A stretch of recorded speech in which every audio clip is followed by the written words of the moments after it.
They brought us to this country as a labor force. We built a foundation and they hate us for it. They hate us for it. We built a foundation and they ain't paying for it.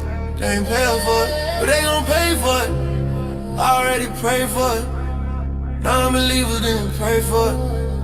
Non-believers didn't pray for it. They brought us to this country as a labor force. We built a foundation as a labor force. They hate us for it. We built a foundation and they ain't pay for it. They ain't pay for it, but they gon' pay for it. I already prayed for it. Non-believers didn't pray for it. Non-believers didn't pray for it. Non-believers didn't pray for it. We're black, and we built a foundation.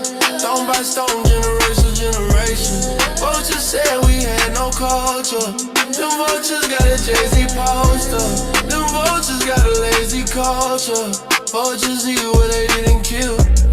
Vultures sleep what they didn't build. They brought us to this country as a labor force. We built a foundation and they hate us for it. They hate us for it. We built a foundation and they ain't pay us for it. They ain't pay us for it, but they gon' pay for it. I already prayed for it. Non-believers didn't pray for it. Non-believers didn't pray for it. They brought us to this country as a labor force. We built a foundation and they hate us for it. They hate us for it. We built a foundation and they ain't pay us for it. They ain't pay us for it, but they gon' pay for it. I already prayed for it. Non-believers didn't pray for it. Non-believers didn't pray for it. We're black, and we built a foundation. Stone by stone, generation to generation. Vultures said we had no culture. Them vultures got a Jay-Z poster. Them vultures got a lazy culture. Vultures eat what they didn't kill. Vultures sleep what they didn't build. They brought us to this country as a labor force. We built a foundation and they hate us for it. They hate us for it. We built a foundation and they ain't pay us for it. They ain't pay us for it, but they gon' pay for it. I already prayed for it. Non-believers didn't pray for it. Non-believers didn't pray for it.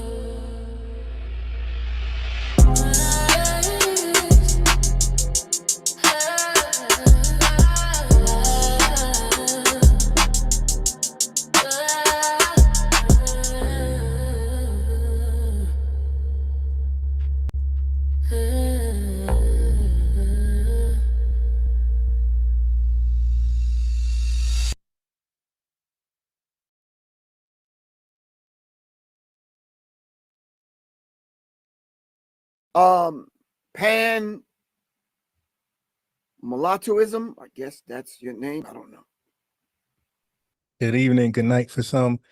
This is, I forgot to add this to my my video when they deny Africa's role in the slave trade. I forgot he did this, so he's gonna call on a guest. This is why, family, it ain't easy what I do.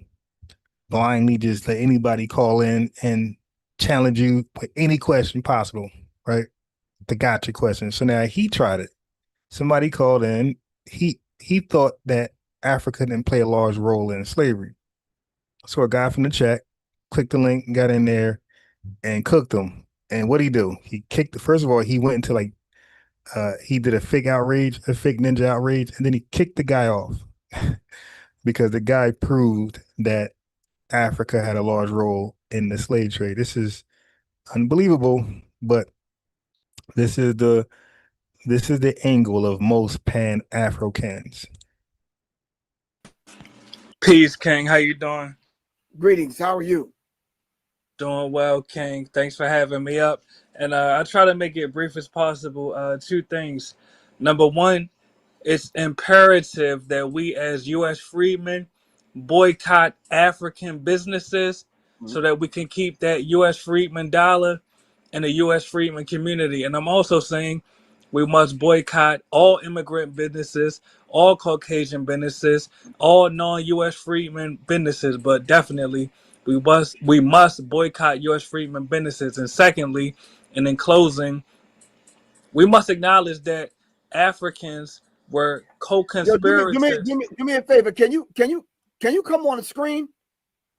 Well, I'm arresting my anonymity, but you seen me, so you know I'm a real human being. I don't even know what that terminology means, bro. I just want to see you because you could be anyone that we talk to. I want to be able to see your face in case I bump into you at Walmart. Well, you just seen me. I just cammed up in the No, back. Family. Now look, he just said, I want to see you in case I bump into you in Walmart. The guy showed his face to him privately, so he seen him. So in case he bump into him, he know who he is. But this is their way of trying to intimidate you, right? So the guy said, okay, you see me. Oh, nah, I want the public to see you, so my goons can touch you. These guys are ridiculous. no, I want. But you seen me, so you know I'm a real human. We're Yo, co-conspirators. do me a favor. Can you come on the screen? Well, I'm arresting my anonymity, but you seen me, so you know I'm a real human being. I don't even know what that terminology means, bro. I just want to see you because you could be anyone that we talk to. I want to be able to see your face in case I bump into you at Walmart. Well, you just seen me. I just cammed up in the No, back. I need the people to see you and my people to see you. Well, yes, I'm arresting my anonymity, if that's not a problem, respectfully. And I'm not saying anything disrespectful at all. No, But I'm not taking it as being disrespectful. I understand. I respect that. All right, finish talking to us. What's happening? And I'll say this in closing, because I don't want to be long-winded.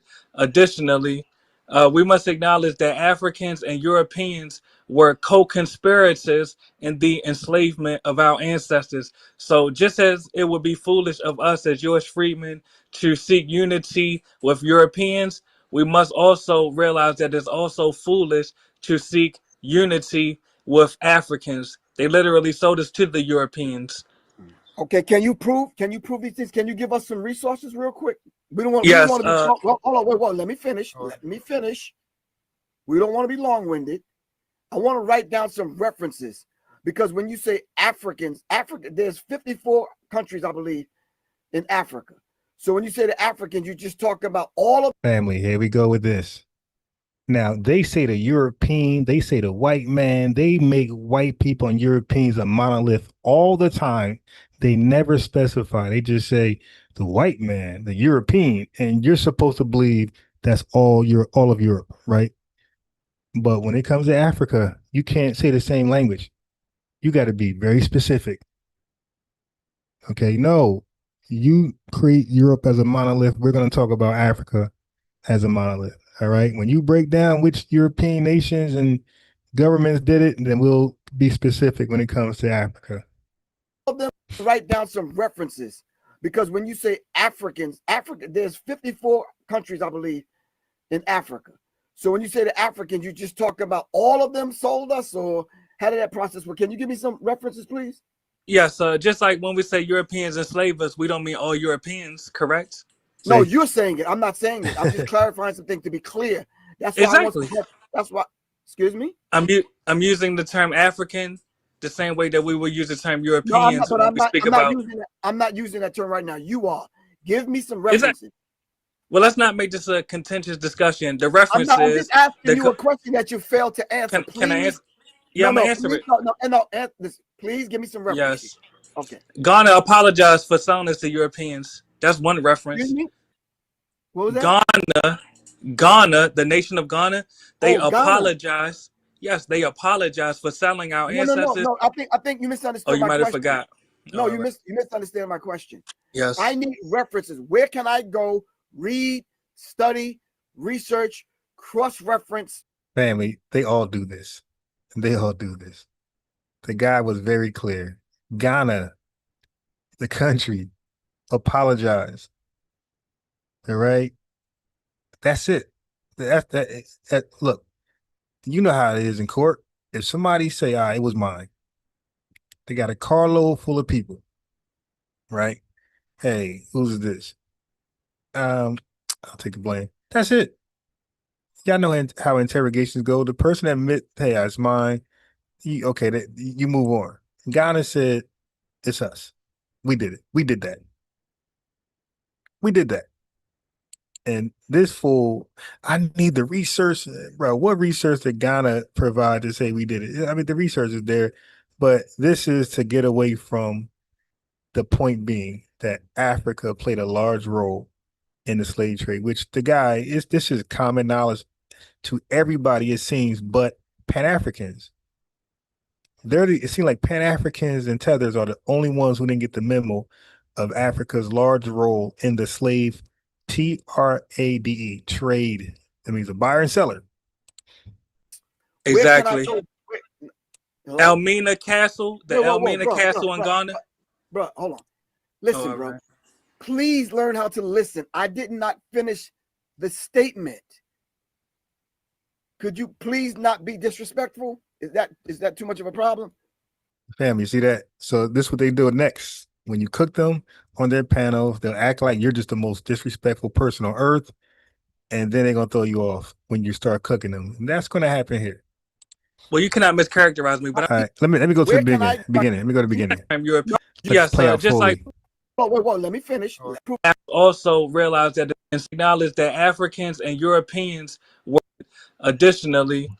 We must acknowledge that Africans and Europeans were co-conspirators in the enslavement of our ancestors. So just as it would be foolish of us as Jewish freedmen to seek unity with Europeans, we must also realize that it's also foolish to seek unity with Africans. They literally sold us to the Europeans.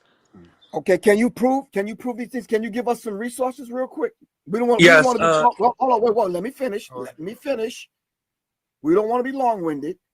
I want to write down some references, because when you say Africans, there's 54 countries, I believe, in Africa. So when you say the Africans, you just talk about all of them sold us, or how did that process work? Can you give me some references, please? Yes, just like when we say Europeans enslaved us, we don't mean all Europeans, correct?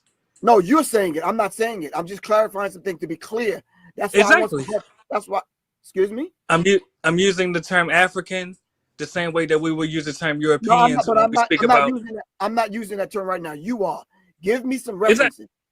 Well, let's not make this a contentious discussion. The reference I'm just asking you a question that you failed to answer. Can I answer? Yeah, I'm gonna answer it. No, please give me some references. Yes. Okay. Ghana apologized for selling us to Europeans. That's one reference. Excuse me? What was that? Ghana, the nation of Ghana, they Ghana. apologize. Yes, they apologize for selling our ancestors. No. I think you misunderstood. Oh, you might have forgot. No, you misunderstand my question. Yes. I need references. Where can I go? Read, study, research, cross-reference. Exactly. Elmina Castle, the Elmina Castle in Ghana. Bro, hold on. Listen, bro. Right. Please learn how to listen. I did not finish the statement. Could you please not be disrespectful? Is that too much of a problem? Well, you cannot mischaracterize me, but I'm listening. Excuse me? I said you cannot mischaracterize me, but I'm listening. Go ahead, brother. You said I can't mischaracterize? No, you cannot mischaracterize me. I'm not being disrespectful, but I'm listening, brother. Go ahead, King. Okay. Just give us some references. I don't want to hear about instances. I don't want to know about the other. Yes. These things we already know. I need some place I could go to way beyond a YouTube clip. Yes, give me some references.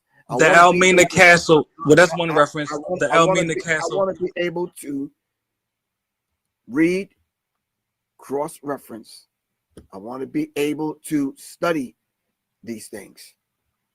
All right. Okay.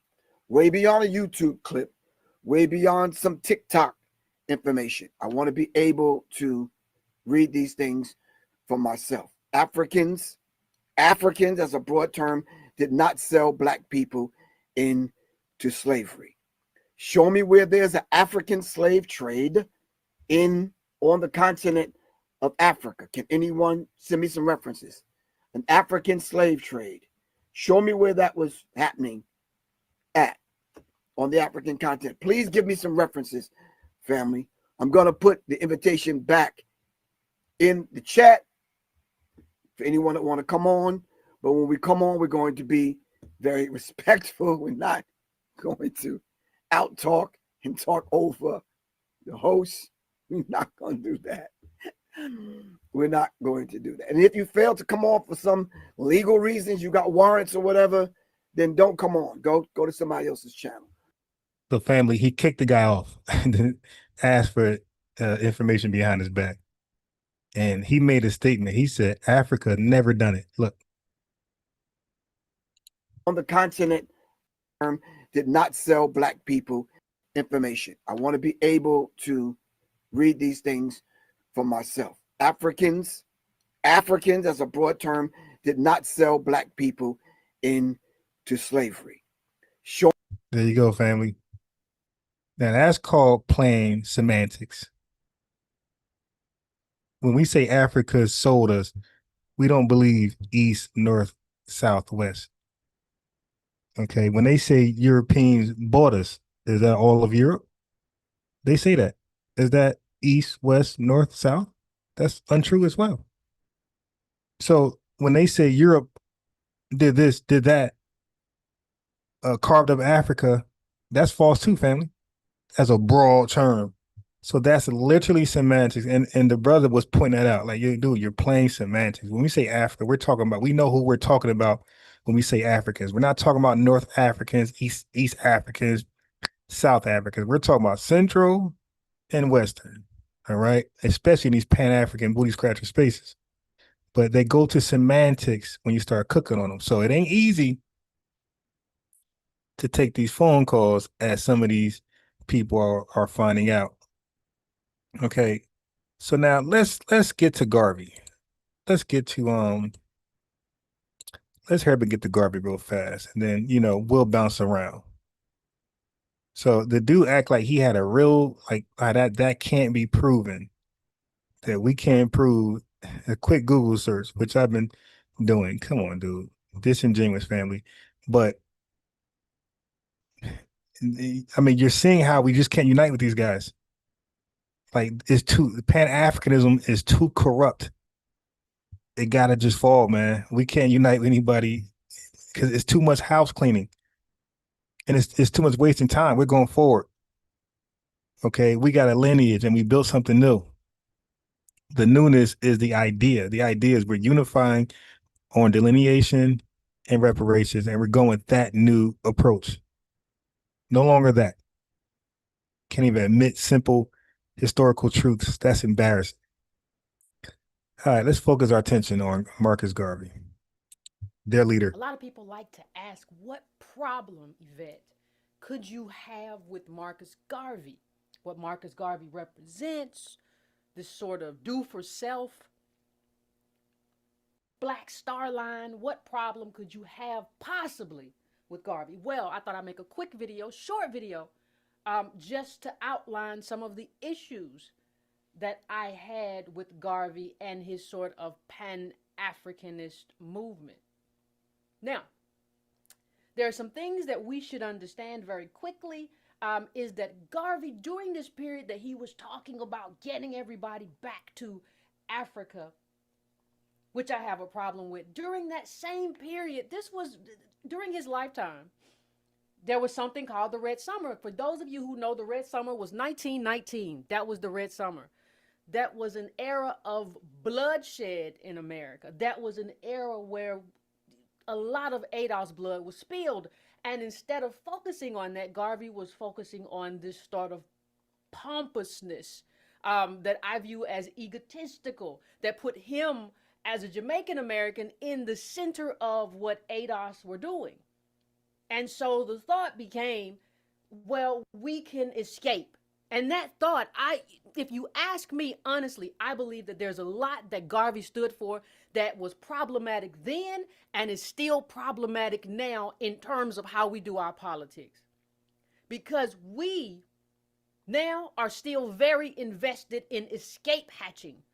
We are very invested in getting out of America. We're very invested in a romanticized view of Africa, as opposed to doing the work here to be in America. So while you have a bunch of Africans coming into this country trying to become Americans, you have people telling us it is your job to go back home, to go back to your homeland. It's almost as if there is some sort of exchange going on where people want to see us as ADOS become Africans and Africans become ADOS. That's what it looks like. And that's what it looked like to me even in the Garvey era. So when you're talking about, oh, we're going to have this ship and we're going to go back to Africa and you're not going to have to deal with white folk no more. Even in Africa, you have to deal with it. Not so much then, but now. So part of the problem is that I saw Garvey as running as opposed to building. And as many people know, I have a problem with running. If your problems are here in America, then your work is here in America, not listening to someone who came here later tell you what you should be doing, and that thing that you're doing means that you have to go back to Africa. Now, I would remind everybody also that there are a number of ethnicities in Africa. So this idea that we're going to be automatically somehow accepted here, I just don't see how it made any sense. It just seemed like one man's ego. That's one problem that I had with the Garvey mechanism, right? And he'd never been to Africa. So here's a man who had never been to Africa that all of a sudden was going to show us the way to move and navigate in Africa. And I don't think he ever went to Africa. He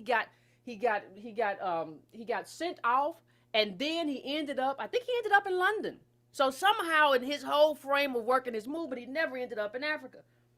And he never really dealt with all of the limitations that come with a movement. This was very fantastical. It was like he was writing a movie as opposed to actually doing something that I view as worthwhile. There's also, when you talk about the back to Africa movement too, it just reminds me of the same thing that racists tried to do with the American Colonization Society, which was formed in 1817 to send free African Americans to Africa as an alternative to emancipation.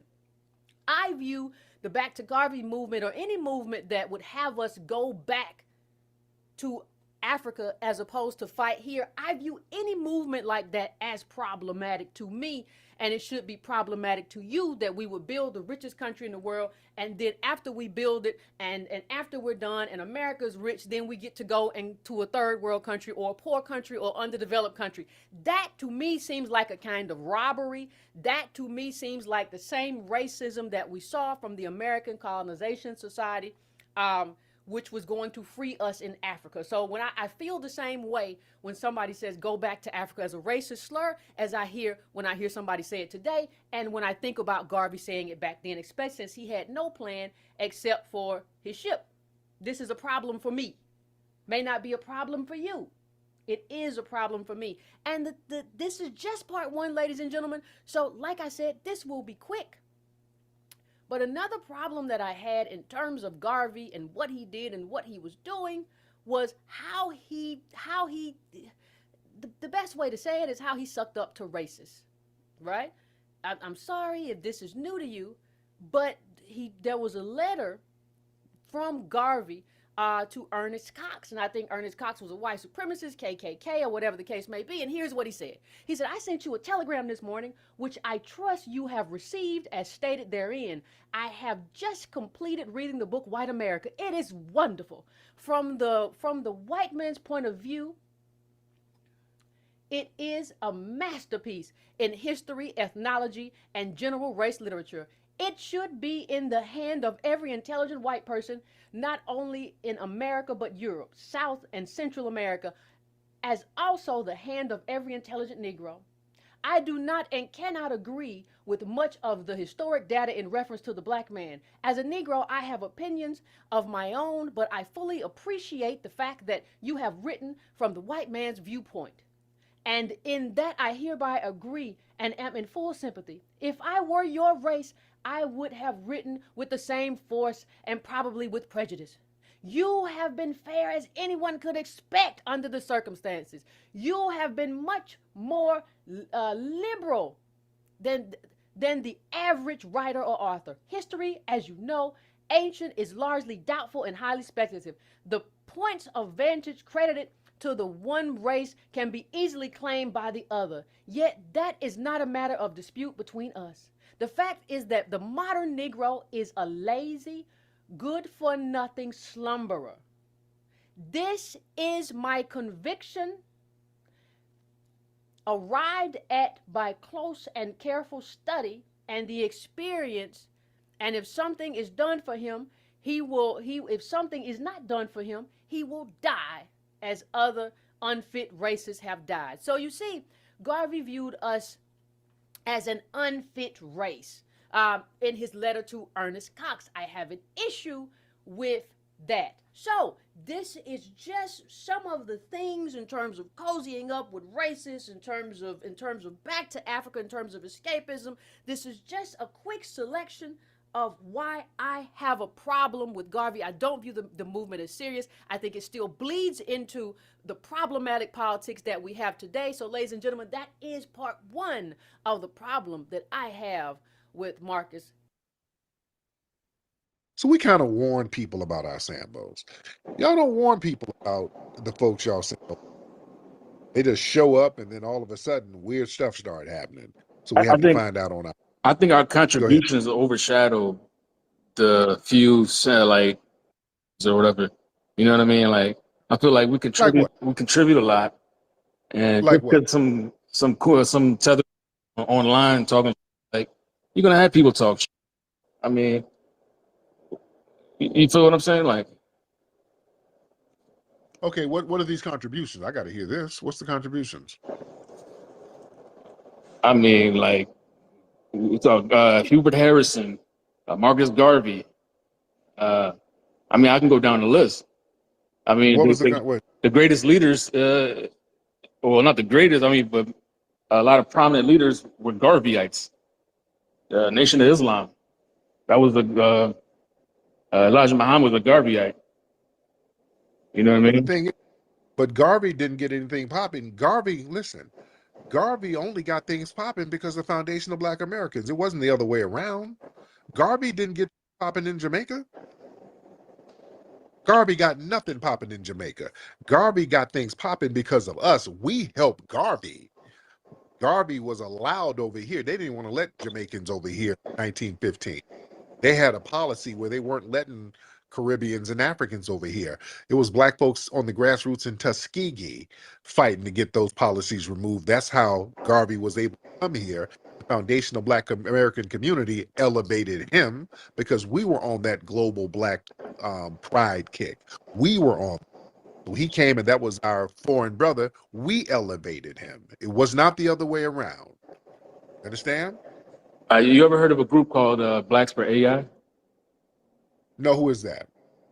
Well, it's the only Black group in terms of like the AI field. It was founded by an Eritrean woman and an Ethiopian woman. And they also took the government to court because they were using artificial intelligence to discriminate against, everyone here, all of us Black folks. So to look into that.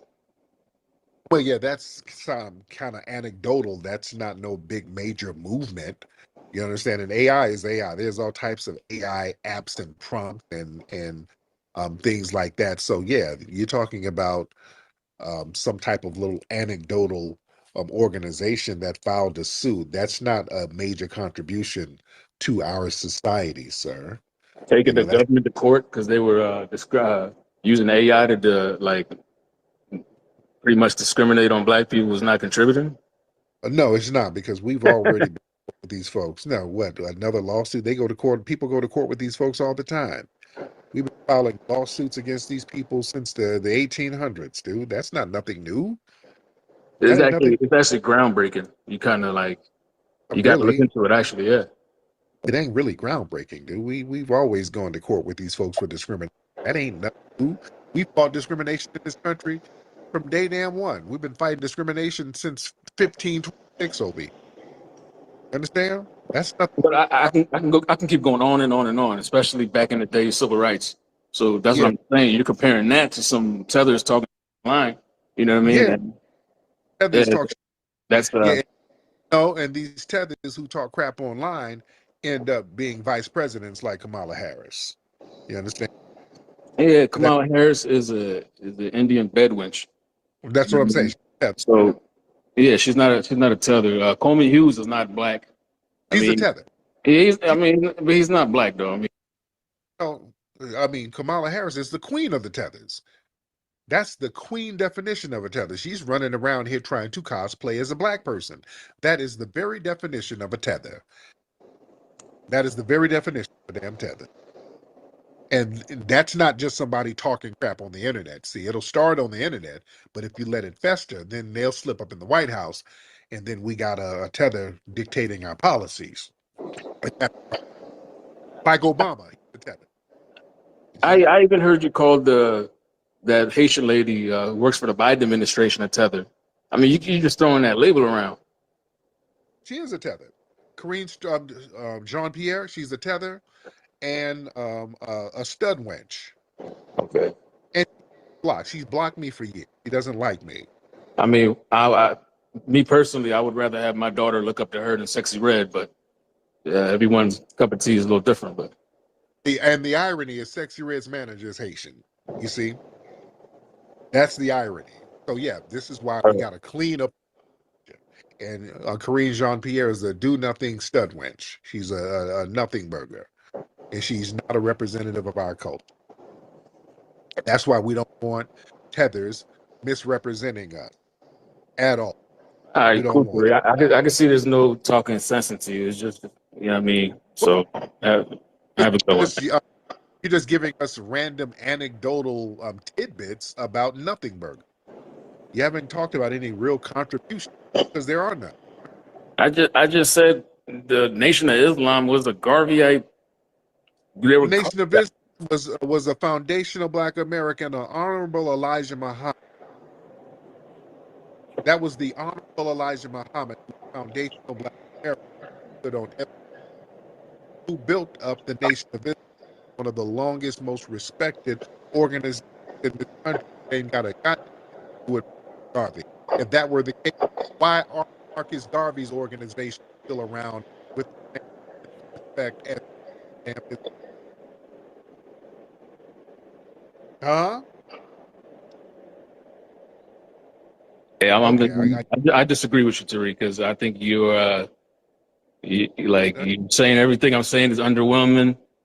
You're dismissing it. How can you dismiss Garvey?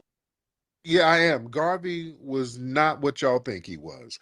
Garvey was somebody who we elevated. We elevated Garvey. Let's get that Garvey thing straight. Garvey didn't get a damn thing popping in Jamaica. We done said this multiple times. Garvey didn't get a damn thing popping in Jamaica.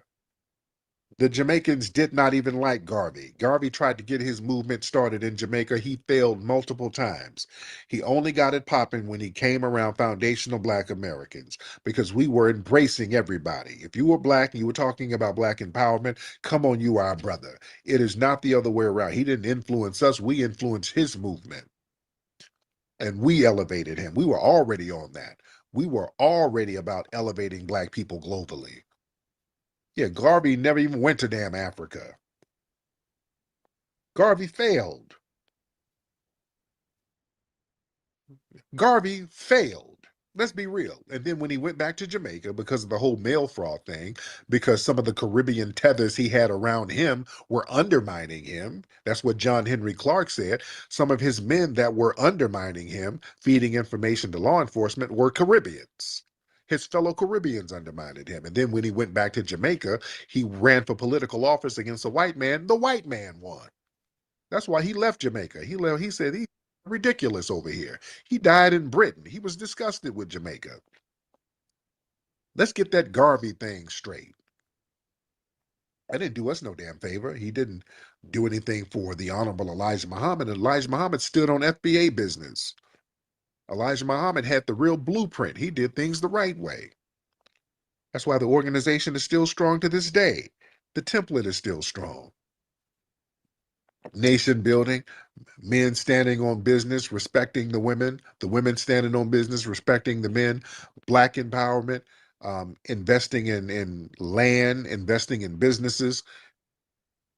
Elijah Muhammad was standing on FBA business. You understand? And he influenced so many other people. But yeah, don't tell me about some Garvey influenced some damn body and Garvey failed. Garvey failed. Yeah? We got to get this history straight. People come in here talking about their contributions. Man, please, y'all been getting it in off of what we've created. And I'm not trying to denigrate nobody, but no. We got to speak truth to power. And this dude start talking about some random lawsuits. That's not some major contribution to us collectively because some people filed a lawsuit. Are we going to get the lawsuit money? What happened with the lawsuit? Sound like the lawsuit failed. So yeah, no, I don't like when people do these little non sequiturs and act like that's something to pop your collar to. That wasn't done for us. The Honey Badger and the Mongoose is a children's story for the family of how a honey badger and mongoose fight an evil alliance of venomous cobra snake and hyenas that overhauls the balance of the savannah. The Big Five. The honey badger demands reparations. Will the Big Five give reparations? Can the evil mythologies and shit? And there are some beautiful mythology surrounded by civilization. You see, not just no smoke and mirrors and shit like that. And so, but when you start saying that you're an American, and you very well may be born, that's just a period of time, in our existence. And it's like a speck in a motherfucker's eye. It's a speck in a motherfucker's eye. And it belittles us. You understand? To trap ourselves into such a little small little room of about 100 fucking years. You feel what I'm saying? You talking about 100 years since a nigga been a fucking an American. You see, you was property of American, but you wasn't an American. Blacks became Americans in 1968 with the ratification of the 14th Amendment to the Constitution. That's when you became an American. You wasn't a citizen. You was property, they set you free, but you still wasn't a citizen. So you see, you was in purgatory. You see, you was in purgatory, but you did not have no citizenship. Okay, before the Civil War, black people enslaved or free, black people enslaved or free were not legally considered U.S. citizens. So you gonna claim something that don't claim you? And so as soon as they let you in the door, you want to show how much you appreciate, sitting on master's lap. You sitting on master's lap, nigga. That's all you doing, nigga, when you use that term, nigga. You want to thank the master, for letting you in so that you can get his house shoes for him. You see, so you can get his newspaper for him, because that's all the fuck you been doing. You ain't been doing nothing else. You see what I'm saying here? You come from great civilizations where you've established the whole nation from the top to the bottom. And here, yet over here, you have fragmented into something but a shadow of yourself. You understand? Wanting to sit on the lap of master. You want the master to play horsey with you. You know what I'm saying? You want to play horsey on master's lap. You don't want to get no freedom. And so that's what the hell these niggas over here, you understand, they will promote and then destroy everything, burn every bridge around the people. You see what I'm saying? And put these fake ass niggas from over the water, some fake ass niggas over here, fake ass niggas over there. They all connected by the same frequency. That's why they love each other. They feed off of each other. We need to discard all these niggas. The niggas over there, niggas over here, discard all they at.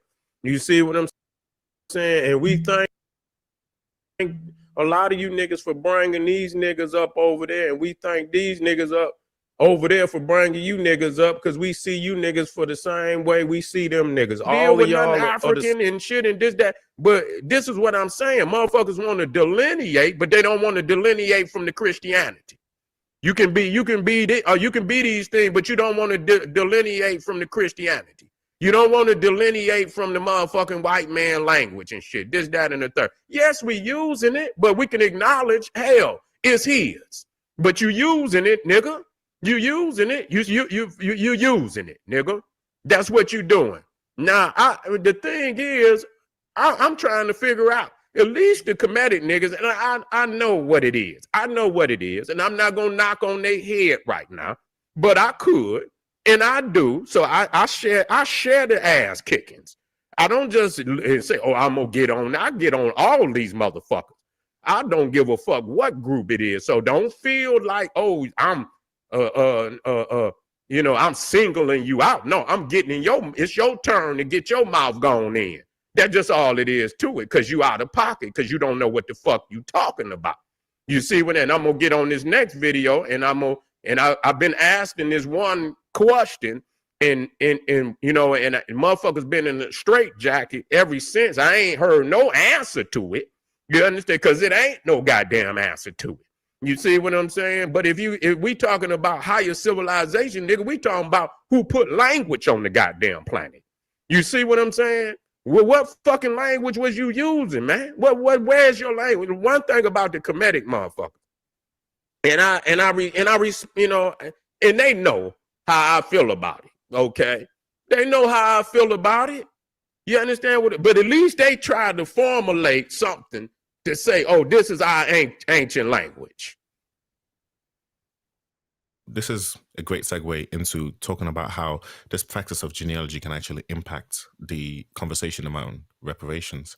Because this is the second time you've mentioned how you're able to trace the plantation owner and how much money he was paid or she was paid, I don't know, to free your ancestors. And this is not too far away, like 2 or 3 generations ago. Let's unpack that a little bit. Let's talk a little bit about how this can affect the conversation about reparations, especially in the Americas in general. Yeah, I mean, it's really fascinating because I was in the US last year, and it was interesting for me because the conversation about enslavement and slavery was very much focused on the US. And they didn't ever mention Africa or the Caribbean. And I was kind of jumping up and down going, hello, where do you think people were coming from? But it was so focused on America. And I can understand that because it happened on American soil. And South America as well. Funny they didn't mention Brazil, because that's terrible. It was terrible over there in South America. Yeah, if you look at the Roundtrees, the chocolatiers, they had big plantations in Brazil. There's huge, massive enslaved population in Brazil as well. If you look at this, you can see that, for example, it was only a few generations away. The trading in slaves was abolished in 1807, but it didn't mean you couldn't still have slaves.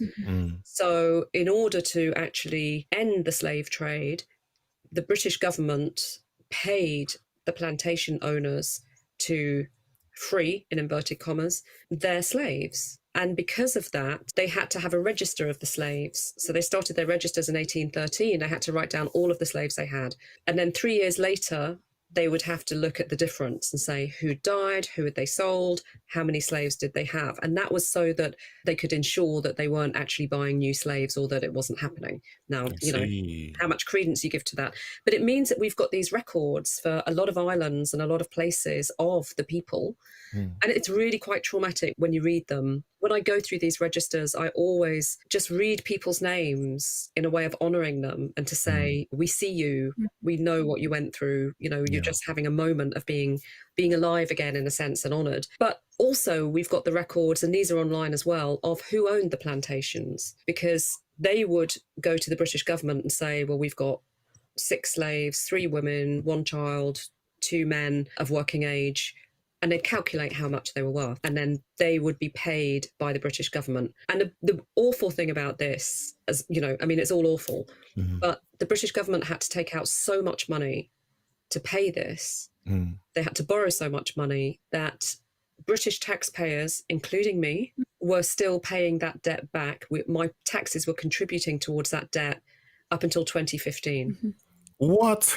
So I'm paying in my taxes. You're joking. For the loan that was paid to the people who owned my ancestors instead of my ancestors. How did we not know this? How is this not public knowledge? The funny thing is, I think the Treasury a while back tweeted something about this and really didn't realize what a reaction they were going to get. Everybody was saying, when it first came out, and everybody was like, what? Like, what? The British taxpayer were paying for the loan that the British took out to pay slave owners, even though slavery is a... You see what I mean? Capitalism is always going to drive what is going to drive. I feel like all this talk, I'm just going to be honest here. I feel like all this talk about morality and slavery was wrong and it was our ancestors. I think it's all BS. I think they're lying.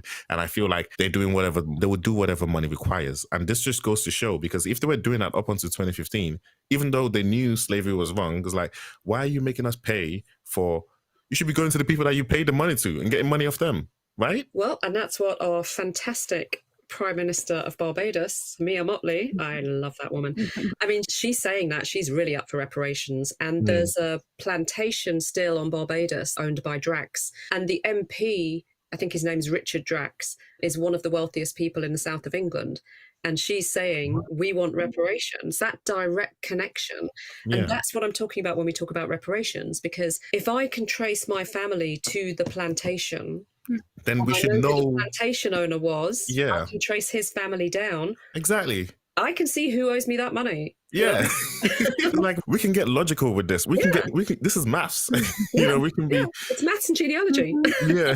This is why it's important, Hamid, when you were asking about the importance. Yes, this is one of the reasons why it's important. I find that just flabbergasting, that the fact that they thought that was okay. And didn't anyone ask them, why didn't you just go to, because we know slavery was wrong. We know this thing shouldn't have happened. Why don't you go to the people, the plantation owners, and get that money back and get them to pay back? Like, that would have been the smart thing to do from the British government's perspective. Well, I mean, I think it's because in 1813, 34, they took out this money, which is, I think, the equivalent of something like 85 billion or something ridiculous like that. Don't quote me on that. But they took out that loan and paid the slave owners. Then the government's been paying that loan back ever since. And of course, any loan that the government's paying comes out of taxpayers' money. So it's not like I'm directly paying the government, but my taxes have gone towards that loan, or anybody's taxes. It's mine, but a small proportion of that has gone towards that loan. We know who some of the families are. Who are some of the families? Let's put some of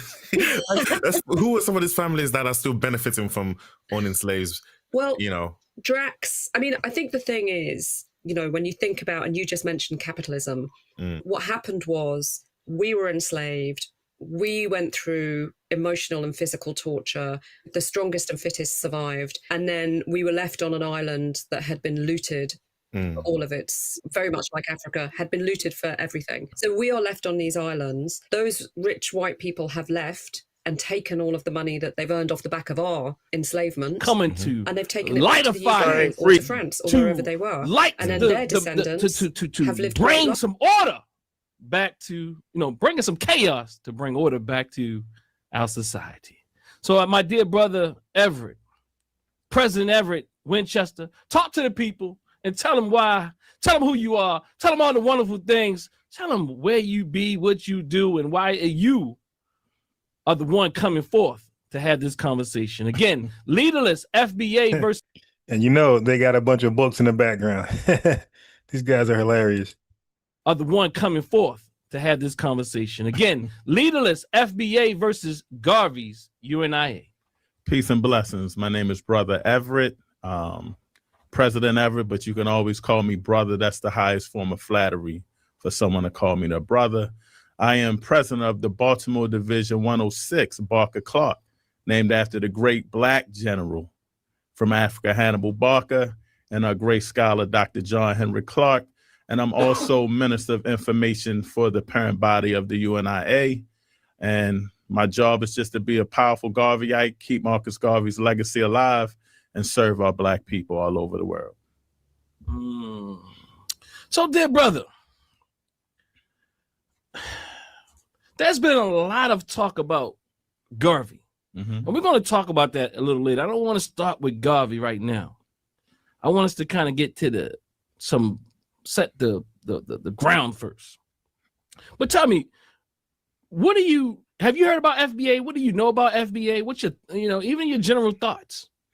Yeah, I'm familiar with FBA. I remember it was people were using ADOS, African Descendants of Slavery, I believe that's what it was called. And Cornell, Yvette Cornell and the brother Tone. Yeah, I think they got into something with Tyreek.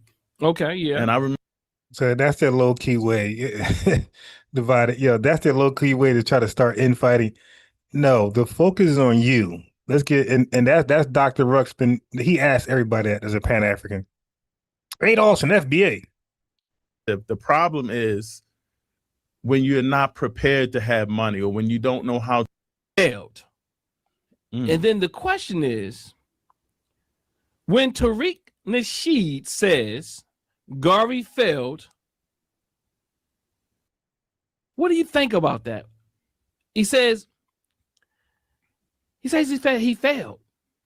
Garvey, he says Garvey was a failure. I would question how could he fail when he had one of the biggest, he had the biggest movement globally for Black people. Hitler had a great movement as well. He failed both. Okay, so they both failed. Hitler failed as well. They both had great things going on, and they failed. Great just means massive. It doesn't mean good or bad. It just means it had a great impact on society, on world history. Doesn't mean good or bad. So just because you have a great movement, the Klan had a great movement in America. It was massive, but it was evil. So great doesn't mean good. We all know what happened to Marcus Garvey. Deported. You know, for we all lying know and scamming and defrauding. J. Edgar Hoover, that was his first person that he implemented in the UNIA. He went after him. So right, because he had that massive movement, remember? When you have a massive organization, the mafia, the Klan, the UNIA, yeah, and you're on the wrong side of history, your criminal behavior, yeah. You're gonna be on the FBI BOI. At that point, it was a Bureau of Investigation, BOI. You're gonna be on J. Edgar Hoover BOI. Watch. To say he failed is crazy, because hundreds of years later, there's still the UNIA here. Yeah, but it's a failed movement that's still failing. Like, what have you done that? Okay, show us where you picked up where Garvey failed at, and now it's successful. You're still in America, bro. You're not in Liberia. Where's all these successful businesses that was mythical that Garvey is supposed to have produced, which we know was lying. They all failed businesses. But let's go with the myth. Where do you guys pick up the baton and run into the finish line? That's called a failure. You try to continue the legacy and the failed works of Scam Garvey, and you guys failed as a result. You can't take on a failing movement or a failed movement and then don't bring it to success without being called a failure yourself. So you just inherit failures. They're still following Garvey's philosophy. We're building grocery stores. We have farms. Oh my God, family. Here we go with this stuff. Grocery stores and farms. What about the businesses? How many people you're employing, man? And why aren't y'all in Liberia? That was the end goal. The end goal was for Marcus Garvey. Marquis. He might as well be Biz Marquis. The end goal was for Marcus Garvey to be the leader of Africa, the governor of Africa, and have all melanated people as his living slaves. We have land. We have a school that we're sponsoring in Liberia. Liberia. A school they're sponsoring for the Liberians. What about your members? Are y'all going to Liberia to go to the school you're sponsoring? All nothing burgers. We're building that further and further. So I would say, how could he fail when people are still doing the work of Garvey? Yeah, I know, the perpetual work that just keep working and nothing's ever built. They just keep working and keep working. But you got a school with your new leader, Papa. Why not just sponsor that school? Ain't that crazy? They got a Pan-African school right here in Wilmington, Delaware. And these guys rather sponsor and support a school that's in West Bubble, outside the country. That's crazy. People are still carrying on his name. I think that that's someone that goes after ancestors for the ability to pump yourself up. I don't have to disrespect Tariq Nasheed to big up Marcus Garvey. Marcus Garvey's one of the greatest men ever to walk the face of the earth. That's a goddamn lie. You a damn liar. You a lie. The dude, well, first of all, the guy would probably never have brought up Tariq Nasheed's name if Dr. Ruxpin didn't do it. Dr. Ruxpin is starting shit. Okay, this guy came on here to talk about Garvey and lie about Garvey, obviously. But Dr. Ruxpin, as you can see, brought up Tariq Nasheed's name to pit Tariq against Garvey. And this guy probably would have never spoke about Tariq Nasheed had Dr. Ruxpin never mentioned Tariq. People in FBA may follow just Tariq, but people all over the world follow Marcus Garvey. That red, black, and green flag flies hard. I always tell that to you. What does that mean? The red, black, and green flag flies hard. What does that mean? I never see them. What are you talking about, man? Red, black, and green flies hard. Where? In your home? Without a shadow of a doubt. Where they be at? They be everywhere, brother. See? You go to any city, you go to any land, Canada, you know, Jamaica. Yeah. This guy said Jamaica and Canada, who got their own flags, got their own, you know, anthem. This guy just, family, this dude said go to any land, any city. And I mean, America is the greatest country ever known of mankind.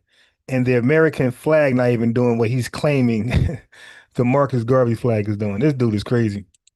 Curacao, the Bahamas, Brazil. Oh, shit. You gonna see that flag. You capping. No, never. Big time. Cap, you capping. I never could cap. I'm praying as brother Diallo said some weeks ago. He said I'm playing the coon's advocate.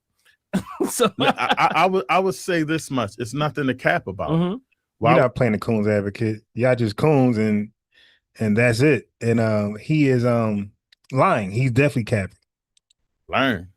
You have to learn the history. You have to learn the lineage. You have to learn how to be race first, to put yourself first, to put your people first. Nah. That racial term, that's made up. That started with white folks. And the 2000s, basically, this race thing? No, it's lineage first. That's why we got the B1 logo right there, family. And again, my family is my race. So I have to put all of our people first. Although Marcus Garvey said when we get to our sovereign land and we get to our own freedom, some people ain't going to go back with us. But where's your sovereign land going to be at? What place in Africa? Are you going to carve out an area in South America in the Amazon? Are you going to carve out some area in Africa that nobody's using that's useless? Where's this sovereign land going to be, buddy?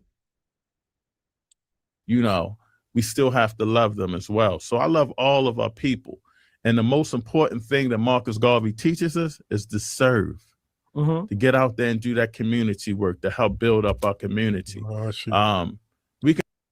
But I will say this though, that you know what he's doing now is nothing of that. But see, that's the problem I had with y'all black folk. What? Go ahead. Y'all always, he came out and he was doing something good. It was part of the whole trajectory to this madness. And some of us can see it before time. We give people too many passes. I would say to Tariq that back to Tariq. See, these grown men Tariq is their leader. If he's a leader in any sense, he's the leader of Pan-Africans. And they're upset at his direction. They're upset that he's leaning towards lineage. He's all in on lineage. He abandoned the global black unity garbage. He left that. He said, this is trash. I got to get out of here. I'm going to the lineage. So he was the leader of these people, man. He said, listen, man, the hell with this global black stuff. It ain't going to work. I tried it. It's too many tethers. It's too many coons. I'm out. You dig? And he said, yo, where's my lineage? And we got him. We got each other. So Tariq Nasheed is their leader, and they're upset that he's leaning on lineage business. He's their leader. He's the leader of Pan-Africans and nationalists. But he's not the leader of a lineage. Divisive. I have made it my mission. I made it my mission to pocket watch and track Tariq Street, my leader. A Pan-African inspired or Pan-African, some would say, or a religious body. Exactly. Or some people want. So now eventually I came into this room and I started to chat in the chat to get him to ask the real questions, because you see he's pandering the whole time. I'm like, no. Ask the real questions. Ask about the scamming, the fraud, the stocks. And you know, that's my argument when it comes to Garvey. That's my argument, the stock stuff. I'm talking about the certificates. Like, was it illegal to do it? That's my argument. So he started reading my comments. I'm like, you pandering, bro. I don't use the word religion, but please. And had stocks in multiple businesses. Here we go. You had to have people stop believing and investing in him. And that's what you do. You create that propaganda. But, you know, for those that believe in precursor to Umar Johnson. Umar Johnson's a failure, and that's the proof that Pan-Africanism is dead. And Garvey was the one, that's his daddy that he learned from. Right. And that's the two biggest names in Pan-Africanism. That's y'all leaders. You got Marcus Garvey, Umar Johnson. He was a fraud, and that's why he got locked up and deported, because also he's a tether, they say. Well, we all got to understand that Marcus Garvey was winning that case. Oh, my God. Family.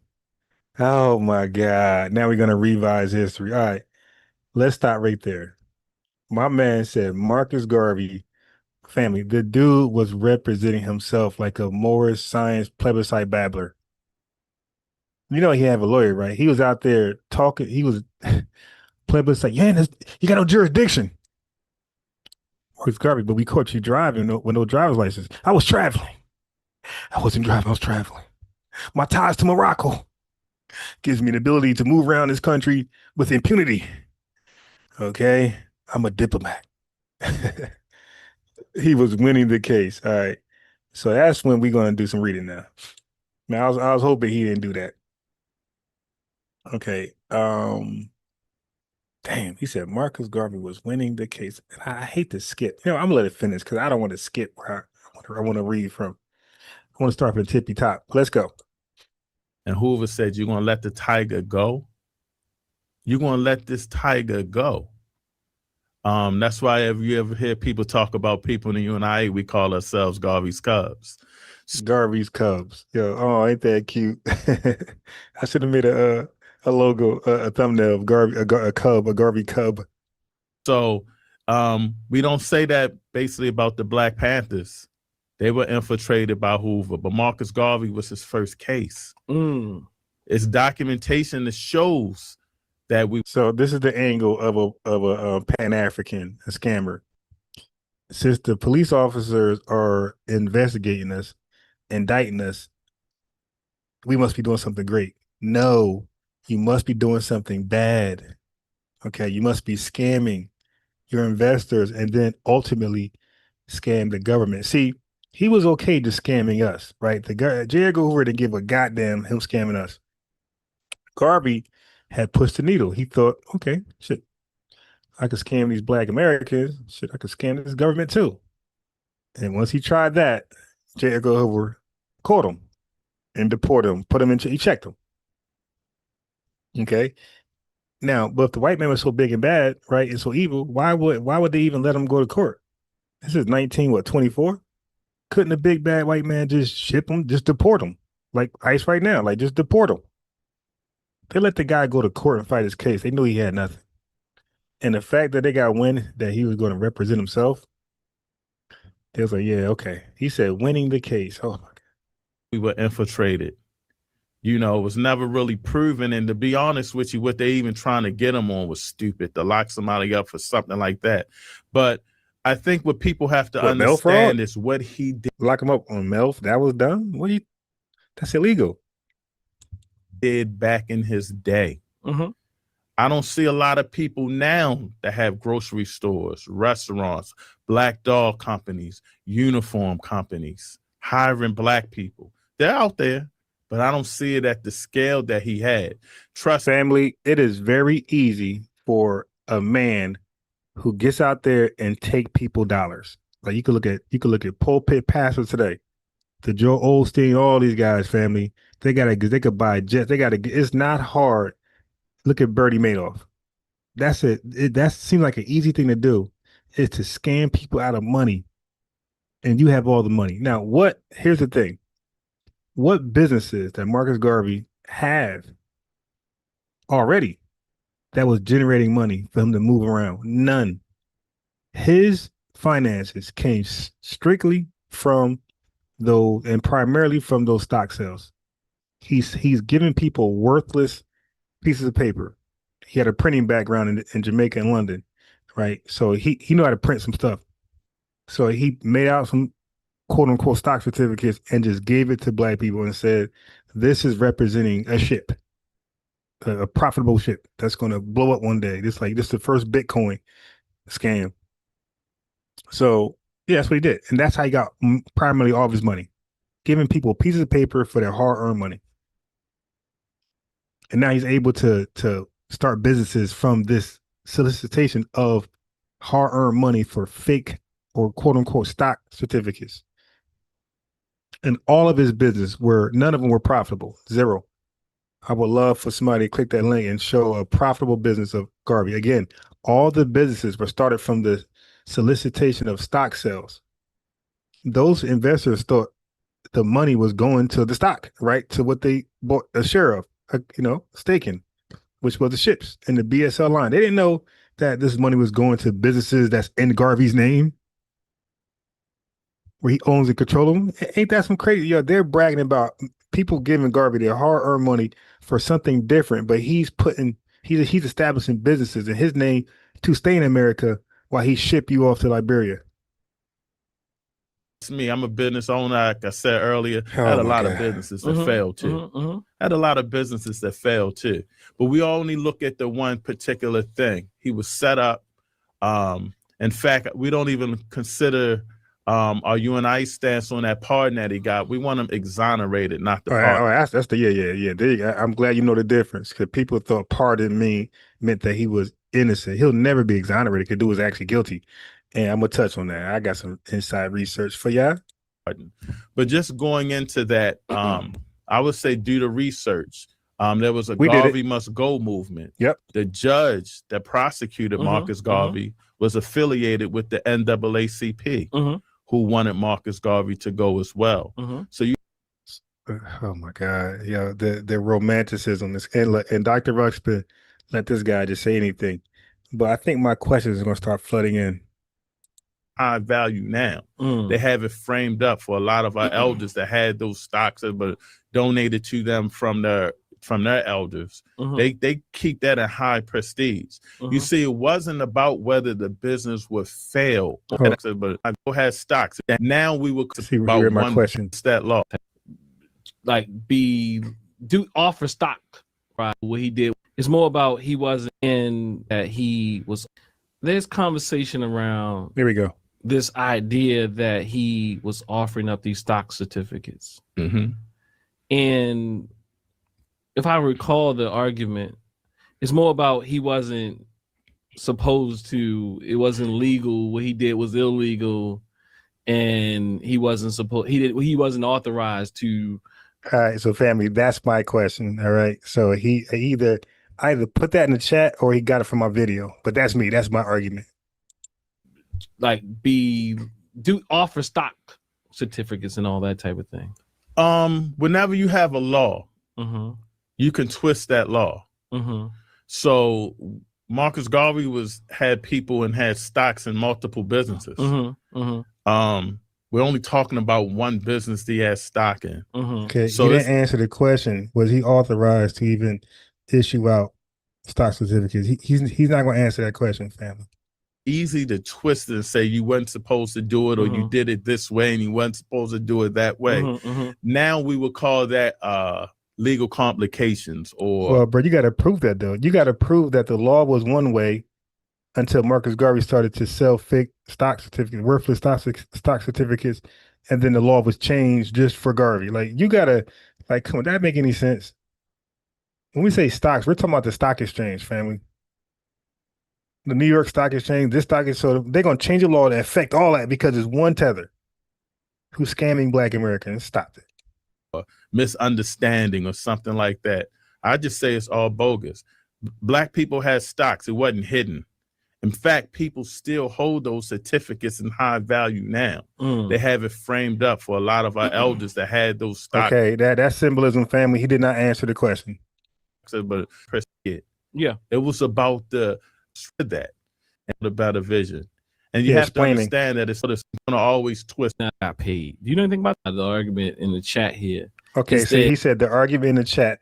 He told my you got to see his facial expression with my argument. The argument in the chat. That's me.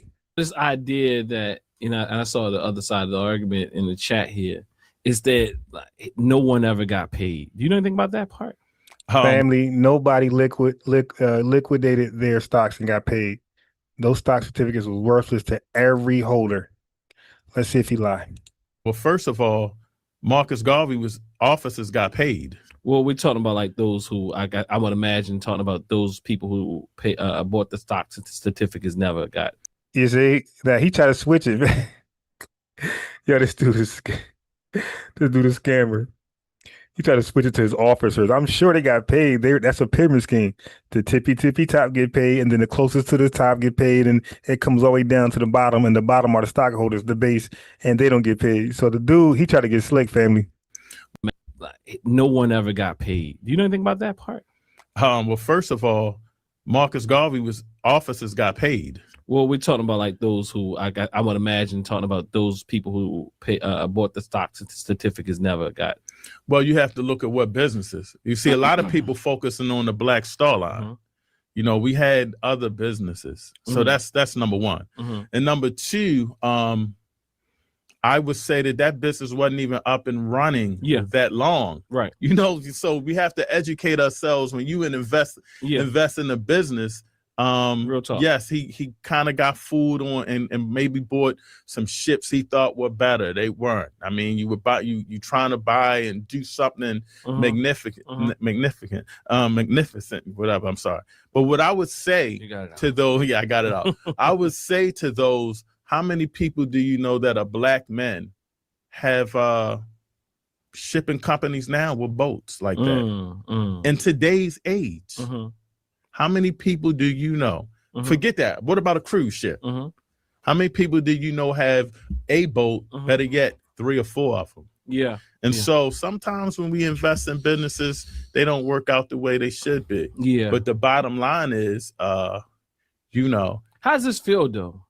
I mean, bottom line, this is when they talking about Marcus Garvey? Yeah. I mean, how does this feel to you and President Everett? I would say that when I hear somebody talk about any family, the dude said, "Do we own?"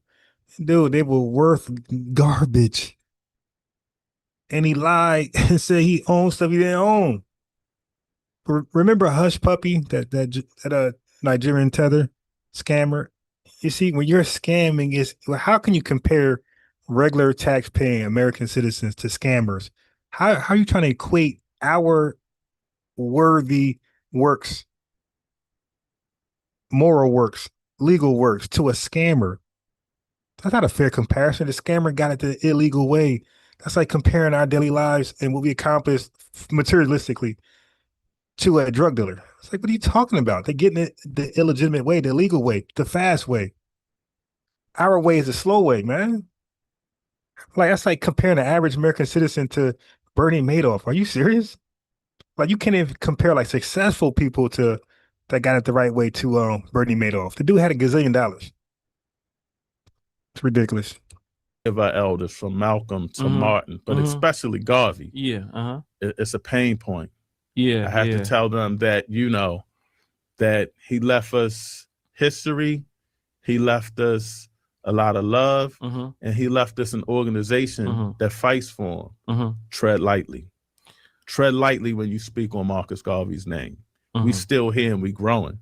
So I would just say tread lightly, and watch what you say and learn before you speak. Stop condemning people that were doing great work. Wouldn't even matter if he failed, which he didn't. Why would you condemn him for trying? It beats more than what you doing. Absolutely. You understand that? Yeah. How many people he failed? I mean, you going around talking about our ancestors that failed. We wouldn't be talking about Marcus Garvey if he failed. We don't talk about failures. You only condemn people that are doing good work. And what are you using to measure the success, especially when we are at war?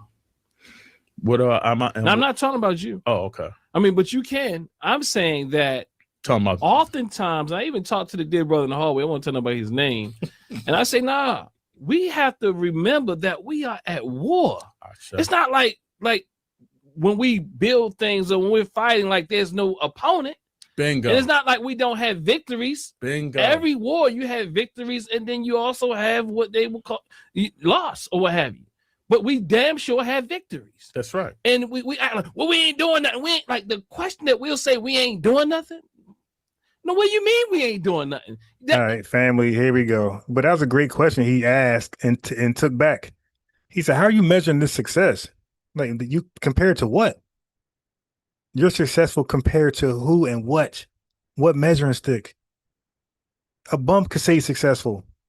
Like you said, with those failed businesses you had, you might consider that successful. Let's move on. That is doing different. We mentioned Elijah Muhammad.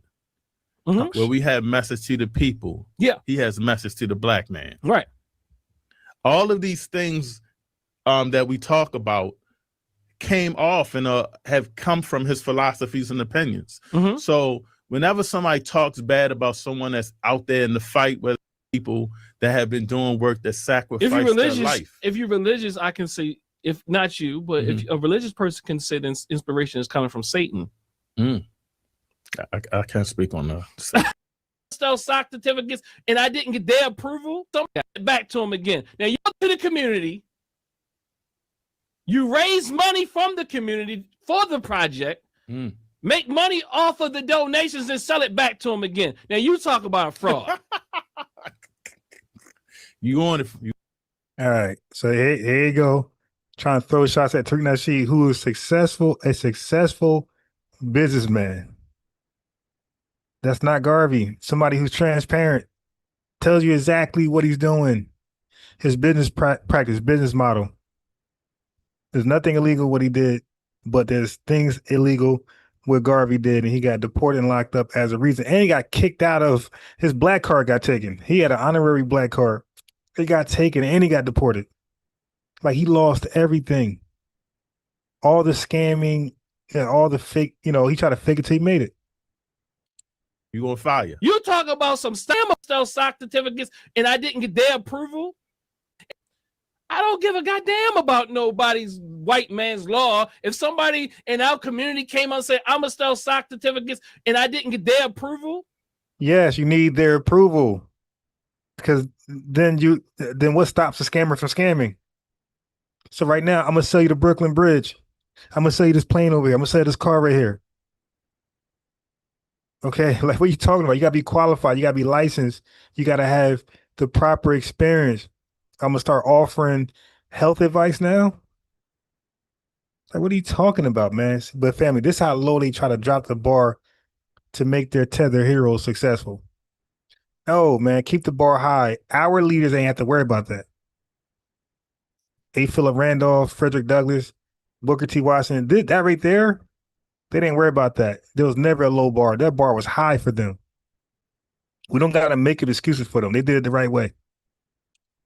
What the hell? I'm gonna hold them as guilty just because the white man didn't approve of it. There you go. The white man, and these the same people who say you can't say African, you can't say Africa. You gotta be specific. Which country, which tribe, which coast. But I told you, but they could say the white man. That's all of Europe. They never got to specify who the white man is. But if you say African sodas, you got to break it down to the T.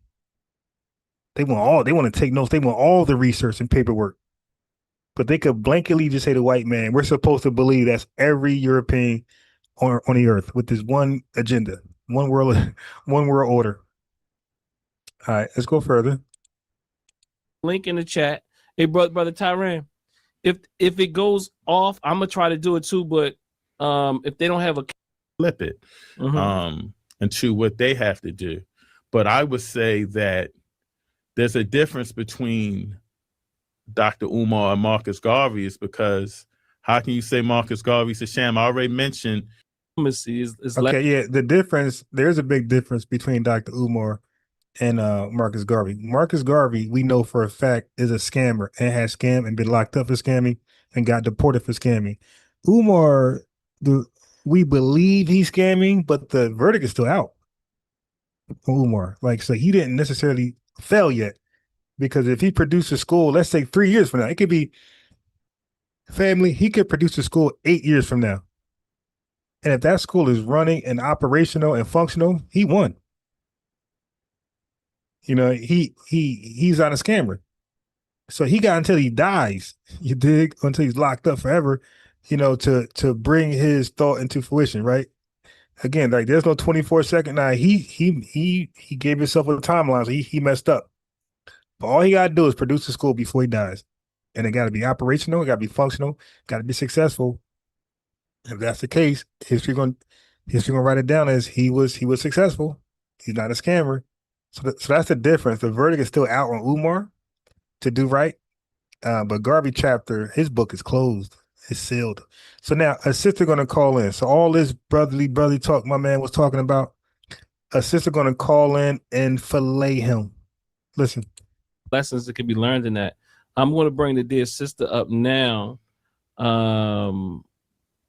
As we, all right. So, Brother Tyron, I don't know if you can fix that camera, or let's see here. All right, maybe we can do that. Peace and blessings, my sister.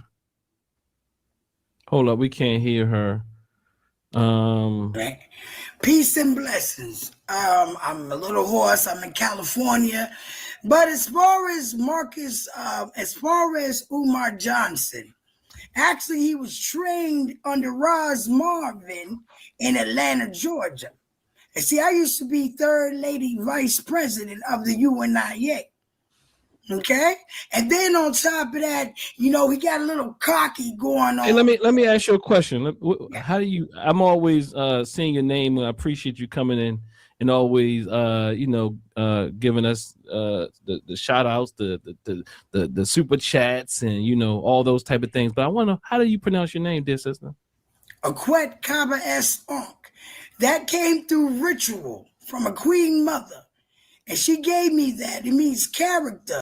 Quest Amaret Unk. That's why the video on the thumbnail is on the left side. Family. Why are all Pan-Africans Pan-African? Black nationalist, you got the leather Black Panther coat, and a hotepper. So they're Pan-African. That's the kente cloth he got on. Okay, no, that's it. The kente cloth. You see the pants and hat. He got the leather Black Panther, Black nationalist jacket on, and he got the unk.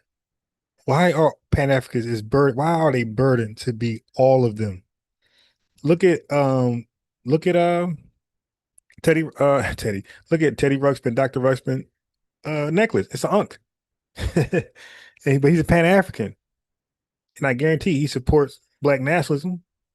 So these guys are Pan-Africans, they're hoteppers, and Egyptomaniacs. They bleed their bloodline, go to Egypt, and they are Black Panthers. This is wild, family. But she's gonna expose it all. Listen. Ritual from a queen mother.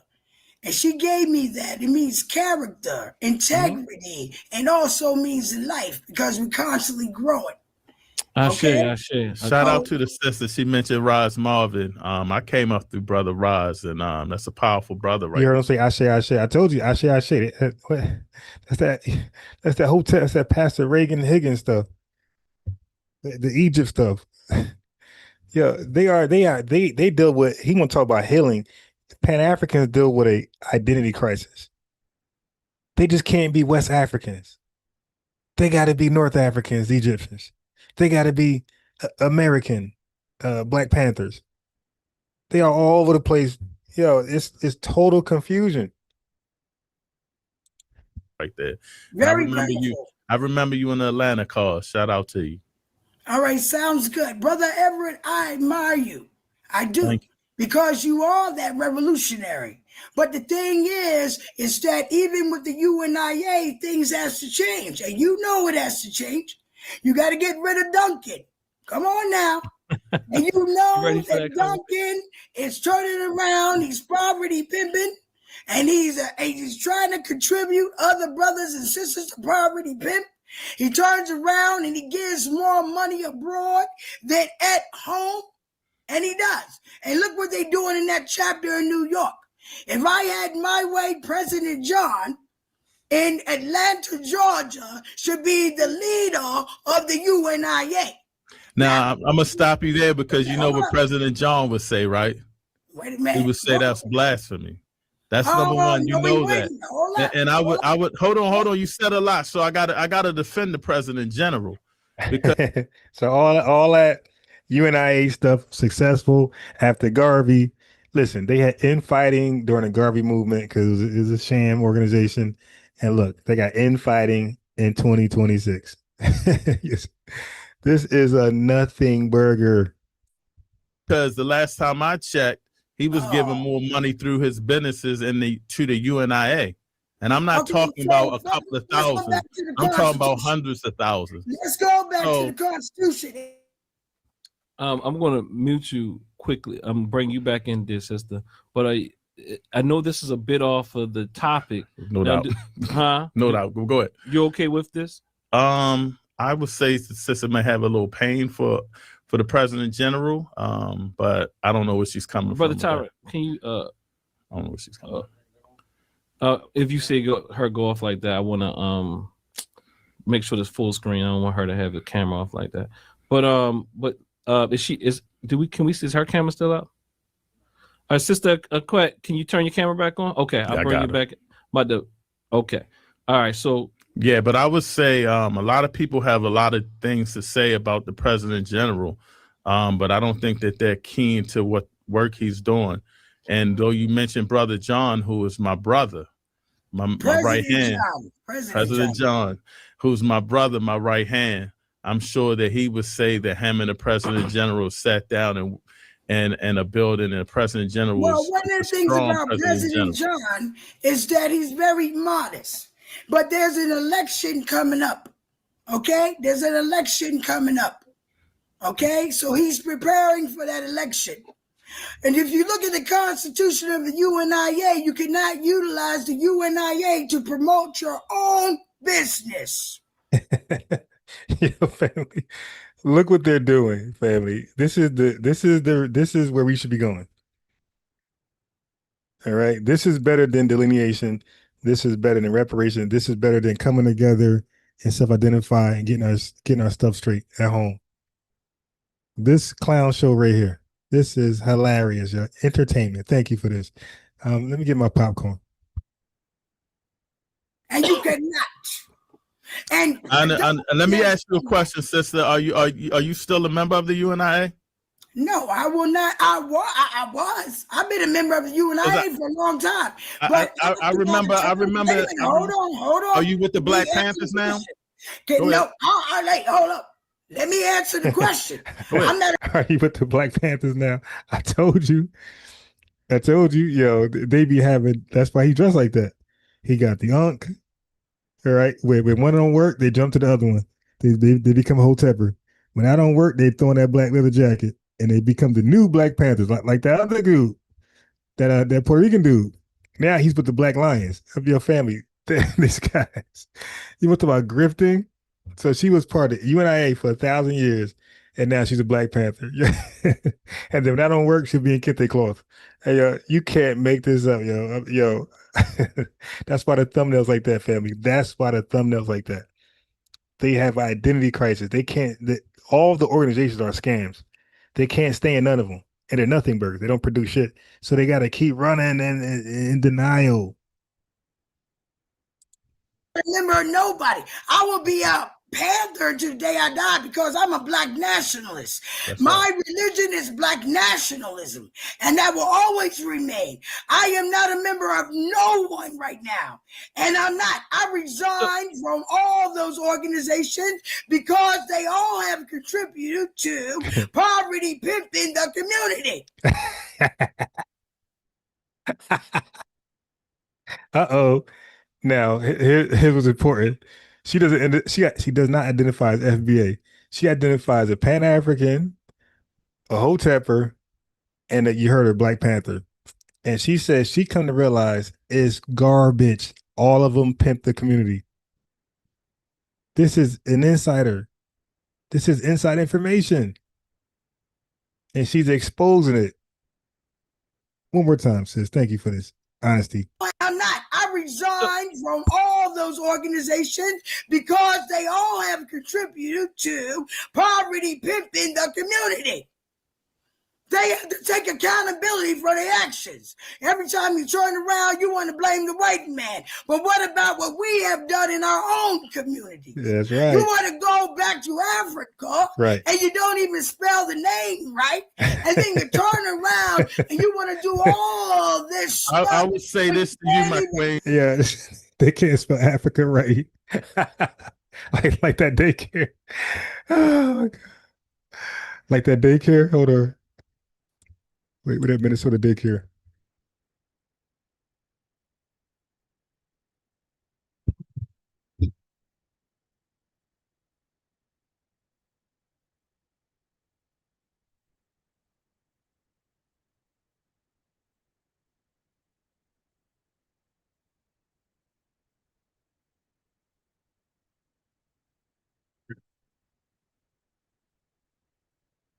Here we go. There's no end. Lyrics in them. One more time, sis. Man, but what about what we have done in our own communities? You want to go back to Africa and you don't even spell the name right, and then you turn around and you want to do all this stuff. I would say this to you, my queen. I would say this to you. The last conversation I had with you, I had called you and you had a couple of yeah, I know her. I know he's like, oh yeah, but he trying to pretend like he didn't know her when he first started. Right. And now all of a sudden he said, oh, now y'all know each other. Oh, this is hilarious. This is T. I had you had a couple of Black Panthers on and you were talking about why. Now look, this is what they want to happen with ADOS and FBA, but it didn't work. Instead, we got it from them. Look, you came with Black Panthers. Oh my God. The UNIA conversation I had with you, I had called you and you had a couple of yeah, I know her. Okay. I had you had a couple of Black Panthers on and you were talking about why was the UNIA coming to Norfolk, Virginia. And I think me and the brothers got on there and we came to the conclusion that whenever we spread in Garveyism, the Black Panthers are part of the Garveyism and things of that nature. And we looked at you as you was a little crazy. So I respect you. But I think the reason that you're not in the UNIA is because you may be a little off a little there, but Queen. Oh, you really think so? Why don't you but I respect you and God bless. Matter of fact, let me tell you something. So thank you, dear sister, for calling in. It's a bit off the topic of today's show. I appreciate. Well, I mean, your show was Tariq Nasheed more than Garvey. We didn't learn that about Garvey other than him being a scammer. But family, was that T or not? He tried to get infighting with people who say they're FBA and they all same shit. It didn't work, but it worked out with the Pan-Africans. They end up cussing each other out. That is hilarious. The lyrics. She said, you can't even spell it right, yo. Oh God. That is embarrassing, family. That is literally embarrassing. He tried to cause infighting with us and it worked the other way. Okay. So let me do this. How can I do this? All right. So family, Garvey met with the KKK, right? After that, it was like Black leadership was already fed up with him. And, They were getting at him. But once he met with the KKK, like, you force our hand. They was like, okay, you got to go. You got to go. Because they don't know what he's trying to do right now. Because he's already scamming us. He's trying to repatriate us to Africa, fake stock certificates. And now you're meeting with the KKK, our bloody ops. So yeah, we got nervous and said, we called the BOI. We called the Bureau of Investigation. Hello, Jerry Hoover. Yeah, this is an anonymous tip. That tether Marcus Garvey that you've been investigating. Oh yeah, okay. Hold on. Just, hey, get a pen. You know how you do like the FOI. I meant the FBI. That please get a pen. Wait 1 second. Get a pen. Press record. Get a pen. All the hand signals. Okay, go ahead. What was that again, sir? Yeah, Marcus Garvey, the tether that you guys been investigating. Yeah, okay, go on. Recording. Yeah. Go ahead. Yeah, man. He's been scamming Black Americans for about 2-3 years, man, with fake stock certificates and all type of stuff. Y'all need to investigate them. Even some of his members, like his devout members, like Hubert Harrison, has been exposing him in the community. Jerry was like, yeah, okay, I must confess, we already know that. Okay, but to give you a heads up, we got him on mail fraud. So we don't really care much about y'all Black Americans to arrest him for scamming you. That's your problem. But because he started to scam us, the federal government, the BOI, is BOI responsibility to take action now. But I like to know that he won't be getting your backing. I'm glad to know that we'll be able to take him out with no riots, no fighting, and I thank you for that. Okay, but we will take care of the problem. Okay, I understand he's your problem, but bigger than that, he's our problem. He's scamming our government. So take care. That's how that went. Okay, meet with the Klan. We don't know what you're doing. You meet with the Klan. We don't know your plan. So let's a little bit about the Klan. This is what caused his ultimate deportation. Black Americans don't meet with the Klan because of the history of the Klan. So here's some history. The Ku Klux Klan, which is known as the KKK, was not just a social club that turned violent. It was a paramilitary organization designed to use domestic terrorism to reverse the results of the Civil War.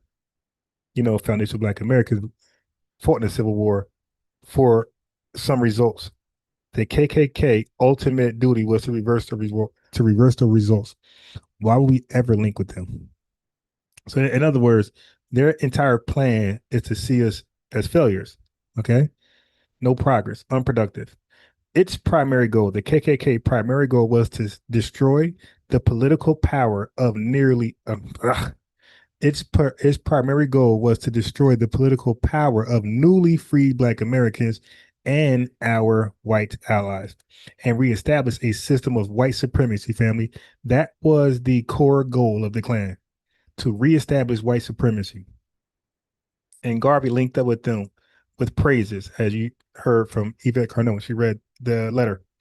Okay, so the KKK was founded in late 1865 in Pulaski, Tennessee, by 6 Confederate veterans. So we talking about the Confederate Army, the Confederates, right? That's the guys we beat up. Okay, they couldn't hold the L, so initially they claimed it was a secret social fraternity, but it rapidly evolved into a violent insurgent movement. Okay, so their goal was to overthrow the Reconstruction governments in the South. That was the Black Reconstruction government. That's when we was in those top seats. So their goal was to overthrow us out of those top seats in the South and prevent Black people from voting, owning land, or exercising our new rights as citizens. All right. So now you want to meet with those guys and link up with them behind our backs? Okay, now Confederate General Nathan Bedford Forrest became the first Grand Wizard. Under his leadership, the Klan became a decentralized network of dens, D-E-N-S, that used hoods and robes to hide their identities while carrying out night raids. Raids, R-A-I-D-S, night raids. You know that raids thing? The African slave raiders. Now we got white KKK raiders. Okay. They use extrajudicial violence, lynchings, house burnings, and public beatings to ensure that the social order of the Old South remained intact despite the legal end of slavery. Okay. This is one of the deadliest yet, right? We're talking about the Opelousas Massacre, 1868. Okay, that's one of the deadliest yet. It is, and it's often overlooked events, but we didn't forget. It's often one of the overlooked events in American history. It occurred in St. Landry Parish, Louisiana, just before the presidential election. Okay, so Black citizens were organizing to vote for the Republican Party, the party of Lincoln. A white school teacher and newspaper editor, Emerson Bentley, wrote an article encouraging Black people to vote, which enraged low white supremacists, specifically the Seymour Knights, a group linked to the Klan. Okay, after Bentley was attacked, Black citizens armed themselves for protection. White mobs, including the KKK, used this as an excuse to launch a massive cleansing of the parish. Historians estimate between 200 to 300 Black people were murdered over several weeks. Bodies were buried in the woods or thrown into the swamps. The massacre was successful in its goal. In the following election, not a single Republican vote was cast in St. Landry Parish. This was to restore white supremacy. That's 1868. Some many years later, some decades later, the term Red Summer, 1919, refers to a series of more than 30 race riots and massacres that broke out across the U.S. following World War I. Black veterans were returning home from war, demanding the democracy they had fought for in Europe. Meanwhile, the Great Migration had brought thousands of Black families to northern cities, creating competition for jobs and housing. Okay, this era we saw the second KKK. This was the rebirth of the nation, okay, which was now a nationwide organization with millions of members, including police officers and politicians, millions. Okay, Chicago, a 13-day riot triggered by the drowning of a Black teenager, Eugene Williams, after he drifted into a white-only section of a beach. Washington, D.C., white mobs, including Manny servicemen, attacked Black neighborhoods for 4 days until Black residents fought back. Okay, that means we nipped it in the bud. Elaine, Arkansas, perhaps the deadliest part of Red Summer, where hundreds of Black sharecroppers were killed by white mobs and federal troops after trying to organize a union. The KKK and their copycat white supremacist mobs were responsible for several ethnic cleansings of prosperous Black communities. Now we know about Oklahoma, the Tulsa race riot, massacre, the destruction of the wealthy Black Wall Street in Oklahoma. While not exclusively a KKK event, many Klan members participated in the aerial bombing, okay, from the planes and ground attacks that left up to 300 dead. Rosewood Massacre, 1923, 2 years later, a prosperous Black town in Florida was completely burned to the ground and its residents hunted through the woods after a white woman falsely accused a Black man of assault. Then you got the Ocoee Massacre, 1920. On election day in Florida, the KKK led a mob that burned the Black community of Ocoee to the ground because Black citizens attempted to vote. All right. So the KKK's success in the early 20th century relied on three pillars: voter suppression. If you can't vote, you can't change the laws. Economic sabotage, destroying Black-owned businesses like in Tulsa to prevent Black wealth, and physical terror, using lynchings and as a public spectacle. One more time: physical terror, using lynching as a public spectacle to keep the community in a state of constant fear. Okay. So by 2026 standards today, these events are classified by historians as genocidal acts or ethnic cleansing. They were not random riots, but coordinated efforts to disrupt the lineage and wealth building of foundational Black Americans. So family, when you link up with people with that extensive violent history like that, yeah, we're going to cut you off.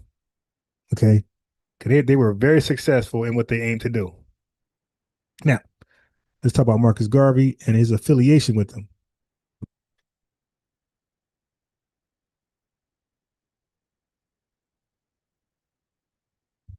We put a little link. So now you guys see why once he did that, our activist said, "Nah, he got to go."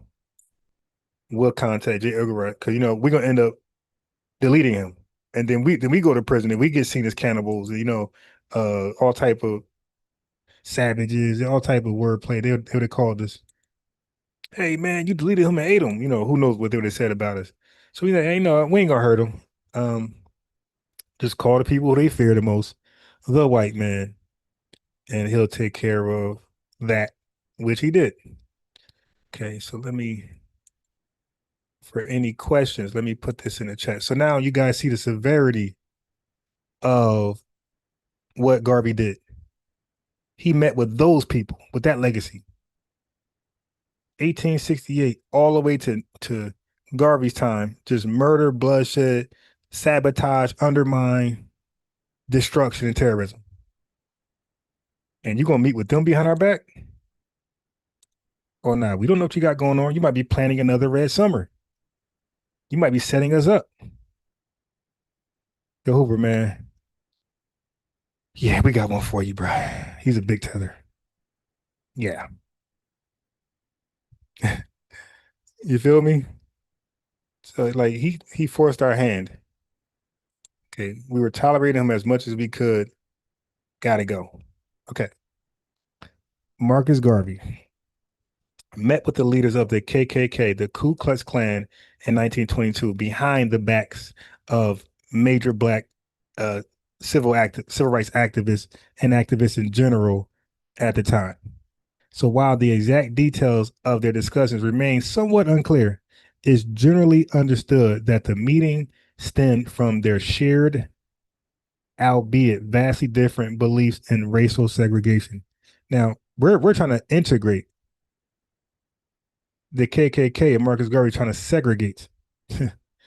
So Garvey was a proponent of Black nationalism, advocated for the separation of Black people from white society and the establishment of an independent Black nation in Africa.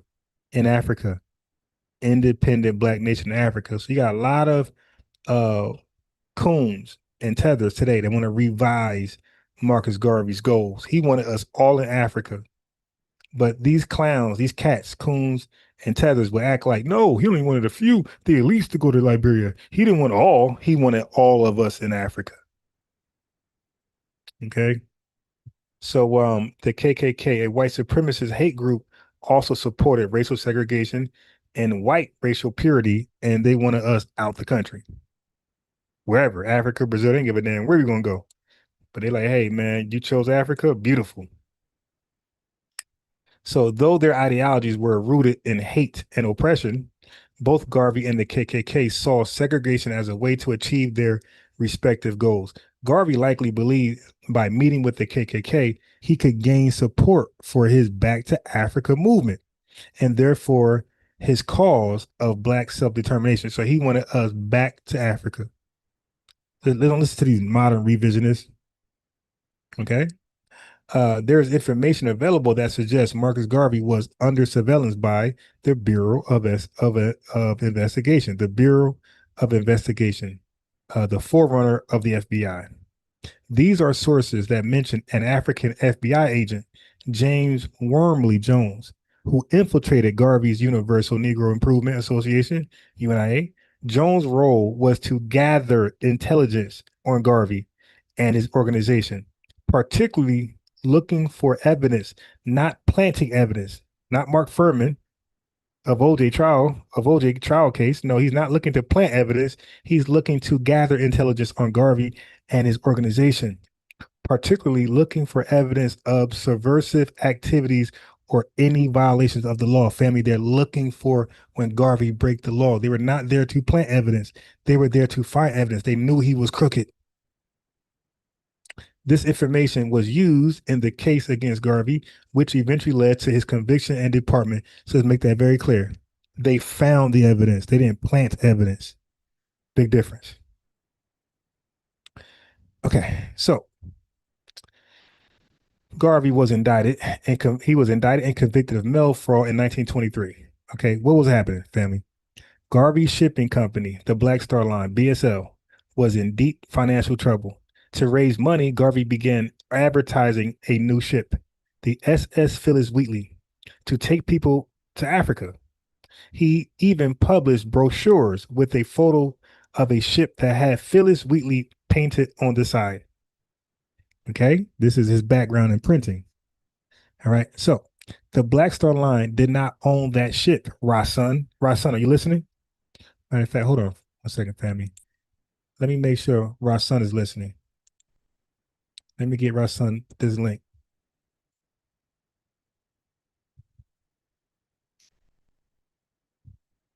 Give me a second. Rasun is my adopted grown man's son. Trying to show him the ways of true research.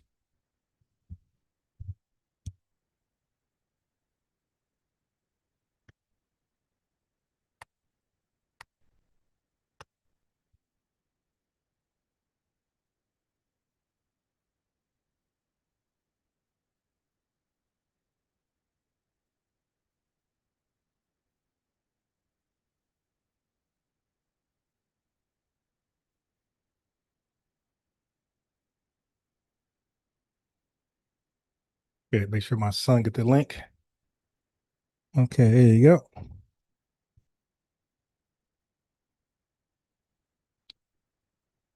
Hold on. I got another son.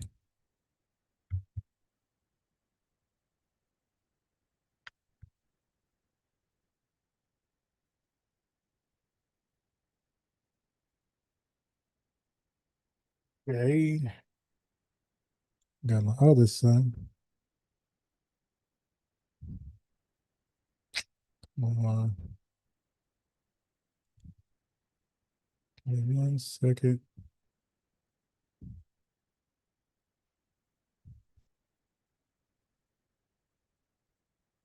Okay. And then let me do my brother.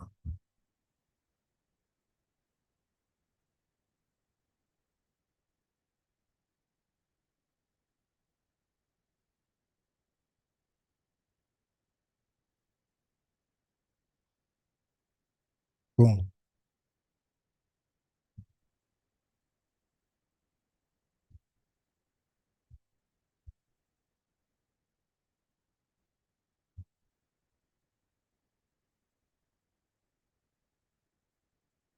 Okay.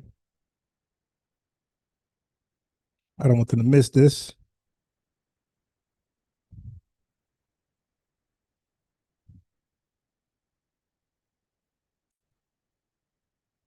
And who else needs this?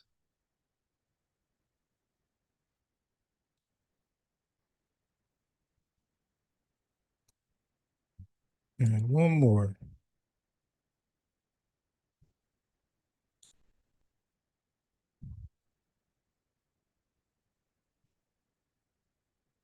I got a couple agents in my inbox. So what I do is, to annoy them, I send them updates of my lives. And eventually they'll block me. Okay. They wanted to keep tabs on me.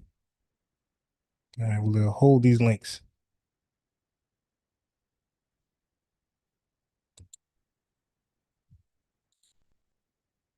Okay. Okay. Let me drink some of my coffee before it get too cold. How y'all doing out there? You dig? Y'all cool?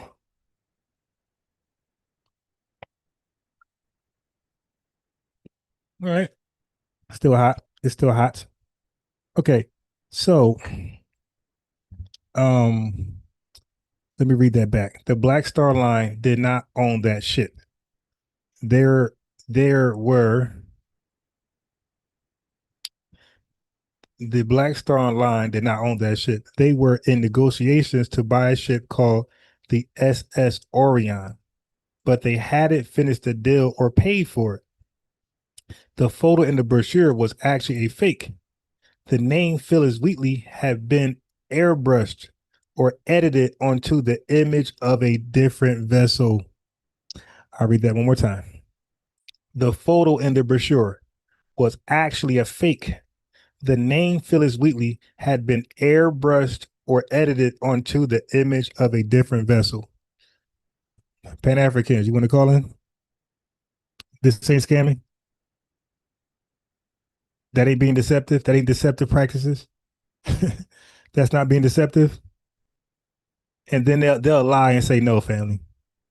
Okay, so Garvey's supporters argued that this was a technicality. They claimed he was selling stock to get the money to finish the purchase, a common, though risky practice in business. However, the law saw it as misrepresenting an asset to lure investors. Okay, scamming. Now, what about his Back to Africa movement? Okay, so he was focused heavily on Liberia as the promised land. Okay, we're going to escape white supremacy. We're just going to kick over the Americo-Liberians, the Liberians, and just kick them over and just run Liberia, I guess, right? We're going to act like Christopher Columbus. We're going to act like they're not there. Like we discovered Liberia. Okay.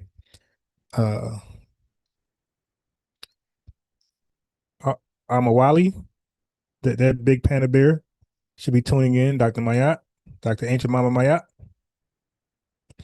Okay, starting around 1920, Garvey sold Liberian Liberty bonds. Liberty. Yeah, he even called them Liberian. Oh, God, that ain't copyright. That ain't. See what happens. See what happens. We don't trademark stuff.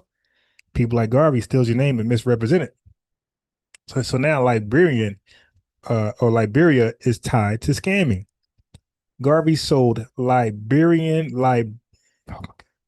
it's a tongue twister. Garvey sold Liberian Liberty bonds. Liberty. LLB, Liberian Liberty bonds, and Liberian construction loans. Damn. He raised hundreds of thousands of dollars from Black Americans. He promised this money would build a new colony and transport thousands of people to settle there in Liberia. So don't y'all lie to me and say it was about something else and properties and buildings. He told them that they were going to Liberia. Okay. So basically a stock purchase is like a ticket. It's like a first class ticket to board the ship. That's HIP. Okay. But here's the problem. Oh, come on. All right. So it's gonna ring. Call me on Facebook, but I'm a little busy. Okay, cool. It ended. All right. So now look what happened. While Garvey had some initial verbal encouragement from Liberian officials in 1920, he never secured a formal legal treaty or land grant to move thousands of people there. I'm going to talk again, family. He was in conversations about it, and for him, that was enough. He went back to the United States and started scamming. I'll say it again, family. If this ain't scamming, I don't know what you call scamming. While Garvey had some initial verbal encouragement from Liberian officials in 1920, he never secured a formal legal treaty or land grant to move thousands of people there. Okay. When the Liberian government realized Garvey's movement was radical and might threaten their own power or anger colonial powers like Britain and France, they officially banned the UNIA, Garvey's organization, in 1924 and seized their equipment. The people who had invested their life savings in the dream were left with nothing. Remember when he asked the Garveyite guy the question that I proposed in the chat, that the stocks were worthless? Yep, worthless, family. Because he was lying. The people who had invested their life savings in the dream were left with nothing, just holding a random paper. Okay, so now, family, think about it like this. If a CEO right? If a CEO, I'm just tongue tied today. I'm just all screwed up. If a CEO acted this way today, they would likely be compared to figures like Elizabeth Holmes, Theranos, or Sam Bankman Fried FTX. Using our standards today, our legal and ethical our legal and ethical standards. Here is the argument for the scammer label. Check this out. In modern finance, you cannot sell stock based on assets you don't own. One more time. In modern finance, you cannot sell stock based on assets you don't own. If a tech CEO showed a fake video of a working product like the airbrush Phyllis Wheatley to get people to buy shares, the SEC, Securities and Exchange Commission, would shut them down immediately for securities fraud. This is often called selling vaporware, taking money for something that does not exist. Selling vaporware, vaporize, taking money for something that does not literally exist. Garvey targeted the most vulnerable members of society, working class Black people who were desperate for an escape from Jim Crow. Today, we call this affinity fraud. This is when a scammer uses a shared identity, race, religion, or community to gain trust and then mismanages or steals their money. By our standards today, taking nickels and dimes from the poor for a Liberian plan that had no legal backing will be seen as predatory. Okay.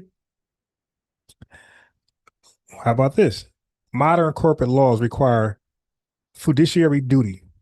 This means a leader must act in the best interest of the investors and be honest about losses.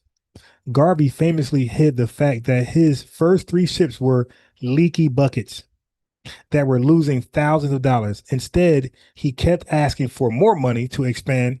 Today, that is the definition of a Ponzi style structure, using new investment money to cover up old failures. Family, Ponzi style structure.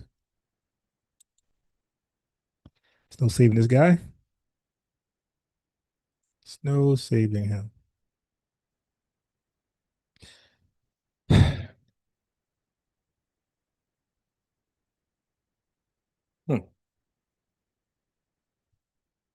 So you'll have the religious people of the Garvey movement, Pan-Africans, lying Pan-Africans. They'll say Garvey wasn't a scammer because he was a visionary who had dreams, but he was just bad at business. He just sucked at business, but he really, really wanted to see the best interests of Black Americans. So they pretty much argue his goal wasn't to get rich. They'll say, oh, he died poor. And he was sabotaged by J. Edgar Hoover, the BOI, as you heard the guy talk about. And he let his ego get in the way of honest accounting. That's their justification for the scammer. Right? That's their justification for the scammer.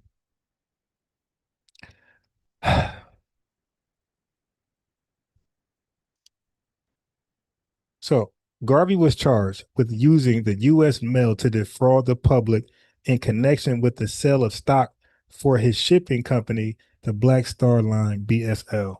Let me sip this coffee.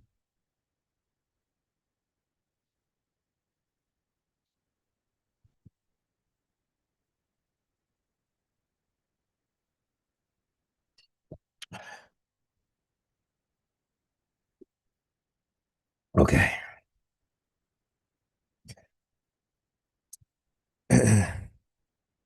Family, they could make up all the excuses they want. Okay. They can make up all the excuses they want. Now all of a sudden scamming is not so bad. They charge people with scamming who's not scamming. And the person who's actually scamming, he gets a free pass. All the excuses in the world to justify the scammer. The smoking gun. What I know is, family, when I debate, when I call these guys out, when I pin that link there to the top, when I pin that Zoom link to the top, family, that's not for show. That's out of confidence. I know they can't get around this. I don't give a damn what excuse they make. I don't care what gotcha question they ask me. They can't get around this because I have the smoking gun. The smoking gun to justify me and all of you to call Garvey a scammer is the Phyllis Wheatley brochure. That is the strongest piece of evidence that we would need, that J. Edgar Hoover needed, okay, that causes conviction, regardless of the jury's bias. That, okay, regardless of an all-white juror, doesn't matter. Today, if we look at his evidence today, right? As a matter of fact, I'm gonna do that. If we look at his evidence today, right? Look at the evidence that the state had on, the federal government had on Garvey. In a jury today, he will be found guilty. Okay? So forget about 1924 or whatever. If this was represented in court right now, he would be locked up again and deported. So make no mistake. The dude advertised a ship that the BSL did not own, and people bought the stocks. It wasn't like he advertised and nobody bought it yet. They purchased the stock. So Garvey's team distributed circulars and brochures through the mail featuring a photo of a ship with Phyllis Wheatley painted on the hull. The BSL was in negotiations to buy a ship called the SS Orion, but they had not finished the purchase or paid the full amount. The Phyllis Wheatley did not exist on their fleet. In court, when Garvey represented himself in court, he admitted in court that the ship was not yet in the BSL's possession, but argued he was raising money to buy it. So family, he admitted, he agreed to, and this is court record. Ross son, this is court record. I got the records, man. I got it. This is court records. The reason why the charge is stuck, regardless of the biased jury, the reason why the charge is stuck and will stick today is that in mail fraud law, you cannot solicit investment by claiming you already own an asset that you are still trying to acquire. Using a modified photo to sell stock is a material misrepresentation, the definition of fraud. He's a scammer. He defrauded the government, the people, his investors, regardless of who found him guilty and what the court did and what J. Edgar. No, this is out of J. Edgar Hoover's hands. J. Edgar Hoover is not in the courtroom. Okay? Family, the specific charge that led to his conviction involved a man named Benny Dancy. The prosecution produced an empty envelope addressed to Benny Dancy that had a Black Star Line return address. Dancy testified that he received stock solicitation materials in that envelope. Okay? Under mail fraud statutes, the government didn't have to prove Garvey stole millions. So family, it was never about us. They didn't care. White people didn't care about us. They only had to prove he used the post office once. Not twice, not 3 times, not 300 times.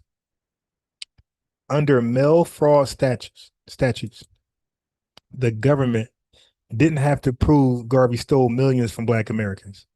And he was not interested in that.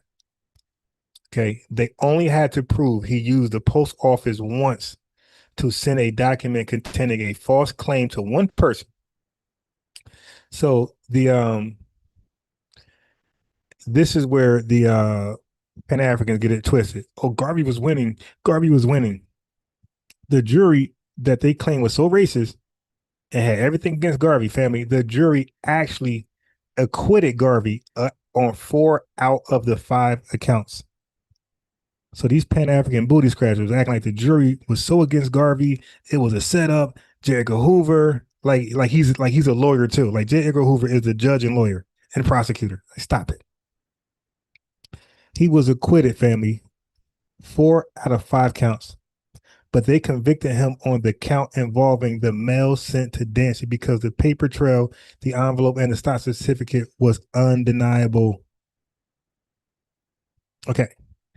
Garvey made a catastrophic legal error by firing his experienced attorney, Cornelius McDougall. Let me look this guy up. Let me see if he's let me see. Was he white? Was he foreign? Hold on.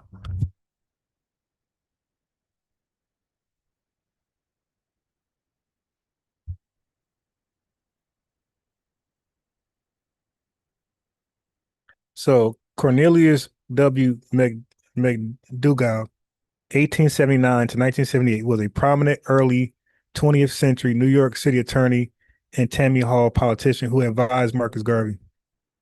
Okay. I want to see.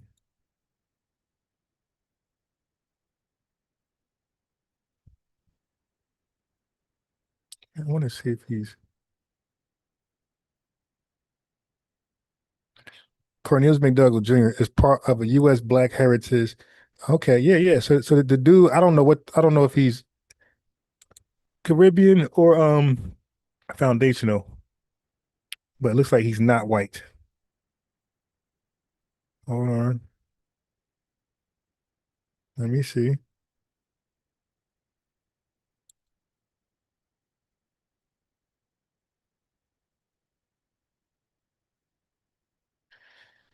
Let me see. Cornelius was born in 1911 in New York City. He was the son of Cornelius McDougall and Elise Johnson. His father was an attorney and his mother a school principal, author, and activist. It's not really telling much about his background.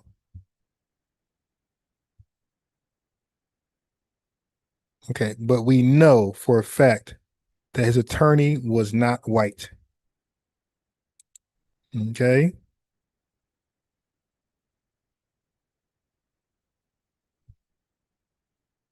There's no, I wish there was a wiki on this guy.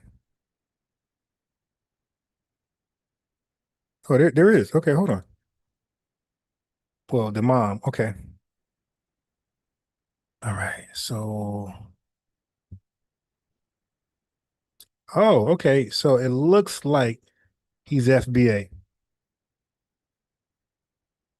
from the most part, unless there's some contradictory evidence.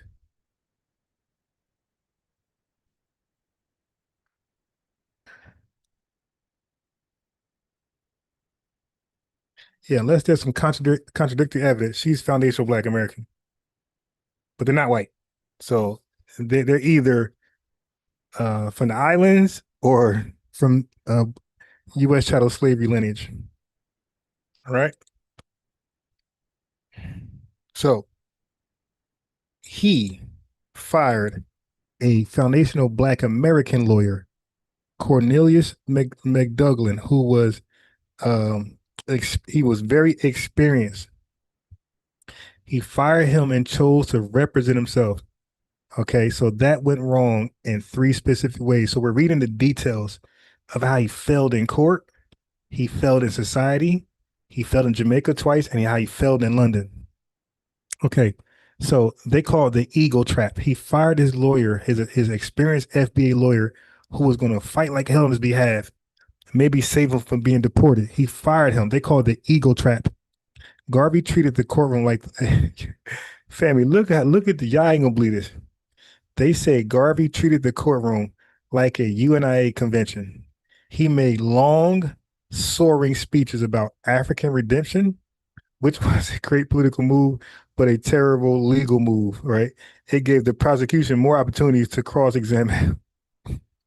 Family, they was like, yo, we need to find this damn audio of this cross-exam. I would love to hear this audio. Let me see if there's any audio. Let me see.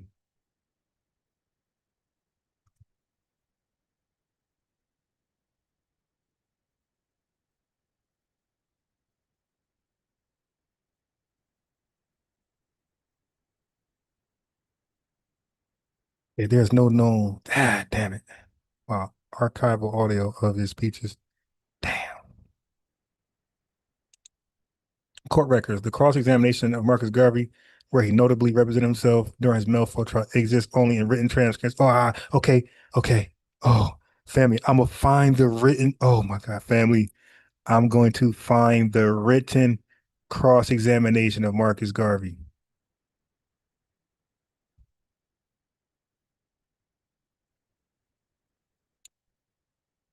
Oh, this is gonna be hilarious. Oh my God. Family, I'm going to find the written transcripts of Marcus Garvey's cross-examination. They say he treated the courtroom like the UNI, like the UNIA convention. Yo, this is.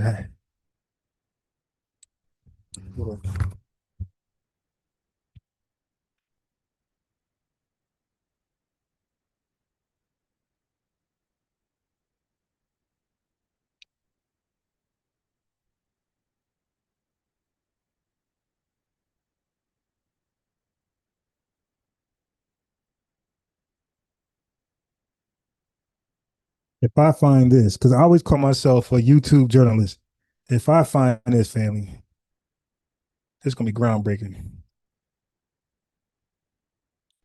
Okay. Did y'all hear the new song I'm playing around with? I played like a couple seconds of it.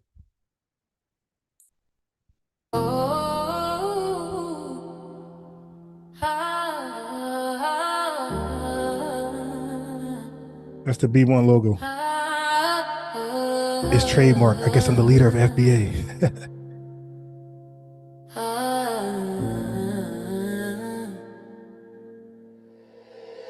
They brought us to this country as a labor force. We built a foundation and they hate us for it. They hate us for it. We built a foundation and they ain't pay us for it. They ain't pay us for it, but they gon' pay for it. I already prayed for it. Non-believers didn't pray for it. Non-believers didn't pray for it. They brought us to this country as a labor force. We built a foundation as a labor force. They hate us for it. We built a foundation and they ain't pay us for it. They ain't pay us for it, but they gon' pay for it. I already prayed for it. Non-believers didn't pray for it. Non-believers didn't pray for it. Non-believers didn't pray for it. We're black, and we built a foundation. Stone by stone, generation to generation. Vultures said we had no culture. Them vultures got a Jay-Z poster. Them vultures got a lazy culture. Vultures eat what they didn't kill. Vultures sleep what they didn't build. They brought us to this country as a labor force. We built a foundation and they hate us for it. They hate us for it. We built a foundation and they ain't pay us for it. They ain't pay us for it, but they gon' pay for it. I already prayed for it. Non-believers didn't pray for it. Hey, yo, my writing skills is kind of nice, family. Yeah. Yo, I said vulture. Yo, I said, what'd I say? Let me get those lyrics real fast. Let's do a little commercial break. Get some water, family.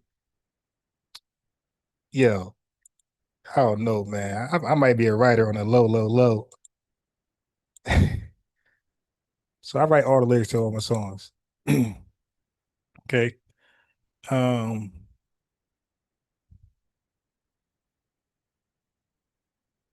on.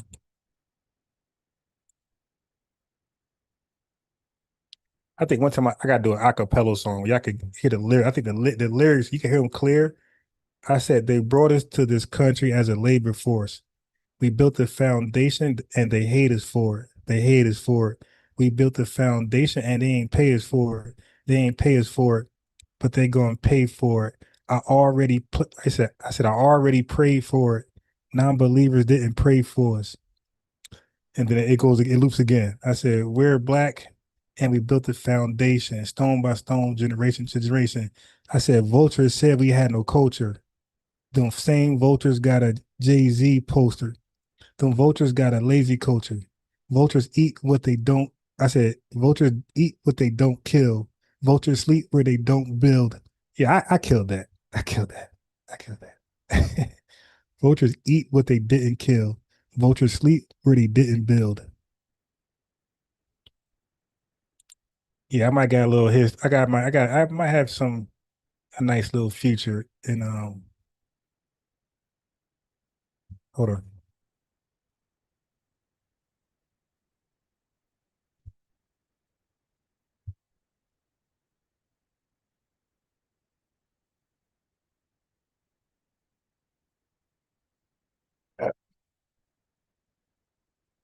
What's gonna be hard about getting a cross examination is the database that requires access. I might have to ask them to point me to that. I might have to pay for it, I'm thinking. Hold on. Vultures eat what they didn't kill. Vultures sleep where they didn't build.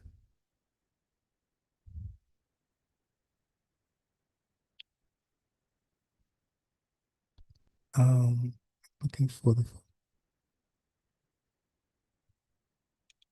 Okay. So I'm gonna go with this.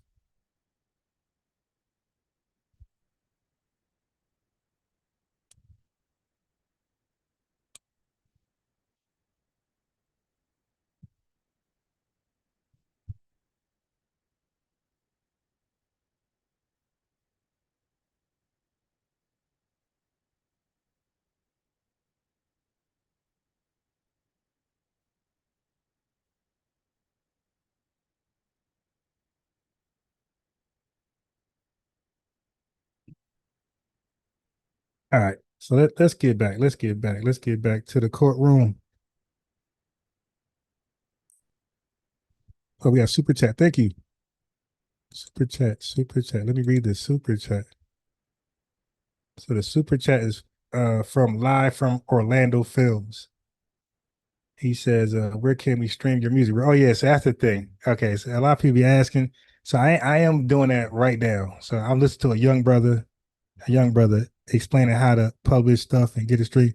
So do me a favor, Live from Orlando. Subscribe to the channel because I do community posts all the time. So once I upload, I got about 17 songs. Once I upload the songs, I'm going to where y'all could get them stream and download whatever. I'm put it in a community post. Yeah. Also, my TikTok is let me see. I know a lot of tethers wrote Tariq Nasheed. I wrote them too, so I'm hoping somehow he can get to my message.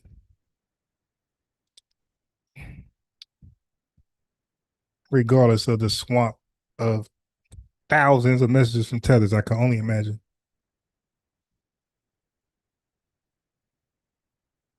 Okay. So yeah, but everybody who followed me on TikTok, I had followed you all back. Yep. I follow everybody back who followed me. So we're still a long way from the goal, but I'm still We have happy. a warrant to search this property. Step aside. Okay, then show me the. Oh shit. I'm still happy where we're at now. We're 800 followers away, but we're 200 followers in. So 200 that's good progress. I like the progress. I'm very humble. 200 that's a lot. That's not. It ain't like it say 30. It doesn't say 30 followers. I got 200. So I think that's very important. That's definitely power. It could be better, but that's power. All right. So y'all heard the lyrics. So let me bring the song back with the lyrics in mind.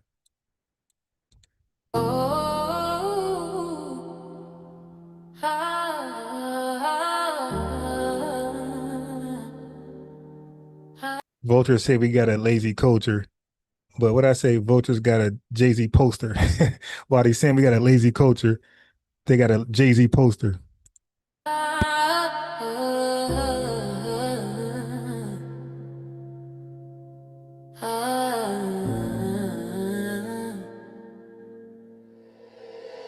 They brought us to this country as a labor force.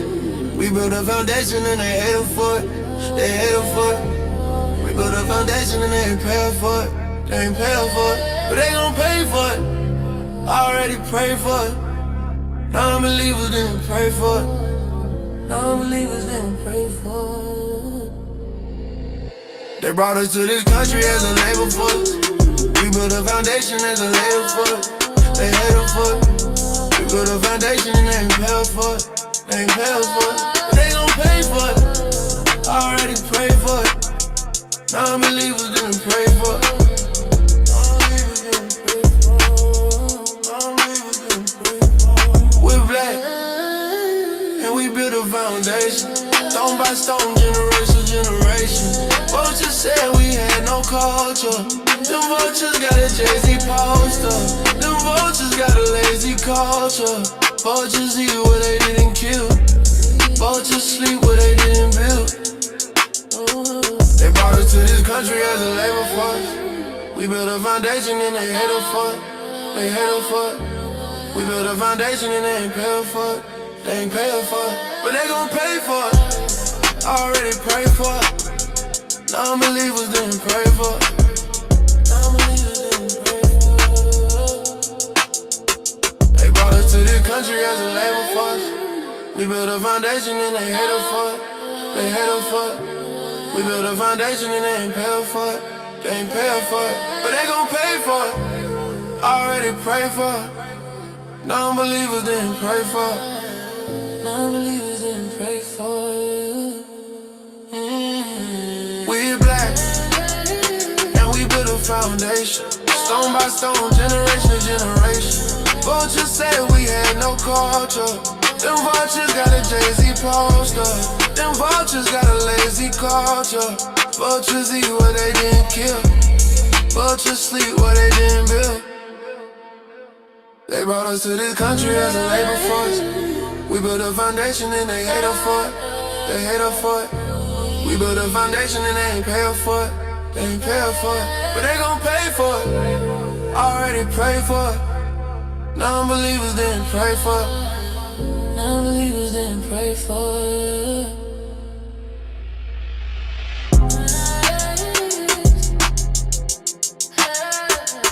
Yeah, that's I made that today. I made that like literally like probably 5 minutes. I think I'm talented. It's right here. I'm gonna look out for you, bro. You got some heat. I'm a musician and filmmaker in Birmingham. Would love to connect with you. Ah, yeah, sure. Definitely. I mean, I gave my email is blackthinktank@yahoo.com, but the best way to reach me is probably when I go live, because people send me emails and I'll just be overwhelmed with other stuff. I'm like, oh shit, then I'm doing other stuff. You feel me? But the email is blackthinktank@yahoo.com. That's an old email. Feel me? I can show you email. I can show you email from there like gazillion years old, more than 10 years old for sure. So I was always on this black thing. So when people be like, yo, you ever say African American? Hell no. I was always black. Always black. My email is literally blackthinktank@yahoo.com. And family, if y'all old enough, you know everybody use Gmail, right? This is Yahoo. You feel me? This is Yahoo. Again, you can see how old my emails are. So this foundation black thing ain't new to me. So when people say he's your leader, he ain't our leader. This is what we always thought, but we kind of thought we were by ourselves because we really ain't talk about it too much openly, right? So when somebody brought it was really Yvette Carnell and Tone Talk who brought the idea, and Tariq evolved it. You dig, to a degree, and we was like, yeah, and you actually can make them both work. So in the census, like to satisfy ADOS, to satisfy FBA, you really could just make it FBA DOS. Foundational Black American Descendants of Slavery. It actually meshed together perfectly. I satisfy both stances, where nobody's like, oh, why is ADOS there, not FBA? Why FBA? Put them both there. Foundational Black American Descendants of Slavery, FBA DOS. Everybody wins. You dig? He said I got an AOL. I do got an AOL, not account, but I do got an AIM. I got AIM still. AOL Instant Messenger. You dig? I got an AIM for sure. But I'm just letting you guys know, I always said black. That's my email. I'm black, black, black. And then I got a Facebook. Check this out. I was always black. Okay. Let me show you guys something. If I can find it real fast. How do you find it? Oh, over here somewhere. All right, watch this. Watch this, family. I was always black. Look at this. Black think tank. This is my group. I got under 13,000 members. Black think tank. Okay. Do they show how long this group was around? So look at the admins. The admins it should just be me. And here. But I wonder if it shows how long this was around.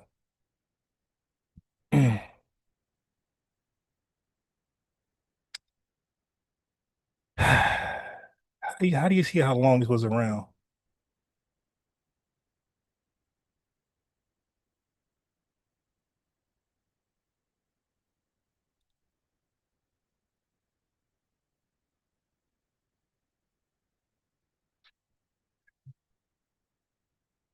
This might be it.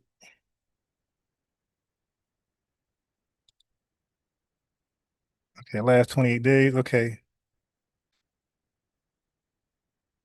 Okay, here we go. All right.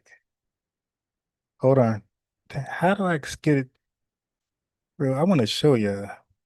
How I get this to, gotta be a faster way to change the date. But so far, look how long this group been around. 2020. Uh-oh, this is time. This is the ADOS time right here. This is I'm past ADOS. I'm past ADOS. I'm past FBA. Look, I'm still going. I'm still going, still going. This is how long I've been saying I'm black. Look at this. 2012. It might be 2007. So you got figures on here. You got people who always said they was black. Still going.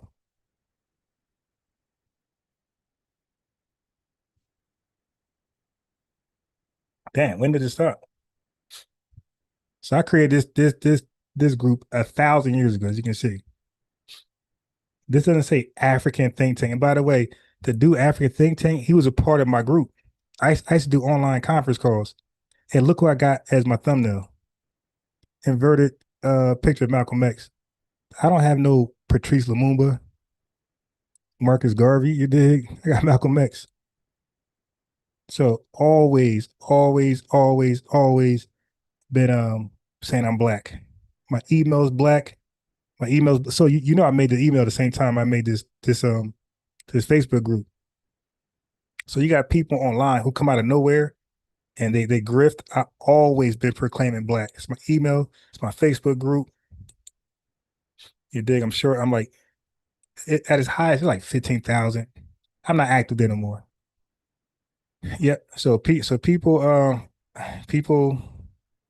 come out of nowhere and grift in these spaces, but they can't show receipts like me. My email, my Facebook group, all this stuff is beyond probably, yeah, you see, it's probably gonna go to like 2004. I'm gonna say 2005, 6 would probably stop that. All right. Anyway, let's finish demolishing Marcus Garvey. All right. You know what's crazy? It's a bunch of tethers and Pan-Africans in my group and don't know it's my group. All right.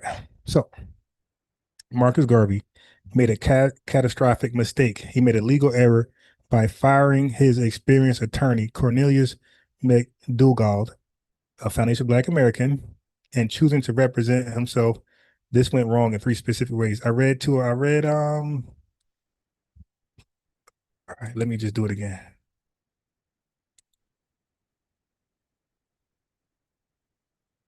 So his ego trap. He treated the courtroom like a UNIA convention.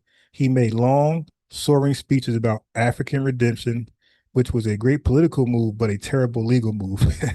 It gave the prosecution more opportunities to cross-examine him. So family, once he got done with this long Pan-African speech. They're like, okay, they ask some more questions. They just come because he's not defending himself. She's trying to sell. He's trying to sell. He's a salesman. He's a snake oil salesman. He's trying to sell to the juror. Sorry. He's trying to sell to the jury. Family, he's trying to scam the jury with these long speeches. Like, he's in character. He's the first Charleston White. Okay, watch this.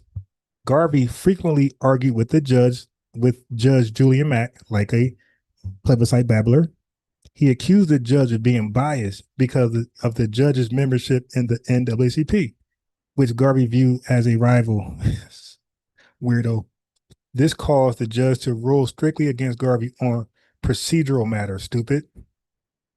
When Dancy, who was elderly and somewhat confused, took the stand, Garvey was so aggressive in his questioning that it made him look like a bully to the jury rather than a victim of a conspiracy. He's watching The Devil's Advocate.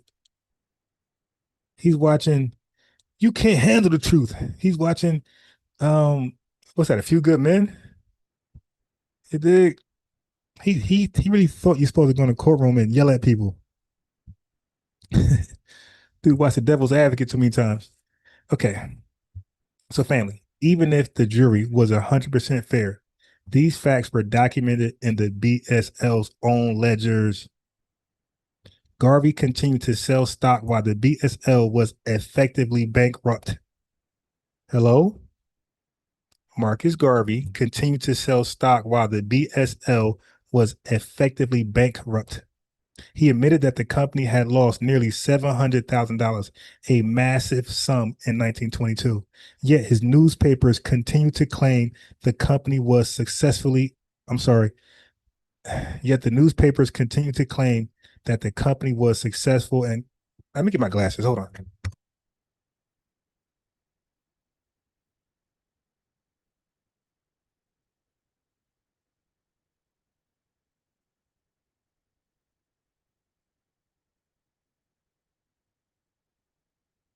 Speaking of egos, my ego is not letting me wear my glasses. All right, I got my glasses. Let me clear the lane.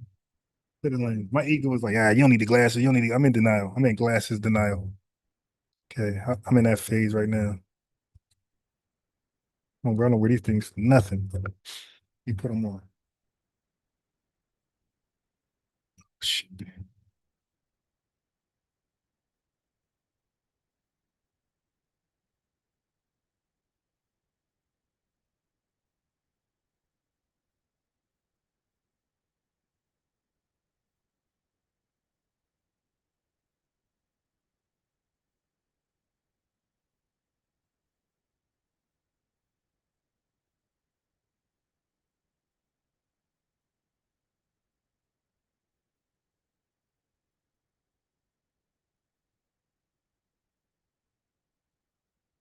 Let me cleanse the lens. Cleanse the lens.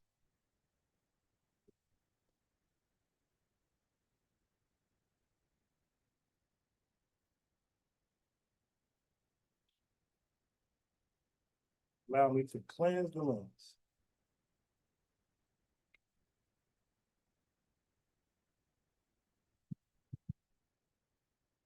Feel kind of crazy.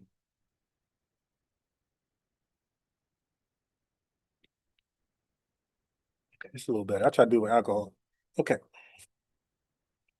So Garvey continued to sell stock while the BSL was effectively bankrupt. The link is there, Pan-Africans. Click it.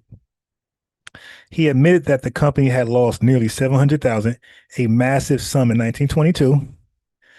Okay, don't forget, these facts were documented in the BSL's own ledgers. Yet his newspapers continued to claim the company was successful and growing. The vaporware ships, he solicited funds for the SS Orion and the SS Ethiopia without having clear titles to either. Audit records, BSL accountants testified that the books were in total disarray and money was being moved from the shipping company to pay the operating costs of the Negro World newspaper and commingling of funds that is illegal for a corporation. I told you, family, he was using the stock funds to support his other business endeavors. Okay. So the charge, hold on. So the charge, mail fraud, the evidence, envelopes, and brochures sent to Benny Dancy, amongst others. Garvey's defense, I was building a nation, not a business. So much for you guys lying. Okay. Misrepresentation, photo of the Phyllis Wheatley, a ship he didn't own. His defense, it was an illustration of our future intent. That's what he said. That's a quote, family. Financial fraud, selling stock in an insolvent, bankrupt company. His defense, the people wanted to invest in the dream. Wow.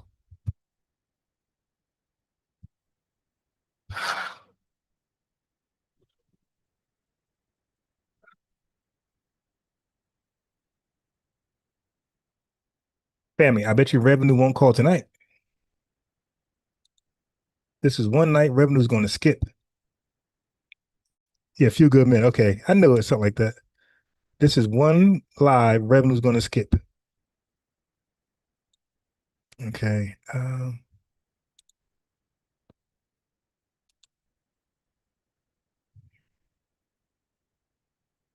This is sad. Garvey went out sad, yeah. This is the scammer that these guys pretended was successful. Now, remember, the guy said Garvey was successful. Financial fraud, selling stock in an insolvent, bankrupt company. Garvey's defense, the people wanted to invest in the dream. Family, Garvey is a hero for his identity work amongst Pan-Africans, but he was a scammer in every sense. And you want to look at business law standards, scammer. He sold a specific product, repatriation and shipping, and he could not deliver. And he used the savings of the FBA community to fund a business that was functionally a money pit. If this was on Shark Tank, Kevin O'Leary would say, Mr. Wonderful would say, you're burning your money. Right? Yeah, so if anybody want to smoke on this one, what source? Click that link. I got you. Click that link. We got you. What source? Y'all made yourself look stupid. Okay. So during the trial, the prosecution presented the company's internal ledger and audits. All right. They brought in evidence. Under questioning, Garvey had to admit that the Black Star Line has suffered a net loss of roughly $700,000 by 1922. Despite his loss, Garvey continued to print advertisements in the Negro World newspaper claiming the BSL was a glorious success and a safe investment. That's scamming. Selling stock in a company you know is bankrupt while claiming it's profitable is the textbook definition of securities fraud.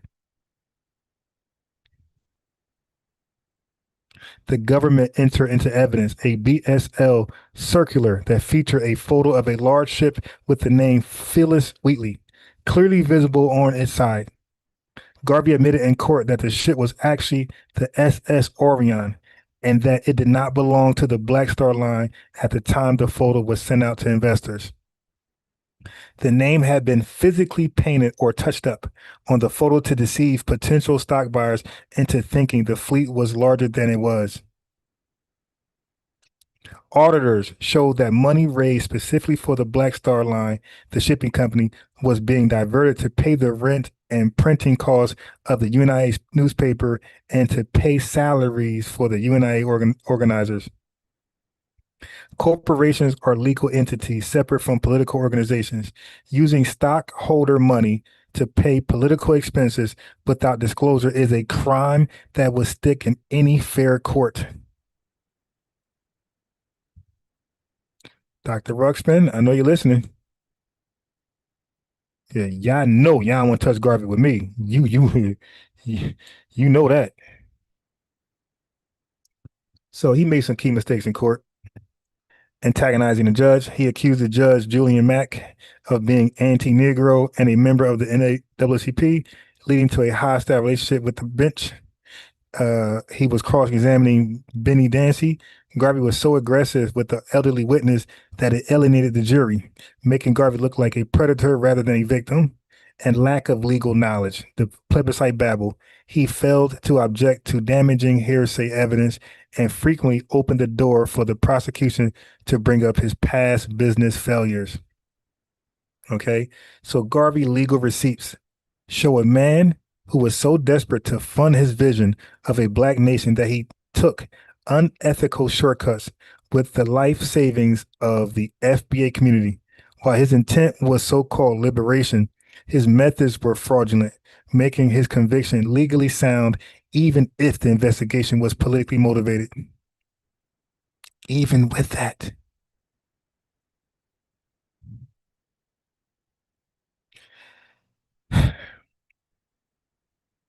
Marcus Garvey said he had disloyal black captains and engineers.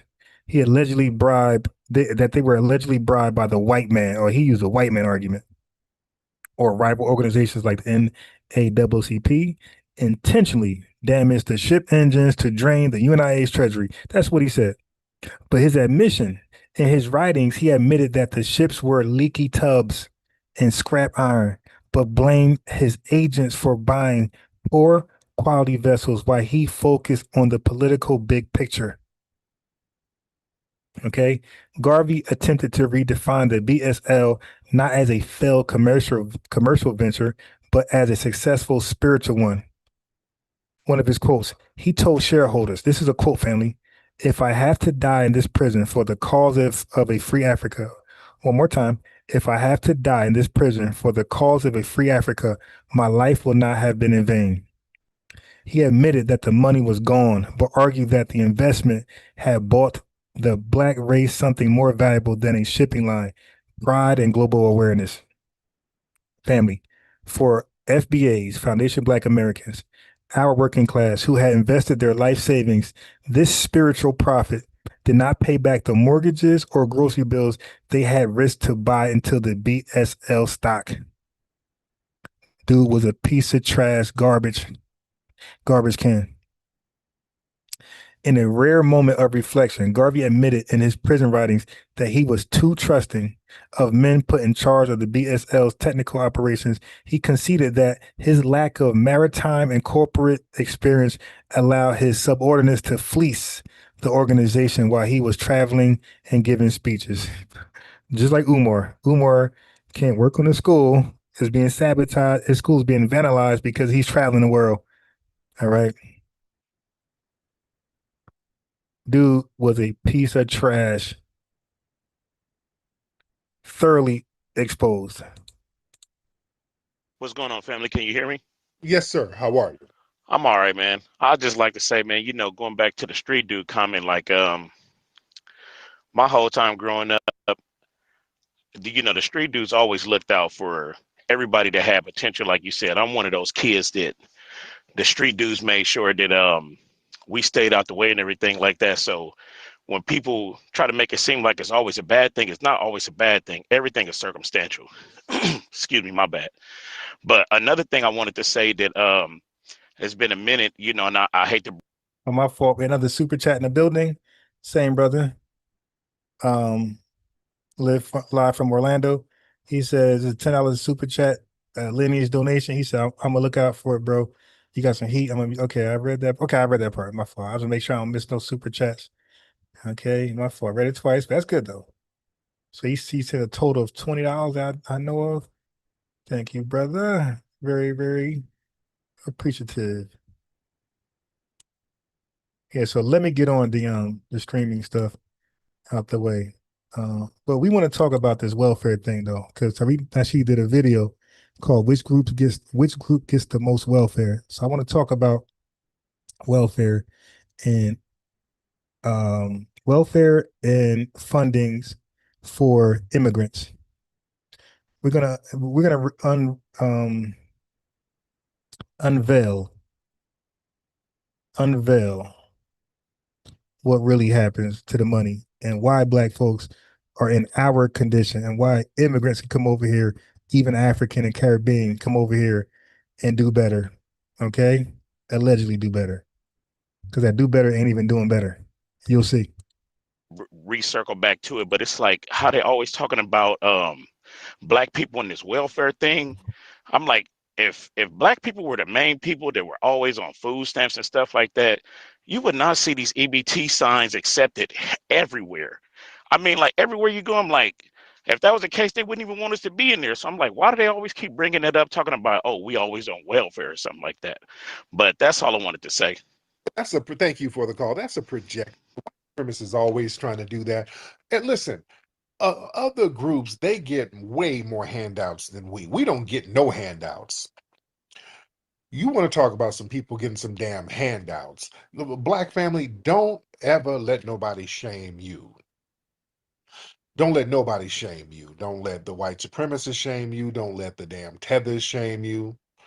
The tethers, they come over here getting all types of benefits, getting all types of programs where you're getting free stuff that you didn't earn, nor was there a debt owed. Man, look, these immigrants come over here doing God knows what back in their homelands.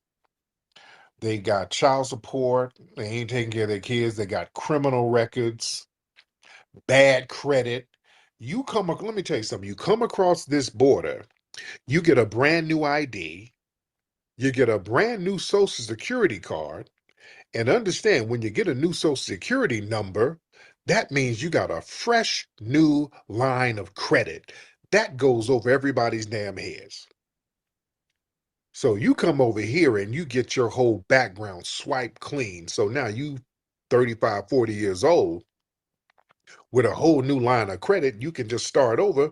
Bam, you go out here and get loans and houses, and you get all types of stuff with this fresh new credit that we as foundational Black Americans, we don't have that. We got to deal with all the debt that's been accrued over the years based on the systematic racism and deprivation that has been depriving us so long. We can't pay certain things on time. We get college debt we can't really pay off like that. So we're stuck with the damn debt that we've accumulated over the years. We don't get to run across the border and have the shit wiped clean.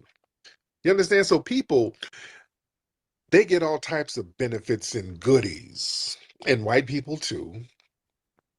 You know, they've gotten all types of handouts from the Homestead Act, from the white unions that were recognized and honored and allowed to monopolize certain jobs and industries that they still do on the low. They would get these home loans with just pennies on the dollar where they can get home and land, those GI Bills that created the modern suburbs and the modern white middle class that we didn't have access to, we couldn't get based on race. These people get all types of handouts. And then when it comes to welfare, white people get the most welfare with raw numbers and per capita, because they try to play the per capita game. Don't let them play that. Because what they'll try to say, well, yeah, it's going to be more whites on welfare because there's more white people, dude. You don't understand per capita. Per capita, well, damn it, I hit you with the per capita. Per capita, the biggest welfare area in the country is a white enclave in Kentucky called Owsley County. Owsley County, Kentucky is an all-white county in the middle of Kentucky where everybody's on welfare. The town is 98% white and 98% of the people are on welfare there. The whole damn county is on welfare. That is the welfare capital of the world. I want y'all to look that up. The white supremacists hate when we bring that up because you can't deny it. Don't let them run that welfare talk on you. And plus, welfare was created for white women during the FDR because white men were working in them coal mines. They were dying off, and the white women would be widowed, and they didn't have no money. So they created welfare for white women. Yeah. So don't let them run that welfare game on us. If anybody should get welfare, we deserve it. I wish I could get some damn welfare. And we need reparations. Let's get Robbie in here. Good, man. How are you, sir?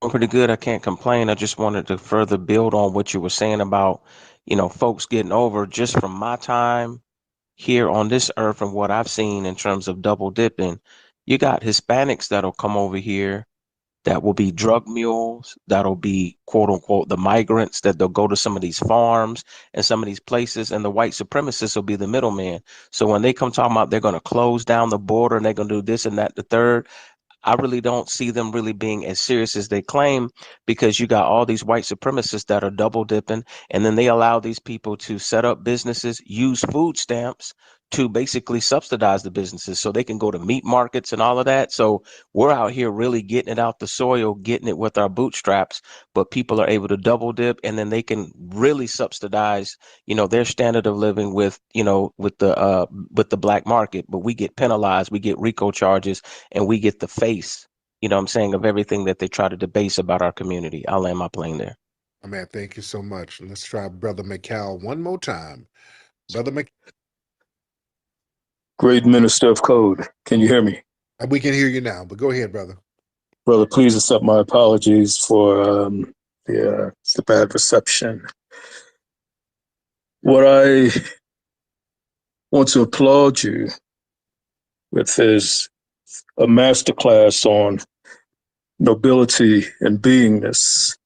Mm-hmm. I remember as a young boy, the great Isaac Hayes, I watched him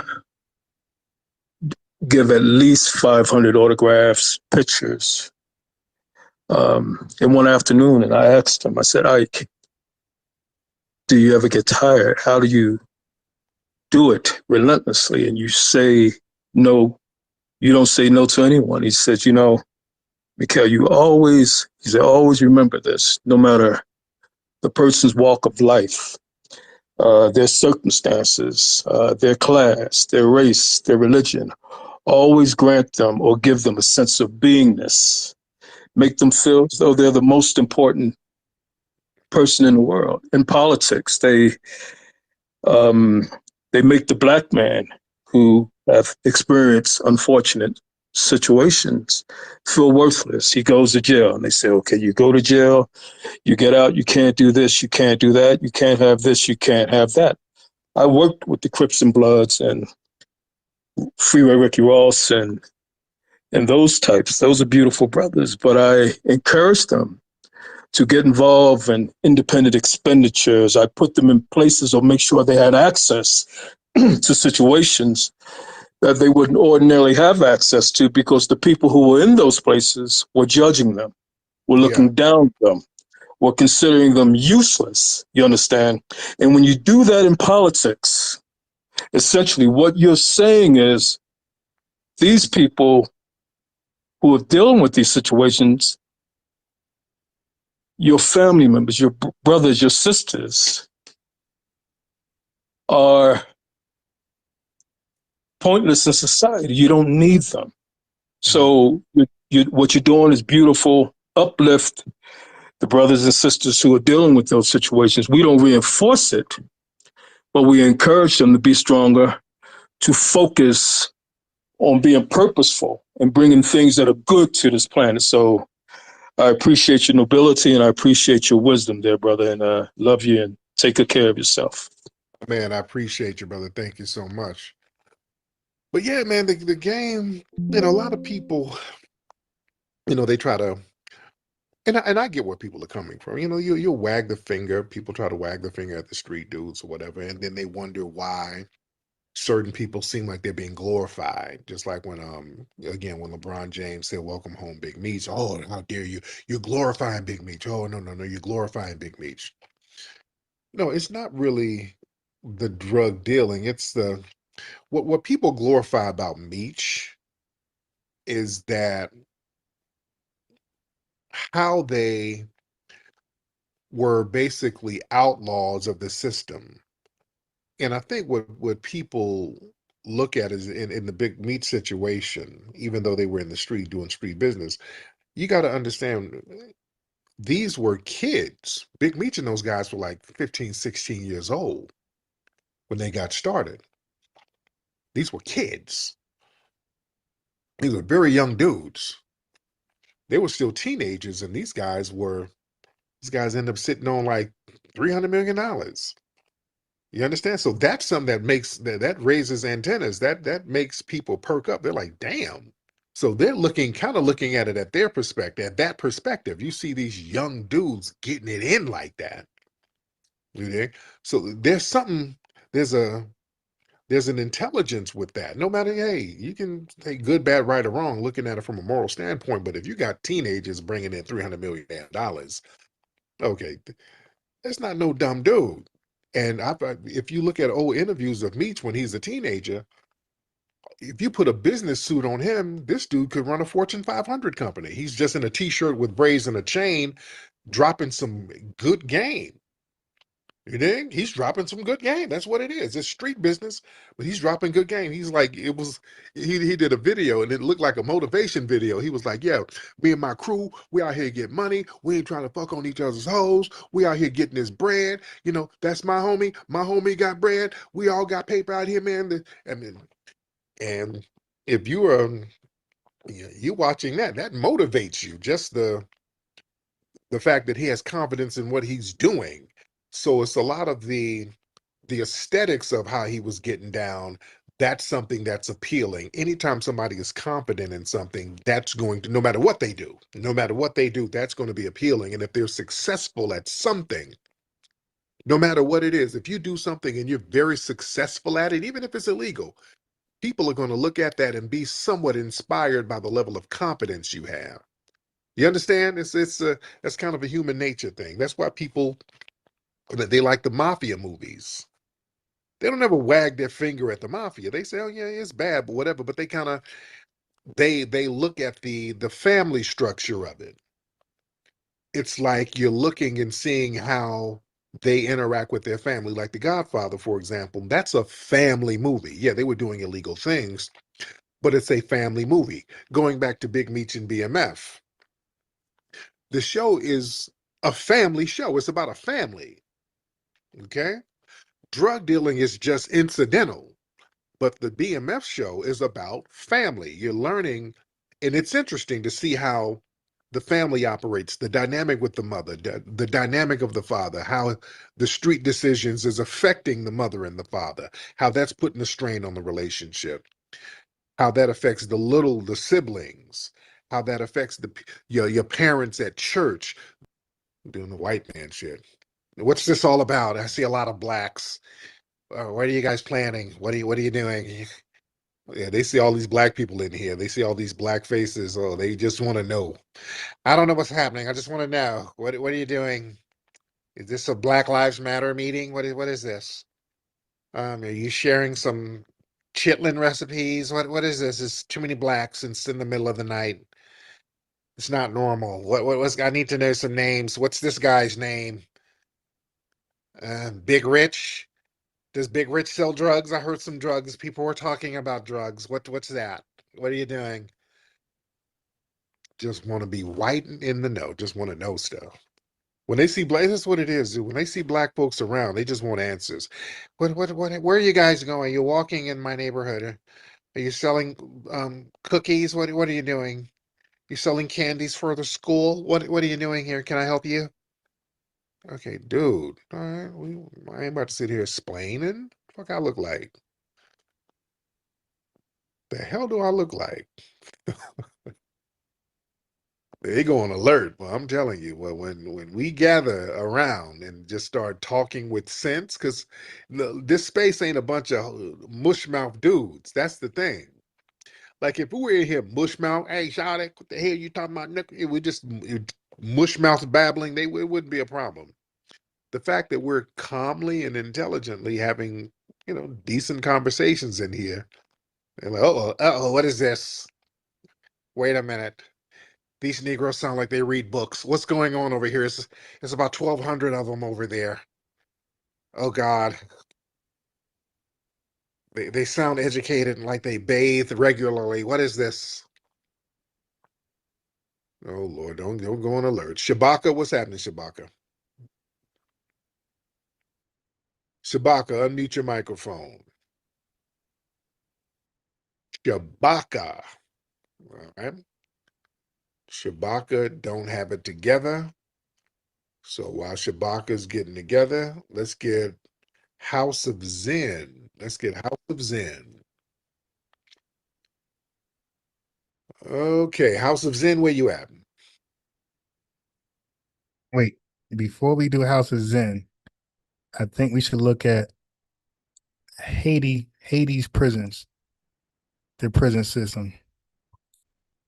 Ever seen there's a documentary on Haitian prisons? The first thing that hits you is the smell. Sweat, feces, urine. Bro, it's like fucking 90 people in a cell that's designed to fit like 10 people. They're locked up in these cells for 23 hours a day. We count 60 prisoners coming out, but inside, I count only 18 beds. And also there's no due process because they can't process everybody. So there's guys in there that are like, yo, I didn't do anything. Some of the prisoners tell me they've been here for 10 years without ever facing a trial. And then there's an earthquake and everyone gets out. And then they go, I think that guy was in prison, pick him up. He says the police grabbed him as he was walking through a market, but he has no idea what the charge is. Now you're in the worst prison on earth. The worst thing I've ever seen, there's a document.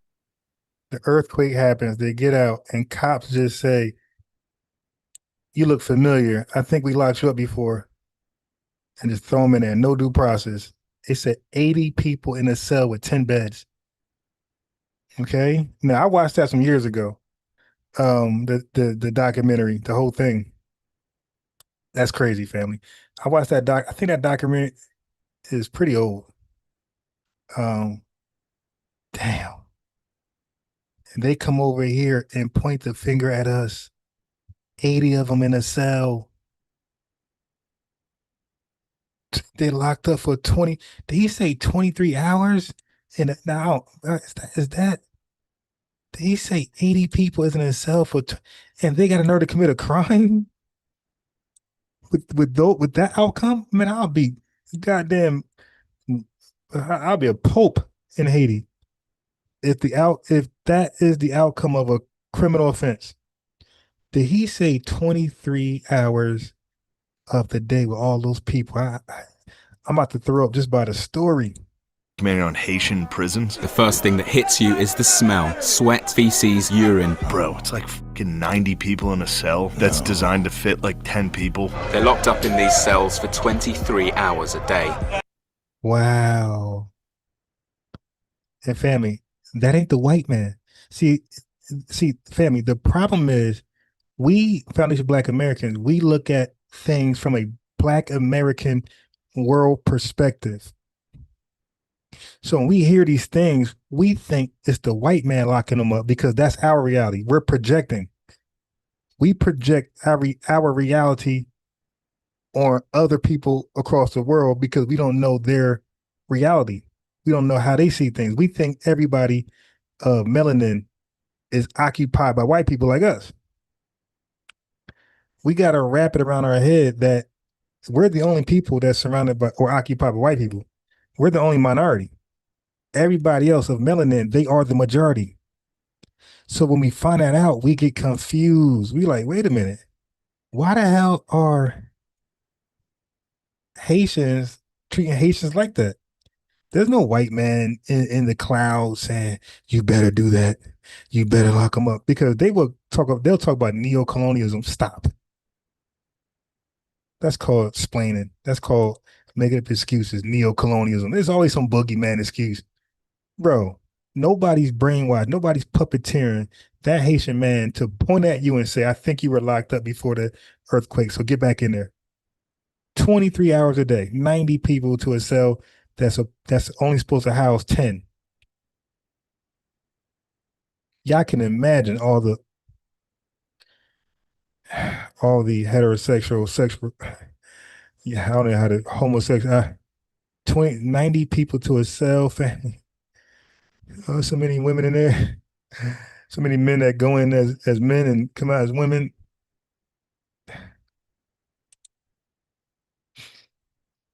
And then they come over here and project on us. Khalid, good teaching. 499 super chat, Lenny's love there. Thank you very much. So he's proven that the super chat does work. So that's definitely SETI. And what I was showing with the thumbnail is that why, when you're a Pan-African, you're automatically a Black Panther nationalist, and you're automatically a Hotepper. We just watched a lady who literally said that she was part of the UNIA movement, got out of there, became a Black Panther. She's out of there, and now she's a kente cloth Hotepper. So I'm saying, like, they have an identity crisis. Like, Pan-Africanism is an identity crisis organization, where by default they must embrace Egypt. They must wear an unk. They must wear open-toe sandals.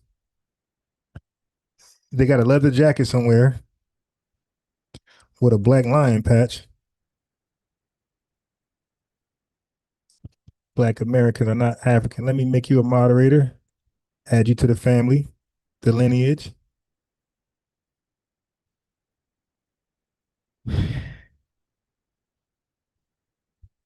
$15 beds. Yeah, that was crazy. All right, so family, let's talk about the welfare. Hold on. Is there something else? Did he touch on something else? Any of his belongings from the truck, and the truck wasn't out of the yard. The truck was on the yard the entire time. And the manager told us that the coroner said that he had been there for 3 days. But my grandmother doesn't think that's true because she had talked to him. Wow. Well, yeah, y'all probably should get like a private investigator to kind of snoop around, and they shouldn't be that much. Okay. And just get some information about what's going on and hear what they have to say. And what was the official cause of death? They don't have one for us. The medical examiner doesn't have one for us. The robbery unit was called out to the truck. Like, again, I said the truck was on the yard at the job site. So he passed away in the truck. The detectives don't have anything for us. They say they're waiting for the medical examiner. Last time I dealt with this with my mom, the medical exam didn't come back for 6 months later. Yeah. So yeah, y'all need to get a private eye and a lawyer. Y'all need to get a lawyer to look into that too. All right, hold on, family. 1 second. I want to get to. Could you even have Tethers talk about Black folks on welfare?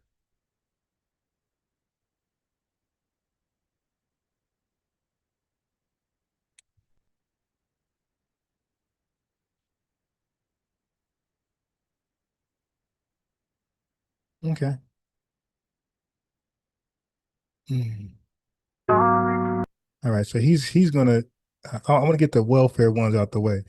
All right, where they say we're on welfare. I want to get this out the way so we can touch on it.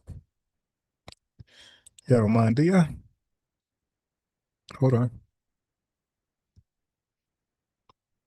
I want to talk about the wealth gap. So I'm going to have receipts because you had Chaotic Truth. You had a Tether Dream. They'll come over here and they'll talk about how Black Americans, even you heard Revenue say Black Americans are not doing well in America, that immigrants come over here and do better than us. Okay. So let's address that with receipts.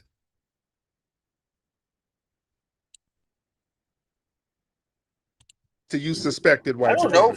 Tell Grok to look up statistics in the U.S. Right. You'll see it right there. What are the statistics? Who's on welfare? Who's on child support? You guys, you hillbilly. Okay, look at the chart. You are on welfare, sir. The hell you talking about? That's you guys. You get the most welfare than anybody. I'm talking raw numbers and per capita. Per capita, the welfare capital is Owsley County, Kentucky. Everybody Google that or chat GPT it. It's a damn near all-white county, and damn near everybody's on welfare there. Per capita and raw numbers, you are the welfare kings and queens, sir. Don't. Okay, y'all too easy. You hillbillies are light work. Come on now. Oh, come on. Yeah, Jim Bob and Hey, did you name one state or the whole country? Yeah, I'm talking about the whole country. You guys get more welfare than everybody. Really? Yes, you do. Oh. You didn't know that? No. I didn't actually. That's the first time I learned that. Yeah, man. Hey, family, I was in South Carolina. I was in Georgia.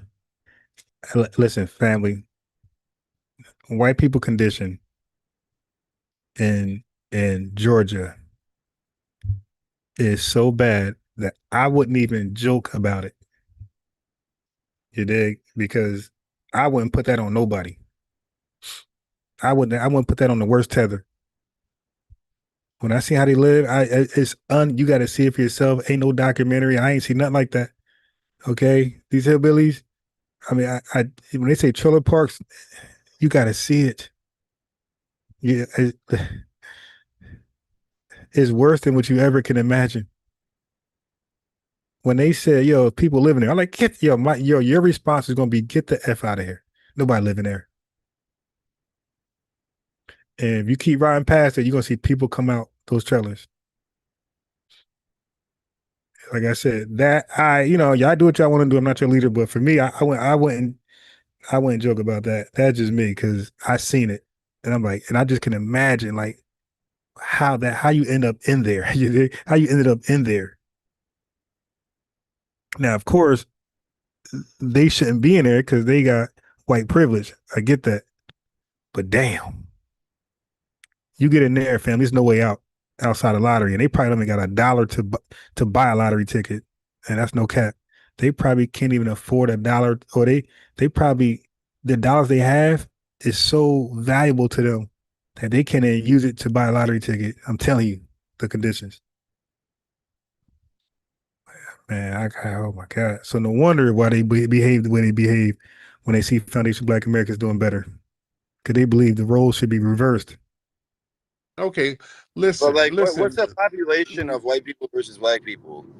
What's the population of meth pipes? All right. And this is where I will go with the receipts, the long historical receipts of white people on some type of government assistance since 1862, all the way consistently through the entire country. I mean, all the way to 2026. So it's like, dude, when were y'all not on welfare? I could tell you when we were not on welfare. We were not on welfare. Nothing. We got on welfare in small numbers after like 1950. Before 1950, so you couldn't find anybody foundational welfare.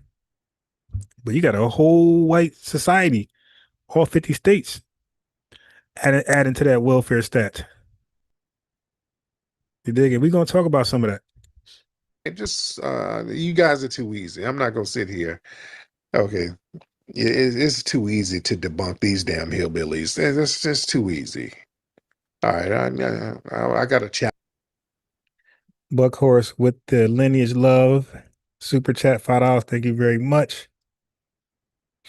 Okay, we got Double R Realize TV pulling up.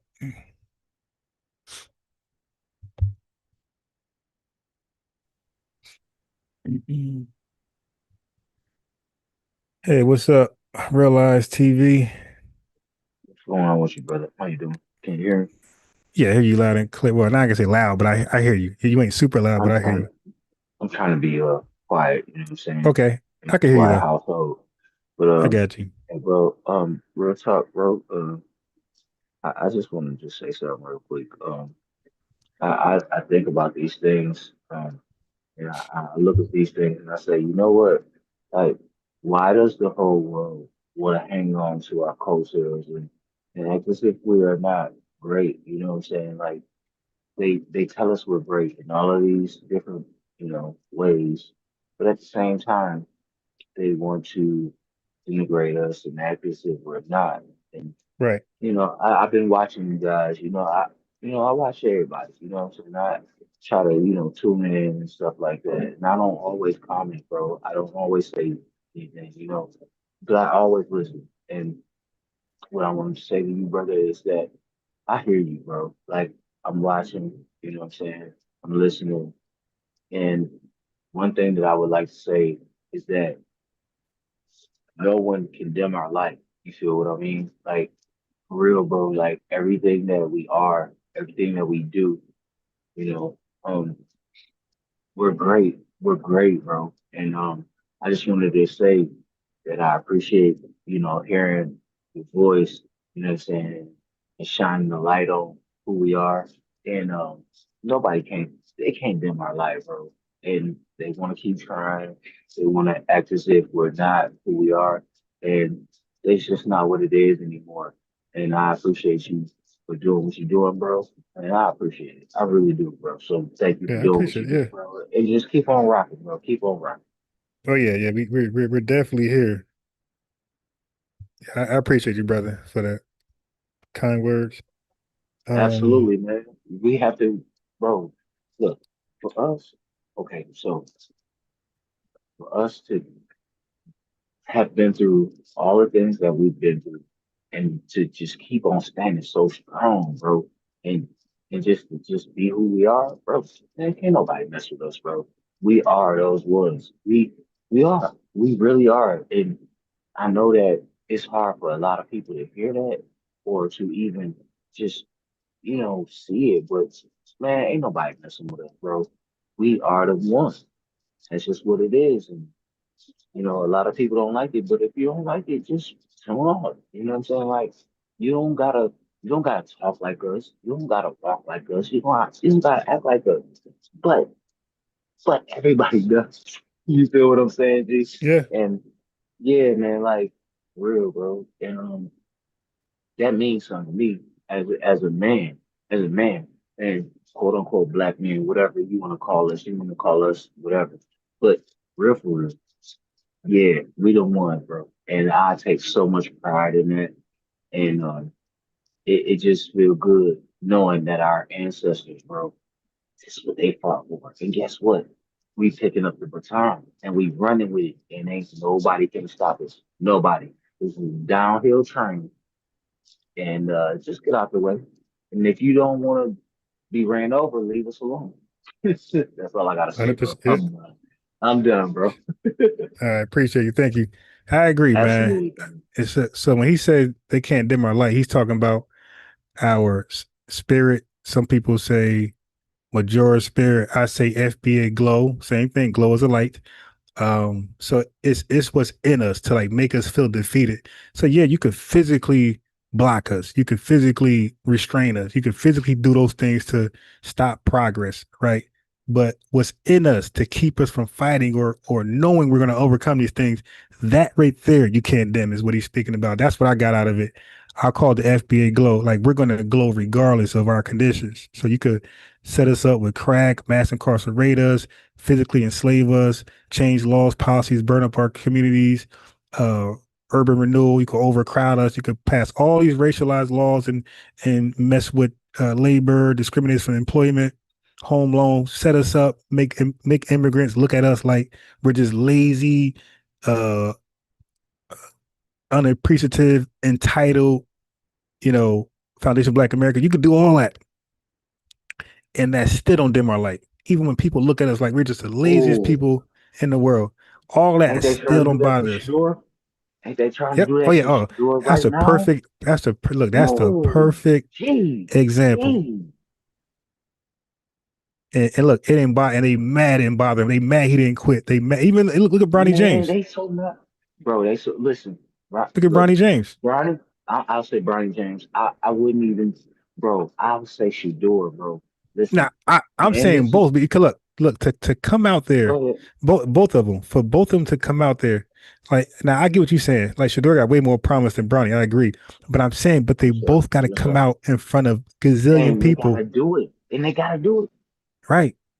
And they're doing it, Yes, and they're sir. smiling, and that's bothering people. I'll just say people. Everybody. It's bothering Everybody. because they And you like know why what? these folks got Everybody. so much confidence. We can't shake their confidence. We can't dim that Nope. FBA glow. Nope. Nope. Nope. You can't. And guess what? You're gonna have to deal with it. Because guess what? Our children's boy, wait, who you don't want. Okay, so when I think about this stuff, right, I'm like, you know what? Why is it that everyone wants to, like, and I say it again, dim our light, bro. Um, when someone can look at you and say, "Well, you're shining too bright for me.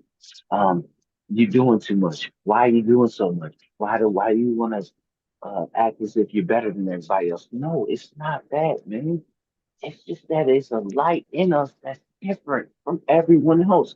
How can you get mad at me because my light is bright. How can you get mad at me because I shine in the darkness? Bro, there's a lot of people who don't understand who we are as a people, bro. We gon' shine whether you like it or not, G. And I'm a land right there, G. For real, man. We, bro, we just special, bro. And I want us to understand that we're special, and I want us to know that it's brothers like me, it's sisters that man, we see us, man. We know man, we know we shining. We know we shining. And I just want us to keep doing it. That's all. Thank you. Yes, sir. Yeah, family. Like they got us really messed up. Okay, so now I'm going to continue with the show. We're gonna rebut this welfare thing that they're trying to pass us. Okay. Give me a second.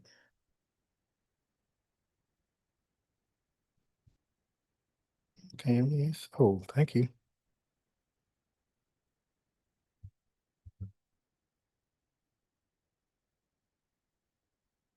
Okay. All right, thank you for okay. So now let's go to the other. Let's finish this one first. Challenge myself. I'm not going to beat up on the afflicted. These guys are afflicted with drugs. I'm not going to verbally and mentally beat up drug addicts. Realize TV, thank you. That would make me a bully. And Realize, make sure you subscribe, like the video. We want to, get you back on here. Another day we'll be live. Got to bring that good FBA glow spirit back. Appreciate it. Absolutely, brother. Absolutely. I got you. G. Yes, sir. So now here is some more people who saying we're on welfare. We're going to address this. I'm the firstborn of my family, Yes, but my background is Syrian. That's where the homeland is, or my motherland. I honestly, when I first heard about reparations, I thought it was actually crazy, and I still don't see how it can be done feasibly on a large scale. And I think I honestly think that, like, if you look at something like when it comes to like welfare and things like that further, I feel like something like reparations would kind of have harmful effects as to what welfare does to people, and entraps them into like a habitually bad lifestyle. So I don't see like how it's feasible on an economic scale, and then like feasible in terms of like actually helping the people that get that money to scale it into some sort of financial literacy down the line. So you feel like it will be like welfare. What does welfare do? How does welfare harm people? Well, when it comes to welfare, it's kind of like there's some people. It's really based off of on a psychological premise. If you look at it this way, there are some people that try to take advantage of the welfare system. They're pretty much their users. They benefit purely off of it. These people usually get lazy. They don't want to work a job. They try to find loopholes as to where that they do not lose their welfare benefits. There are some people also, the psychological consequences of welfare would be, let's say they are in a rut, they're having a hard time, they end up needing to take welfare, whether it being food stamps or getting a monthly assistance from Social Security or the government in whatever way. They need that for a while, then they get used to it. So do you think this is like hypothetically, do you think this is something that affects a lot of Black people? Do you think this is something that makes Black people lazy?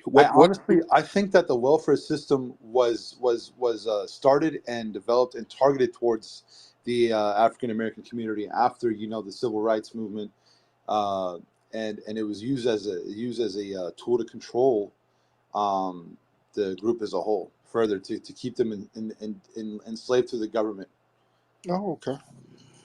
So you're not really for like too many government handouts like that, right? I mean, not particularly, because there's so many moving parts, and it ends up getting muddied.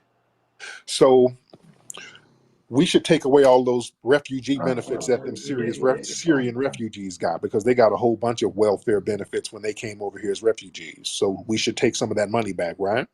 Sure, take it away. Right, because we're going to talk about people getting welfare.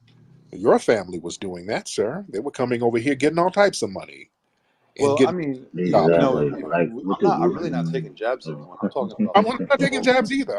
I yeah. am not taking But jabs. you see, you're Nope. referring to my family. You're saying your family. My bullshit. I'm family. taking jabs. I'm taking jabs. Syrians, sir. Syrians, sure. But I mean, if there are Syrians, but not my family, not specify my. Well, you're Syrian. Like when you talk about black people, that includes me.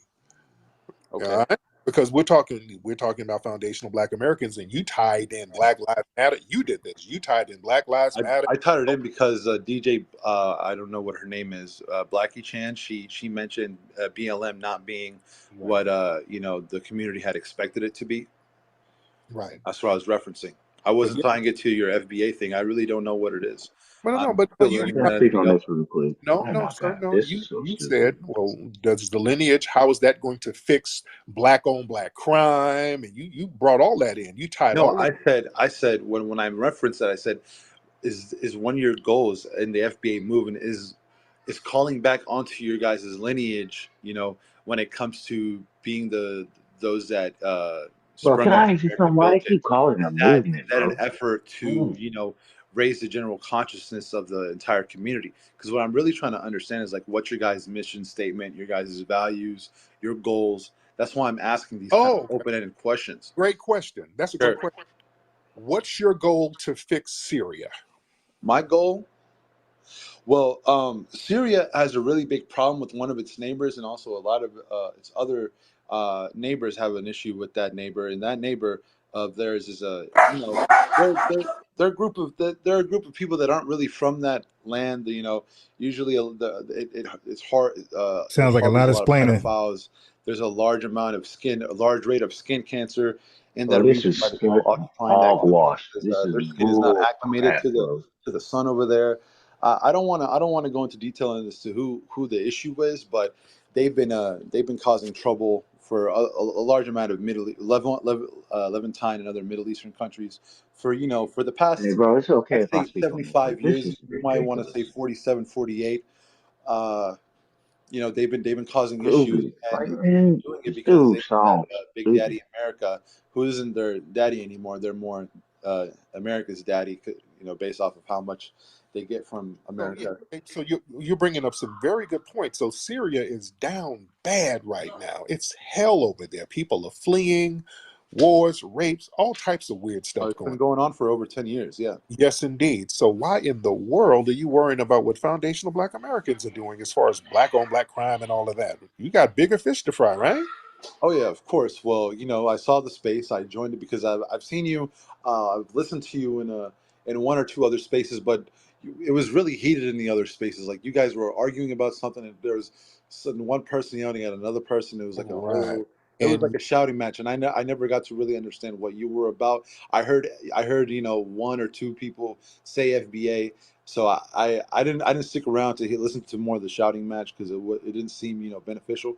So when I saw, I guess someone who I know is watching or is listening to your space, so it was recommended on the top of my bar. I clicked on it and I listened, and then the topic of what the FBA is came up. So I was like, hey, that Somali guy disappeared.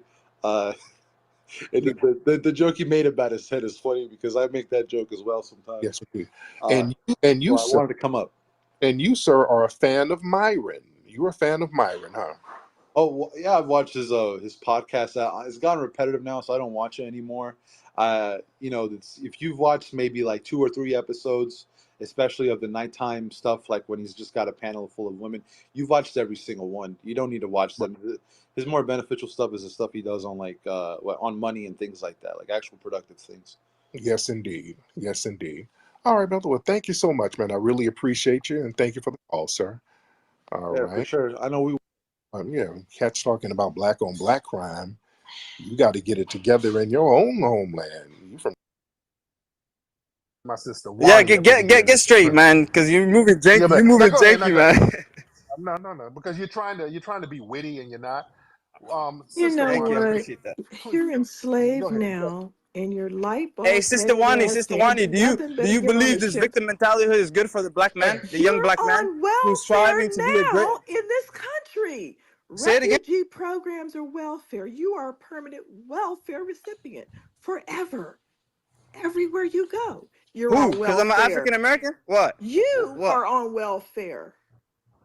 What are you talking about? Welfare. And Bro, asking please white let folk, me. you're Oh on my welfare in God, this every is country making. you float to. What are you talking about? Man, get up out of What are you here. talking about? Your culture is jumping on ships with your light bulb heads. What are you talking Shut about? up. What the hell? Shut up. Listen, you're letting this nigga come up Shut here trying to up. finesse you out the way. Oh no, Shut you Bruh, up. Don't didn't. you're talk Oh letting about this no, you nigga play didn't. whiteness. you. Oh You no, First of are all, enslaved you're letting oh today. my We listen. God. get a Why are you okay with this we victim mentality hood asking for reparations and shit? Like this is the get biggest a victim. video of you We getting your can't. ass We can't. whipped every week. Every week, some Somali woman is getting her ass whipped. What are you talking about? You Every are day, in some black slavery person is now. dying. Every single That's day, you. That's another you. rapper gets shot. Every single You. day, another person gets robbed. You. Man, this Listen, dude is You. a fucking 50%, And your hater, 50%, bro. 7 50, gangs that 60%. you Listen. brought over God, here. Hey, please, bro. You and your listen. 7 ugly ass You. Let me gangs you talk, bro. Let me brought talk. to This woman, America. You bring gangs bro, with This you nigga dude everywhere is brought you a a woman go. fucking to hater, win You the, bro. are wanted by Interpol nigga in brought a every woman. country you move to. And You're he keep on nothing but saying it like mobile That, nomadic he keep that's criminal. saying crazy. it. Nigga brought a Shut woman He to, up. keep, You are a fucking mobile brought a woman, nomadic bro. criminal. What are you You don't talking even know about? me. You can't talk You about don't even know crime. me. You can't talk about You money. don't, You are a broke you don't know ass, me. You don't know me. bubble headed booby. You don't know Sit me. down. That's Sit crazy. down. That's crazy. Tariq, Sit man, you the type of man to let down. a woman, Sit down. a woman win rewards. Thank you, sister. All right, Come all right. on, man. Take her out, man. Take your sister out, man. The sister had Take to your get you stepsister. backed up. No, slow down. You're talking too much. You're trying to troll your way out of it. All right. So we got all of the welfare accusations out the way, I believe. Was bro. that it? Can I please? Oh my goodness. Oh, you got it. Uh, G. So to be honest, bro, everybody who act as if we the ones that uh we get all the welfare and we the welfare kings and queens, man, bro, you sons of mm, dog. Y'all the ones that should really need all that stuff, bro. I bring myself up in my family as a Yeah, go ahead. all right, so cool. So check. I remember growing up, you know what I'm saying? I'm an 80s baby. You feel me? I was born in 85. You feel me? And one thing that I do remember as a child, bro, is that my mom, bro, like, we struggled. You feel me? Like she got those benefits, whatever. But I remember the day that she walked to the place and threw their card in their face, you know, so to speak. It was like I don't even want it no more. Like y'all don't even understand what that feel like. Like y'all talking that crap, right? But y'all don't know what it feel like to go and say, you know what, man, I don't need you. You know what I'm saying? Y'all always need. Y'all don't know what it feel like to just walk up in the building and say, man, hell with y'all. We don't need you. I don't need you. Fuck y'all. Hey, man, I apologize for cussing, but bro, these people Yeah. don't know who we are, G, and that's the whole thing that I'm trying to say. At the end of the day, dog, we are, bro. And I just want us to know that. I want everybody who's listening to my freaking voice to know that we are the ones, bro. And when we stand on business, bro, nobody can stand on business like we stand on business. And I mean, bro. All right. So we got Franklin who just called in. Franklin. Tyrone, his name Tyrone, I think. Hello, can you hear me? Yeah, I hear you now. All right, yeah, because I'm driving and all that. Yeah, man, it's yeah, thanks for having me on first of all. But what I wanted to add to the conversation is like it's just amazing how everybody from all these other places got their noses in our business, man. It's ridiculous. And then, you know, both of these people are talking about welfare, not even knowing how long it's been around, talking about 70s. I mean, white people are the biggest welfare recipients, you know, Right. and the immigrants are in second place. So, you know, we're usually doing for 100%. self. I mean, yeah, we got, you know, we have people on welfare, but you know, we earned that. If we're gonna use it, we earned it. It's a benefit that we bled for, you know. But I'll close out with this. They can talk all that shit that they want to talk, but I don't know if y'all heard that green card holders aren't going to be able to get SBA loans come March 1st. Mm. So so they said that's going to be only for American citizens. That includes us. That is Hey, my us. G, can I holler at you for a second? I don't even know who is this, my G? Because I really want to holler at you real quick. Who's Yeah, this, my I'm G? Tyson. Tyson. Tyson? Nice. Hey, Yeah. Tyson, my brother. Hey, check this out. Yo, we so cold that we turned down these shits. Bro, I Yeah. remember my mom saying, man, no more. You know what I'm saying? Like, I remember Yeah. that, bro. I'm an 80s baby, bro. Like, my mom was like, man, fuck y'all. Like, on some real stuff. On some real stuff. She was like, if this is how we gonna be treated, I don't want it no more. My Yeah. mom said, I don't want it no more, dog. My mom, Yeah. bro, she said no. She said no, G. And guess what, Yeah. bro? I'm so proud of that shit. I can say that to this day. I promise you, bro. We are different. And the thing about the whole shit is that we don't gotta take what you saying at face value, nigga. We can go and look it up. We can go. And guess what? We're now finding out that guess what? We are not the welfare queens. Man, get the fuck out of here. Our women have said, fuck you. We don't want nothing to do with that. Cursing, And we're cursing, gonna do our cursing, own thing. cursing, I'm sorry, my cursing. bad, my bad.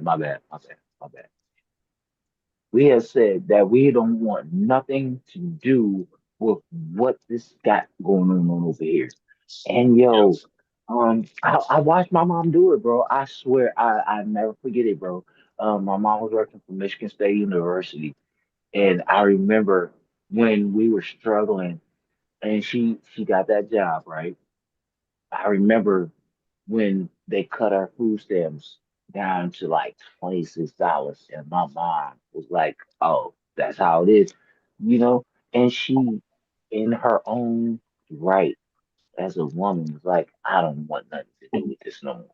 But let me tell you So, why most likely your mom was cut down to 26 because she was making more. She was making more money. So TANF, yeah, that's a to fact. TANF, right? So TANF is the TANF took over from the ADC, Aid to Dependent Children, and then it was the AFDC, Aid to Family Dependent to Children. So those were the first welfares, so to speak. In the 1950s, 1960s, TANF took over. I think through the Reagan administration. So it literally stands for, I think, the assistance and needy families, something like that. So there's no badge of shame for people who need it. So TANF ain't for everybody. It's for people who need a kickstart. So white people historically have gotten a kickstart. Start from 1862, the Homestead Act, where they got over 270 million acres of land and like a ridiculous amount, like 40,000 acres each person, something crazy like that. So what I'm Yeah. saying is welfare is for the needy. If you don't need it, you don't go get it. Now, if you do get it, it's to kickstart you back into to be productive in society, to go get a job like your mom and make a living to get off it. So it's a head start to get off it and do better. It's not something. It's not like it's okay. It's temporary assistance for needy family. I see talking so much. I got it. It's temporary assistance for needy family. So when people are on it for 50 years, 60 years, 30 years, that's problematic, right? That's something to reevaluate. You But know what's crazy, it's bro? well, That it just hold on, my brother, bad, hold on, right? Yeah, because at some point we got to get to the receipts, right? Like it's okay to talk and build, but at some point receipts are needed, and welfare and assistance is just that. Crutches are a means of assistance. When you hurt your ankle, break your leg, you use crutches until you can walk again, right? If you drink through a straw because of something, you broke your jaw, whatever, once your mouth get right, where you can eat solids again, you don't drink the straws anymore. So welfare is temporary for needed people. There's no shame in needing that, especially when when you are from the lineage where wealth is extracted from you over and over and over, which I'm gonna get into. So if y'all want to throw some last statements in there, and then let me get into the receipts. Yeah, man. I mean, yeah, that's good information. I mean, that's what it's there for. Like I said, I mean, that's part of the benefits. Everybody else is getting welfare but us. We've always gotten short end of the stick. Other than that, we had that 10 years after, Reconstruction that we really prospered in, and they had this super rage, haterade, and just came and started burning down all of our stuff and Jim Crowing us. And just to go along with what we've been talking about, we still here, and we were still rocking and rolling, and we were still building stuff, and we were still inventing and starting schools and starting trends and building on our culture. Is So, it okay if I say how we feel? Because I promise you, bro. You got to let When them my finish though. mother, You got to let them no, finish. I'm sorry, my bad, I'm sorry, my Wait. bad. But Go ahead, bro. you already finished though. So you got to let them finish and let me go. All right. yeah. But Okay. Go ahead. that's pretty much what the gist of it. Like earlier, nobody can touch us. We were sent, through this fire. Slavery, Jim Crow, everything else. And like I've heard other people say, we've been refined by that. I don't know if you ever done any metal work, but sometimes you got to keep putting it back in till you get all the impurities out. Then you left with that pure piece of metal that you wanted to forge something from. And I look at it like I think that's what happened to us. Kind of like I don't know if you guys are in the comics or not, but have anybody ever read Death of Superman? And No. the villain Doomsday, was like an experiment. And what they did, they created them in a lab, take them to some hostile environment, like say a planet made with the atmosphere is nitrogen or Okay. sulfur or something, and they would get the pieces, the cells that lived, regenerate them, throw them back out there, and then throw them back out there, and then throw them back out there to the point that he could withstand anything, and including Superman, beat Superman's ass, killed him. Really? Yeah, Death of Superman. When Ah. they did that whole with Batman and all that, and they had Doomsday on it. They did a version of Doomsday on that movie, but these movies hardly ever line up with the actual comics, and that one didn't Right. either. But yeah, that's the story of Doomsday and the death of Superman. And I look at it like that's us. I mean, we got put through and put through the ringer and put through the ringer, the flames, the acid. You're getting your ancestors, you got whips on your back, and then they turn around and put salt and rust in the wounds. We survived all of that. And all of that stuff got passed down to us. So we just have an amazing resilience that other people don't have because they didn't go through what we went through. Even places that have been Right. The fire. colonized in Africa and the Caribbean and all that, they didn't have what we had. They had what they had, but they didn't get what we got. And then at the same time, when whites wanted to build America, they were selective about the type of, you know, most of us were here, but the ones that were brought over, they were selective about the ones they chose. They chose the resilient and the smart, and that got blended into our resilience and smart and refined and refined and refined again over centuries. And here we are with Doomsday. And Okay, I yeah, got a question though. So, yeah, Wait, what's up? hold on. yeah, Wait, hold on, brother. Don't forget, you called in to you called in to that's right. chip You're right. in. You're right. You're right. You're So I right. got You're it. right. So the show got it's already 1 a.m. and I got some reading to do, and I ain't trying Okay. to be, Yeah, I feel you I feel? I'm swear, about, I only got one actually, I'm question, about to go bro. into I IHOP real swear. quick, yo. I mean, All right. Oh I'm about to Yeah, grab me some no. breakfast real quick. Hold that. Write that question down. Hmm. I got a lot of reading to do, and let me, the family want to learn about. I played the videos about welfare, right? Hmm. That's everybody's argument. Everybody's argument. Oh, you need us. You FBA's on welfare, and that's not a wrong claim, a wrong charge. Okay, but now it's how did we end up on welfare? Yeah. What made us need a temporary assistance for our needy families. Like that is what need to be talked about, and that can't be dismissed. Exactly. Right. So yeah, because so we now, didn't just like choose it like that, you know. right, because we had wealth, where it go? All Mm-hmm. right. Yeah. So here, first of all, I want to talk about how it's almost impossible for us to unify with people from Africa that come to America. It's almost impossible, right? Because Oh yeah. our worldviews are different. And let me explain. So it's called the first of all, we have different starting points, right? Uh in the Western world. So it's called the power dynamic, majority versus minority. I said earlier that foundation Black Americans, we are really the only minority in the world. Everybody else pretty much is in their homeland where they make Mm-hmm. up the majority. So the most fundamental difference is how we perceive power. So continental Africans, they got the majority mindset.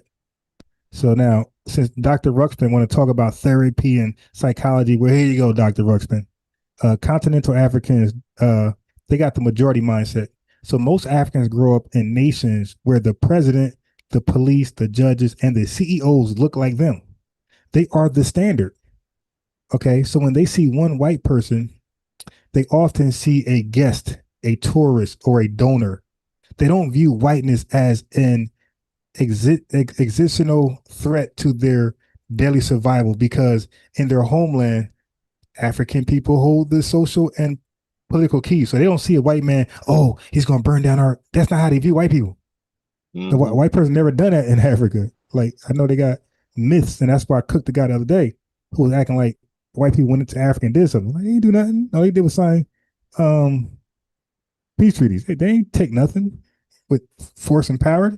Yeah, like you cowered out and signed peace treaties. Now, here's the difference. So they got the majority mindset. We have the minority captured mindset. So foundational Black Americans, we live in a system where white tea people are the majority and hold the vast majority of the wealth and institutional power. So from birth, we Black Americans are taught to navigate a world that was legally designed to exclude us. Okay, so for FBAs, white tea power isn't an angelic source of aid like how Africans see white tea power. Don't forget, when they run into white tea power, they usually bring in vaccines, they bring in rice, they bring in something missionary, religion. They're bringing something that these Africans look at as value. If you look at the Haiti earthquake, white folks went over there and saved them, right? They became refugees and they brought over here. So when Africans run into white people are usually seen as an angelic aid. They come in to save them. They offer them an opportunity to do better or fight diseases. That's how they view white people. They don't view white people like us, burning down Yeah. cities, lynchings.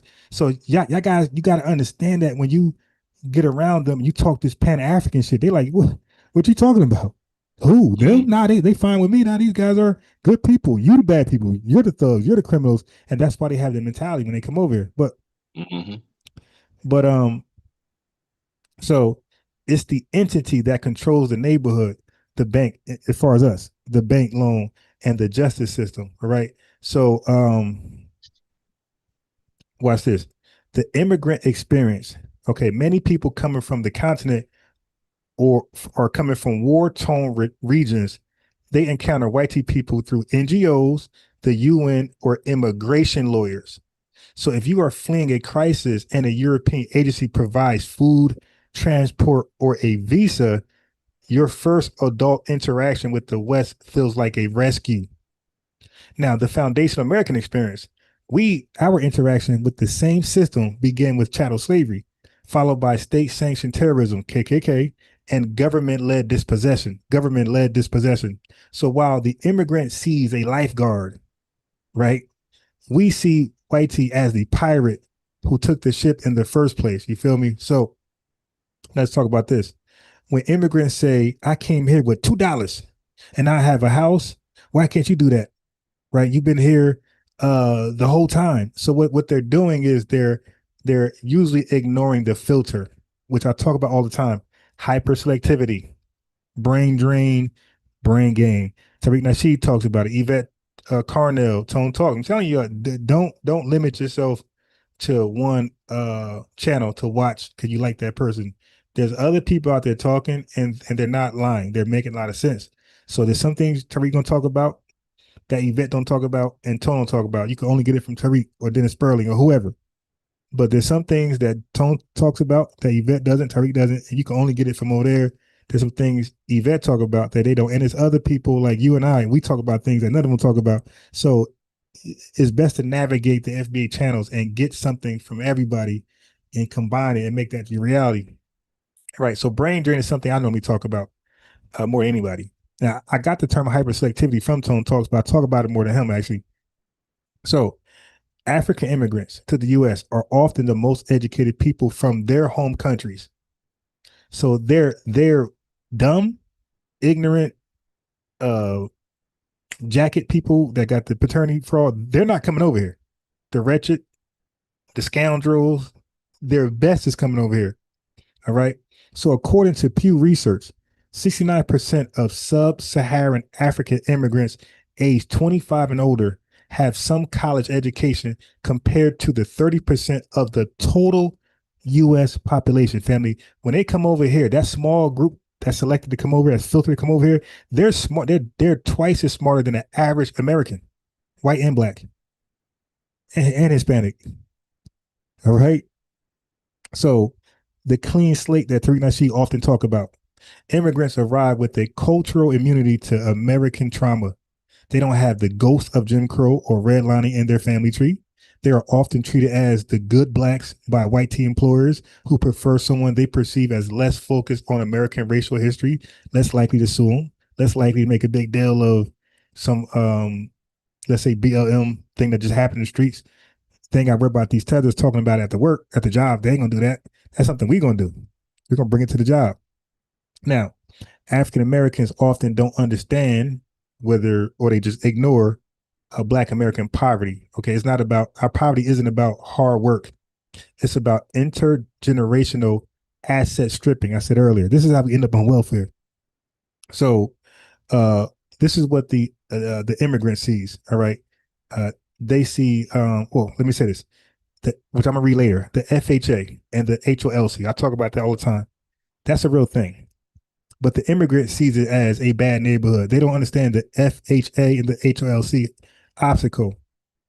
A government map, so the HOLC, FHA combined, is the beginning of redlining. So a government map that legally forbade Black families from getting mortgages for 40 years. Then you got the GI Bill, right? That was an obstacle. But what the immigrant sees is U.S. veterans got help, but they don't know that Black ones, or maybe they do it, just ignore. I doubt they don't know that Black ones were excluded. 1.2 million Black World War II vets were denied the low interest loans that built the white middle class. Restrictive covenants. Immigrants come over here and believe people can live what they want. They don't understand that that's not the case with us. Okay, restrictive covenants is white people buying homes with the condition that they can't sell it to a Black person, or FBA. So the legal clause in deeds that prevented Black people from buying homes in suburbs until the 1960s, until basically the Civil Rights Movement. The restrictive covenants going on since 19. Restrictive covenants was going on from 19 all the way to 1968, family. 50 years of keeping us in one area. That's called overcrowding. So now we're overcrowded in our neighborhood. So now when these tethers be talking about they sleep, they 5 in a house, 6 in a house, and they can pull the resources. Family, the reason why we'll never do that, because now they do it willfully. They do it voluntarily. They link up, live 5 in a house and save money and buy a home. Family, we were forced to live like that for 100 years. We were racially prohibited to live in certain zoning areas. We couldn't leave. So now they had kids, and they had kids, and that had us all in one house, in one neighborhood. That's called overcrowding. So of course, all these people in one area, what you're going to have? Dilapidated buildings, dilapidated homes. You're going to have trash, litter, right, everywhere. Now, white people will come and write news stories about it. Now, they created the condition with these zoning laws and restrictive covenants. They created conditions. They knew this was inevitable, but they'll write stories of how look at the litter. Look, they tore down their building. Oh my God, the house needs fixing. And they would run stories with that across America, take photos and do us like that. Okay. So racial zoning was an obstacle, but Tether see it as just city planning. So they don't want to acknowledge the intentionally placing highways and toxic dumps through thriving black business districts like Black Wall Street. Okay, that's called urban renewal. Now, so those things right there, unless they like just study our history, subscribe to our channels, and learn from us to understand us, they can never see America like how we could see, and they could never see why we're in the condition we're in. They could only look at it as we're just lazy. Because they're not, maybe they are, maybe they're not aware of the obstacles, the historical obstacles that's still there, that's depriving us from being successful in America. Now, this is why unity is difficult with them. This is why it probably won't happen. The social issues, the disconnect happens because the two groups were fighting different wars. The immigrant is fighting for integration and inclusion. They want a seat at the table that the West built. FBAs, we're often fighting for reparations, sovereignty rights, civil rights, more tightening hate crime bill. Okay, so we want a settlement for the table. All right, that we were forced to build, but we were not allowed to sit at. When an immigrant say we're all African, it feels like erasure to us. Okay, because of they're erasing the 400-year battle that we fought on this soil. When you say we're all African, you just dismiss the FBA battles, race rise. You erased our history when you say we're all African, because Africans didn't experience what we experienced in this country, only we did. Right? It suggests that that our unique legal claim is no more important than a new arrival's American dream. Right? The tether that comes over here. So to unite continental Africans, okay, I believe is just a waste of time, because they must acknowledge that they are moving into a house that we, foundational Black Americans, have been trying to fix while being attacked by the landlord for centuries. Okay, so you can't tell the person who survived the fire that they should have kept the house cleaner. And that's what they're doing. Like we survived the fire, and they're telling us, hey, there's dirt in the corner over there. Wait, what? So you have like the treadmill versus ladder analogy, or the effect. Okay. We got to talk about wealth is stolen even after it's earned. Y'all heard me? Wealth is stolen even after it's earned. So for foundational Black Americans, wealth wasn't just not made. All right. It was frequently liquidated by the state or through legal loopholes. And matter of fact, let me play this in the background. Not that. Let me play this. Okay.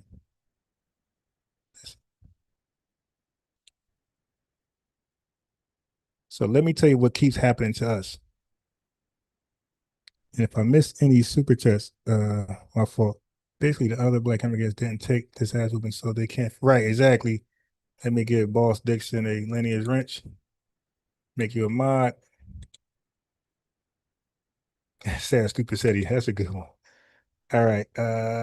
Okay. So let me go to my playlist. This is where I say this. Here, this dude's setting the idiot. Okay, let me tell you what keep happening to us. It's not often you meet a 21-year-old. Not that. Not this either. So I had to go around the country.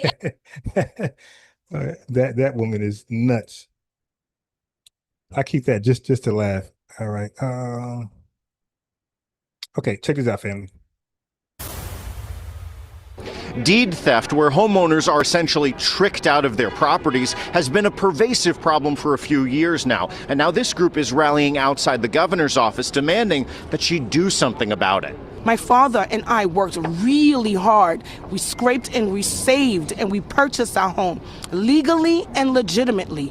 Rachel Cyprian was shaking mad as she spoke with us outside the governor's office about the devastating impact of her 15-year fight to reclaim ownership of her Brooklyn home following deed theft. It leads to homelessness. It leads to depression. It leads to all sorts of failures. Here we are. But let me talk about it. It leads to ownership less. They don't want us to own homes because you own a home, that's seen as the gateway to general wealth, home ownership. Black people in this country now for over 400 years, and we're constantly starting from square one. Deed theft is when a property's title is transferred away from the rightful owner, generally due to deceptive or predatory tactics. Frequently, the targets are seniors and communities of color. What do we want? When do we want it? Now, Brooklyn City Councilman Chio Say is pressing the governor to put a moratorium on evictions where there's a deed theft case pending or being investigated. We are pleading to the governor, to the head of the state, to do right by all of us, to do right by Black New Yorkers, and to do your job. Now, where are the Latinos? Right? Where they at? Join them being deported because they're here illegally. But something is happening to us illegally. We're legally owning homes, but they're illegally stripping the ownership from us. The deed theft. Where are the Latinos? Look like I don't see black and brown. I don't see black and yellow. Black and yellow, black and yellow. I see all just Black Americans. Where are all these other ethnicities that's supposed to be, when I help? They're never around. During the moratorium, Chio Say and other elected leaders are demanding legislative fixes. Now, this should have the protest. This should have the city come out, not Minnesota. Illegals, violent illegals being, kicked out the country because their status was revoked or they're here illegally for whatever reason. Why is a whole city defending illegals, illegal occupants of the country? But something like this, Black neighbors legal citizens are being targeted. The historical trauma, the historical wrong is still revealing its head in 2026. Now, this is something the city should be pouring the streets for, stopping cops or whatever, but something like this. But our complaints always fall on deaf ears. That's why we're saying hold your own. More support for homeowners in eviction court, special investigative units inside district attorneys' offices, a public database of shell companies associated with deed theft, and more. In response, a spokeswoman for the governor's office did not mention an immediate moratorium, but said the governor has taken a number of steps to push back against deed theft. Quote, "No New Yorker should be cheated out of the opportunity to keep their home," which is why Governor Hochul has proposed $40 million in her state budget for the Homeowner Protection Program, and why she has led the way in enacting strong protections to empower homeowners and crack down on illegal deed theft. But advocates say they will press on for more reform and that immediate moratorium. Moratorium now! Moratorium now! Where is the Hispanic community? Where are the Asians? Where are all these immigrants that supposedly built the country? Where they at? Governor Hochul, it is now at your door. Yes. Right. What are you going to do to keep Black families in their home? That's it. That's all I want to hear about. Between 2014 and 2023, there have been roughly 3,500 complaints of deed theft in New York City alone. 3,500, family. Y'all thought he was going to say 35 people or 35 claimants? 35 claims? 3,500 in New York City alone, targeting Black people. Black Americans, I'm sure. Maybe there's some Haitians in here and some Jamaicans here, possibly, but definitely melanated people. Okay. So we will continue following these proposals and continue to follow up with the governor's office and councilman's office as this moves forward. In Midtown, Henry Rossoff, Pix 11 News. Okay. Now,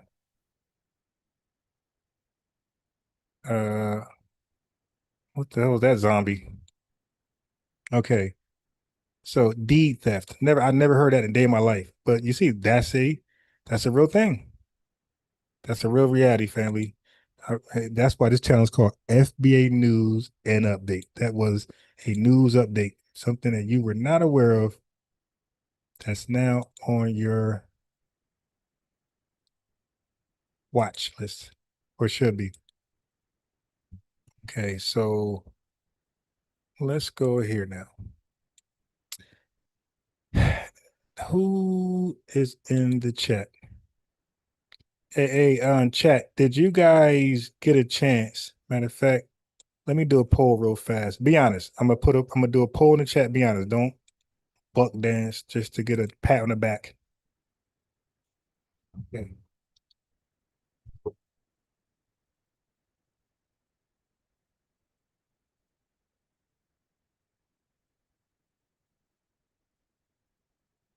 I think this is the guy because the names be confusing me. Epstein and Hepstein and Hepstein. So I got a poll in the chat. The poll is simple. Did you watch the Epstein interview? I'm gonna give you guys 5 minutes to fill that out. Select yes or no. I want to touch on that if I don't mind. Epstein interview. And I hope we got 76 people watching live. We should have at least 76 likes. Let me see what the family is doing today with the likes. Okay, yeah, likes not bad. So whoever else who didn't like the video, go ahead and like the video. Thank you very much. Okay, so I'm gonna give you guys, and I'm not saying you have to watch it. I'm just curious. I want to count who watched the Epstein interview. Be honest. Don't try to cat whatever. Just be honest, because I'm gonna talk a little bit about it. There was I would say it was it was an interesting interview. I'm not gonna lie. It was very interesting because he broke down some stuff you never okay. So the interview, let me give this to y'all. The interview was never supposed to be public.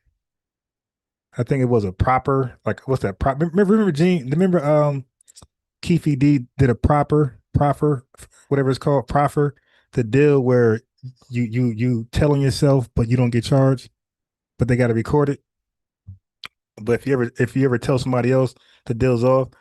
So I think that was happening with Epstein, okay, because he was told that this was not going to be public.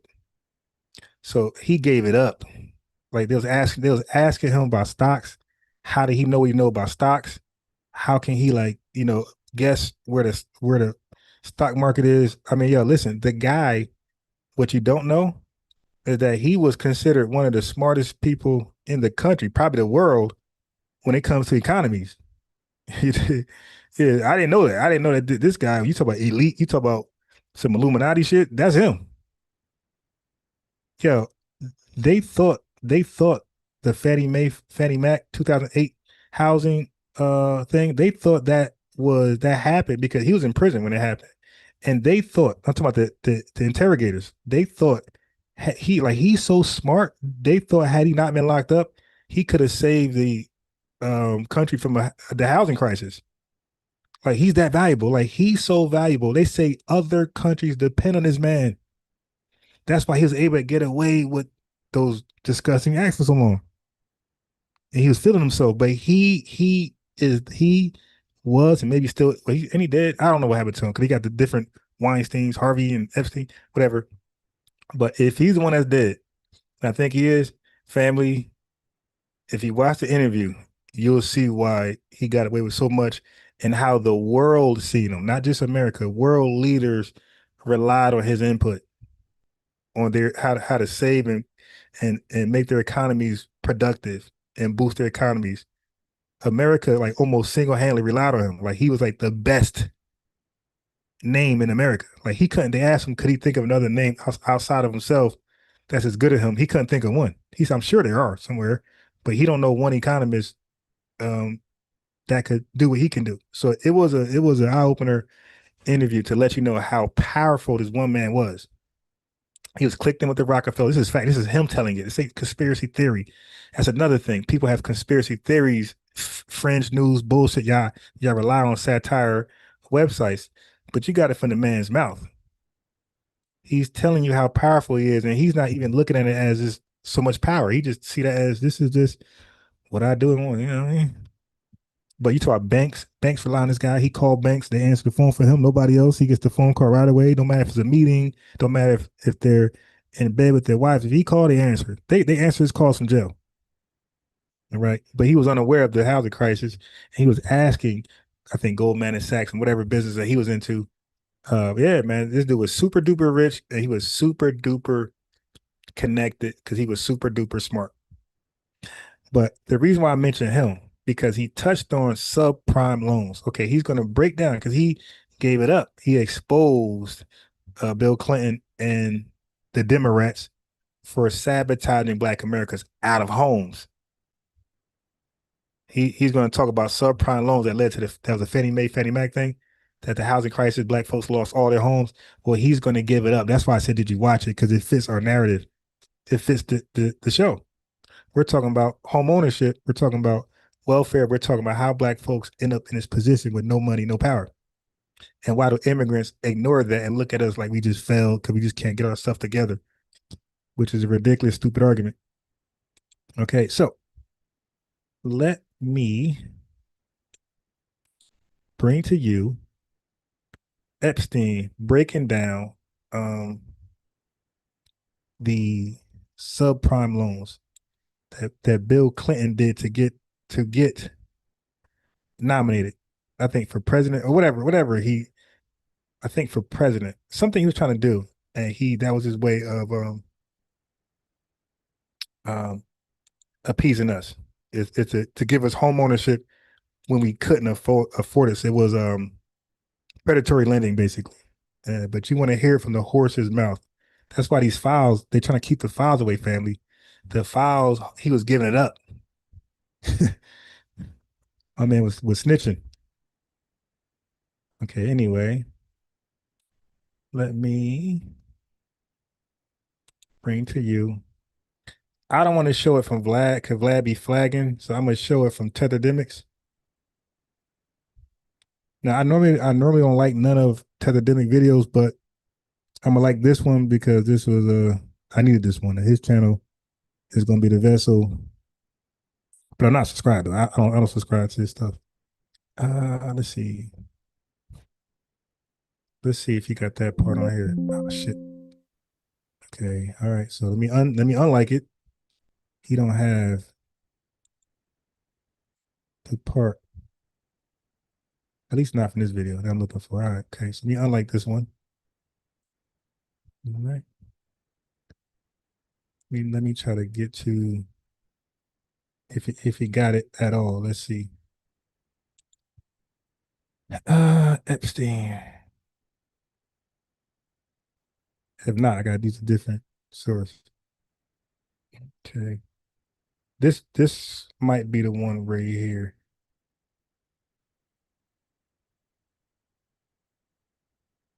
This might be the one. It looks like this is the whole one. I listened to the whole thing. Now, at some point, it did get boring. But yo, the interrogator, you could tell he was interested only in the stock market. He didn't care about the charges. He didn't care about none of that stuff. He was interested in the condition of the economy. He did. Because every time FT tried to go somewhere else, he brought him right back to the economy and stocks. All right, so hopefully this is it right here.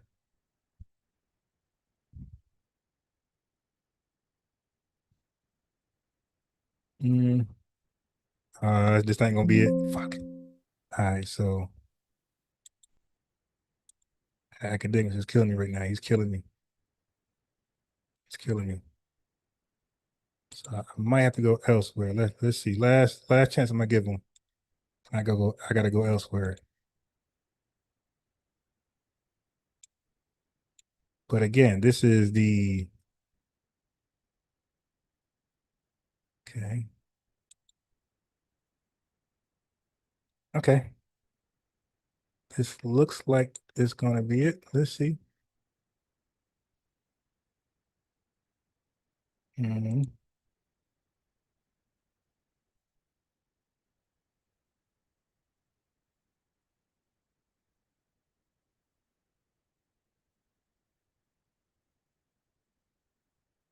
All right.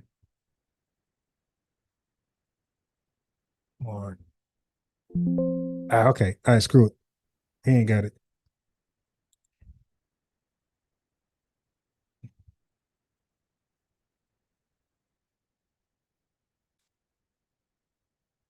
Wasting my time over there.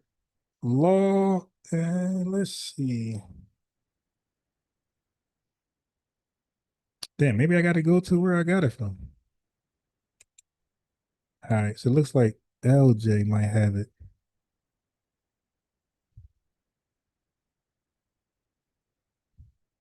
Hold on. Yeah, so if anybody ever got a conspiracy theory about somebody might not be dead, it ain't Tupac or Biggie or Michael Jackson or Elvis. Yeah, the way he emphasized how powerful he was and expressed and displayed how powerful he is to the world's economy, world's leader.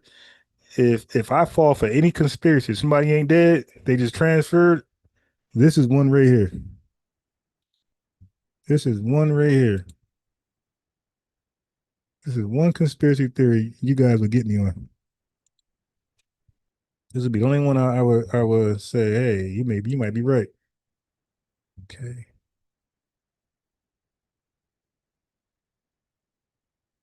All right, so it's right here. I got it. I think I got it. Ah, shit.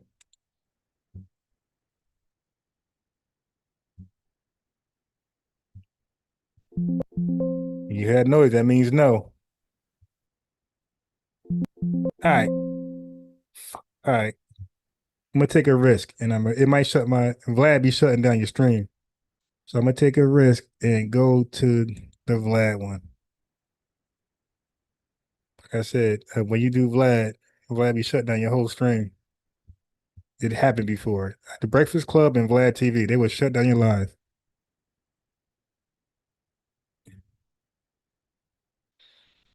All right, so I'm gonna go there because I see I can't get it nowhere else. That's probably why you guys ain't watch it, because they took it down. All right, let's see. Come on.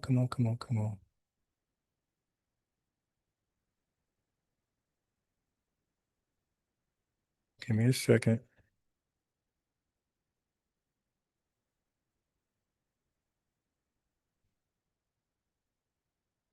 You play a little music till I find it.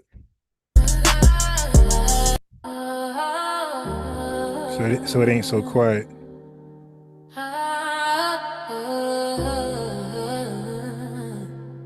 I found it. And it's DJ Vlad. God damn. They brought us to this country as a labor force. We built a foundation and they hate us for it. They hate us for it. We built a foundation and they ain't pay for it. They ain't pay for it, but they gon' pay for it. I already prayed for it. Non-believers didn't pray for it. Non-believers didn't pray for it. They brought us to this country as a labor force. We built a foundation as a labor force. They hate us for it. We built a foundation and they ain't pay for it. They ain't pay for it, but they gon' pay for it. I already prayed for it. Non-believers didn't pray for it. Really great to listen. You gotta click that link then. We're black, and we built a foundation. Stone by stone, generation to generation. Vultures said we had no culture. Them vultures got a Jay-Z poster. Them vultures got a lazy culture. Vultures eat what they didn't kill. Vultures sleep what they didn't build. They brought us to this country as a labor force. We built a foundation and they hate us for it. They hate us for it. We built a foundation and like they this? ain't pay for it. Yeah, this is called They ain't B1. pay for it, but they gon' pay for it. I already prayed for it. Non-believers didn't pray for it. Non-believers didn't pray for it. They brought us to this country as a labor force. We built a foundation and they hate us for it. They hate us for it.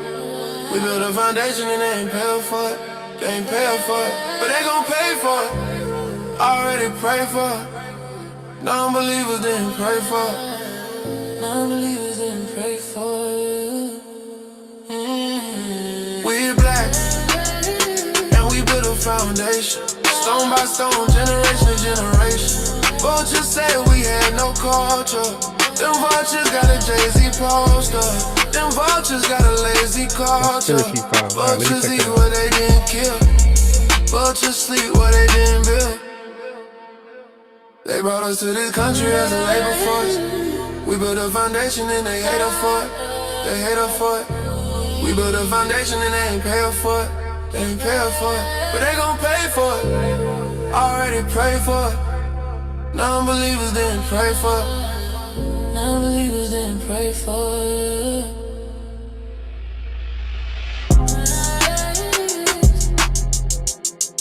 Hey, I can't wait. I can't wait to add the lyrics to that one. I think y'all gonna really, really appreciate the lyrics. Okay, so at the conspiracy files, I would rather take. What the hell is it? I would rather take my chance with this one than. Okay, wait. So, okay, so this is good too. They sent some inside Epstein stuff. You know, it's crazy. I didn't think I'd be interested in this either. Yeah, I'm gonna be real. I was walking my son to school, uh, not even far, about maybe like what 3-4 blocks to walk to school, if that. And I said, let me listen to something. It was like really early in the morning. So let me listen to something while I take him there. I put this on. It was just for the walk to like entertain me for the walk. It wasn't supposed to watch the whole thing. I watched the whole damn thing. Like I ain't gonna lie, at the end of it was kind of boring, but man, very very interesting. Like because I didn't know he was that damn smart. Okay, I got it. I got the right one, baby. All right, yeah, I didn't know he was that smart, and I didn't know he was perceived to be that important. World leaders also rely on this guy. So you know when he get locked up, they look like forget about if they was into like the whole files themselves. Like so forget about that part. Forget about them maybe or maybe not being tied to the sexual stuff, right? People, because I doubt everybody was part of it that was dealing with him, because people relied on him for information about stock purchases and uh economies and what should they shoot, how they gonna fix the economy. Like that's how important he was. So when he got locked up for this right here, your world leaders like, man, fuck all that. Yo, we'll pay you a good wait. How much they owe you? Dude, you lost 350 million with these scams. Okay, cool. I would give you $1 billion. Give me that guy. How about I send you 1 billion? Or how about I send you 10 billion for that guy? Like that's how important he seemed to be watching the interview. That another country would say, yo, okay, you don't want him? Let us get him. We'll pay you 10 billion. We'll make that back in a year. So this is one conspiracy. I'm gonna say, yeah, he's probably alive somewhere. Dude was too important, man.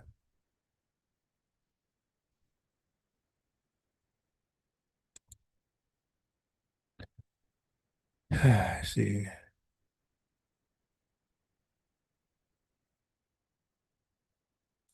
Let me get to the part.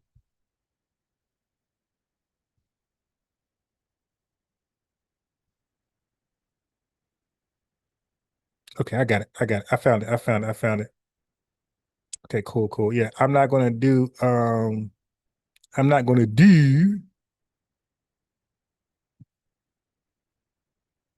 Vlad and risk getting. Okay, so they're gonna talk about. Here we go. But listen, these are the interrogators. They're not even asking about the sexual crimes. They're asking about the economy. All right, family. I bring you. Oh, Jeffrey Epstein. That's his name. The entire summer. Yes. Before you went into jail, you were still very active in the financial markets. Yes. When I say active, you trade currencies every day. You trade stocks every day. When people, I don't do any. Someone like you, or you give Cross advice to official people who trade YouTube. stocks or trade currencies. I don't trade every day. I think that's like Woody Allen said. All right, hold on. Let me pause that. Let me see if cross is a better.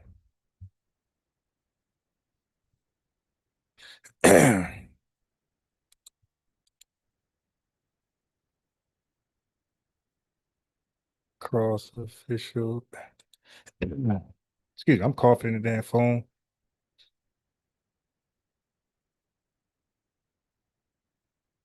Okay, yeah, this might be easier. The cross guy. Before we get into the You deep know what? stuff, let's just talk. Let's And you know do what's some crazy? basics.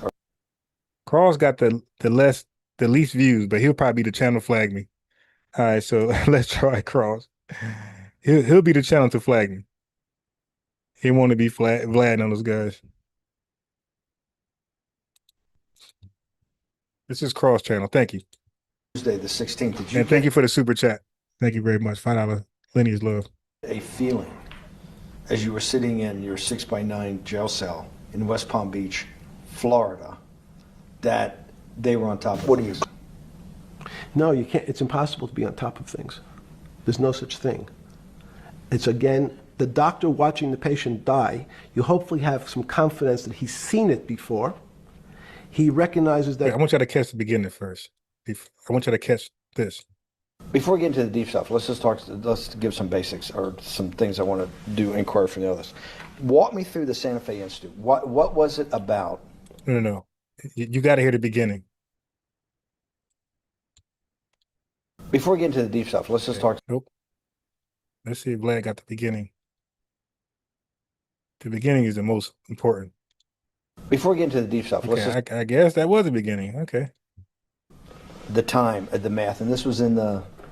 It will not be on the video. There we go. So they're not going to hear me on this part, right? The math, and this was in the. So I want you to hear. They're telling they believe they're not going to be heard. This was a literally leaked video. The interviewer thought that Epstein would just be talking, just confessing. So listen. Late 90s. So they're not going to hear me on this part, right? We're going to do it both ways? It will not be on the video, but we do have you recorded. Fine.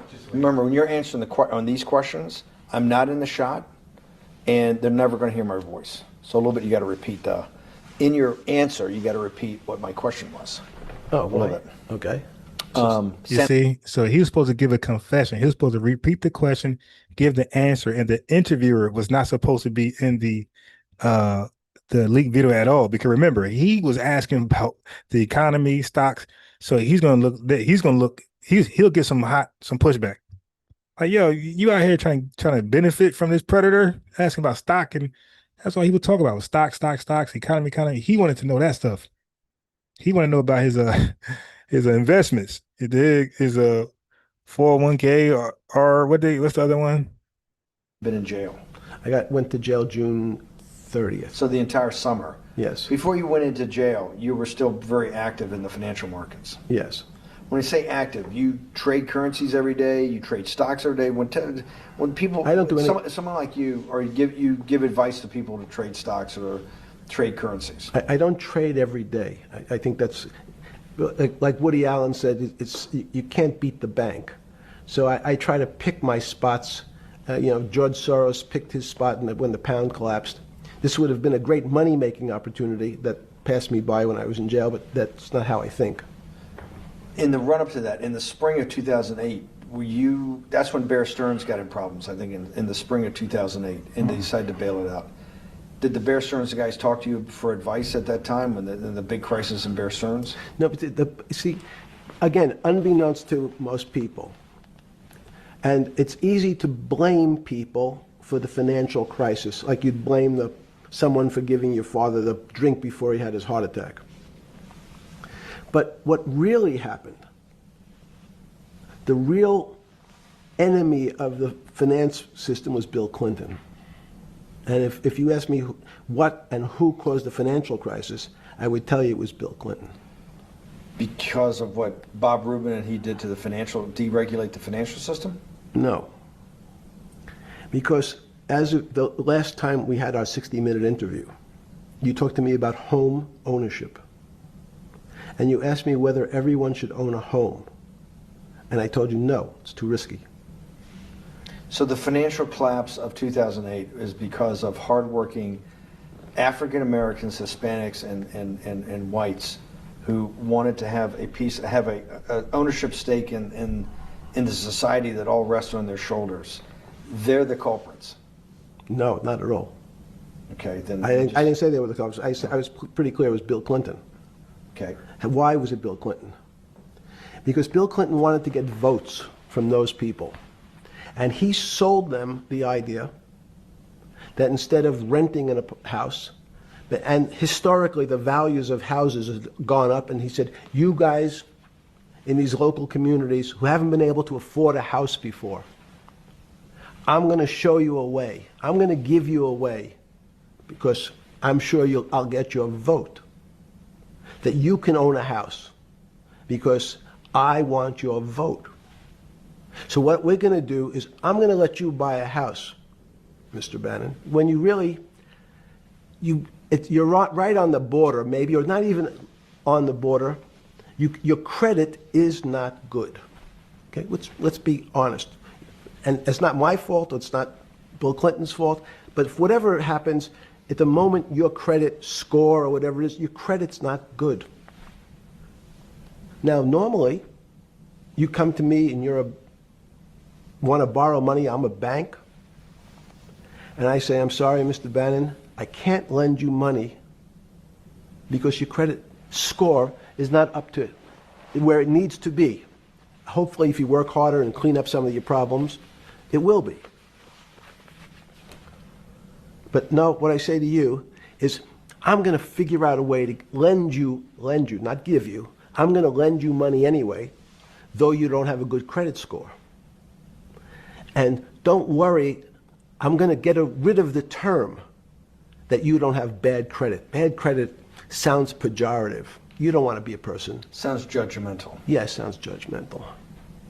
So what we're going to do is we're going to call your credit situation subprime.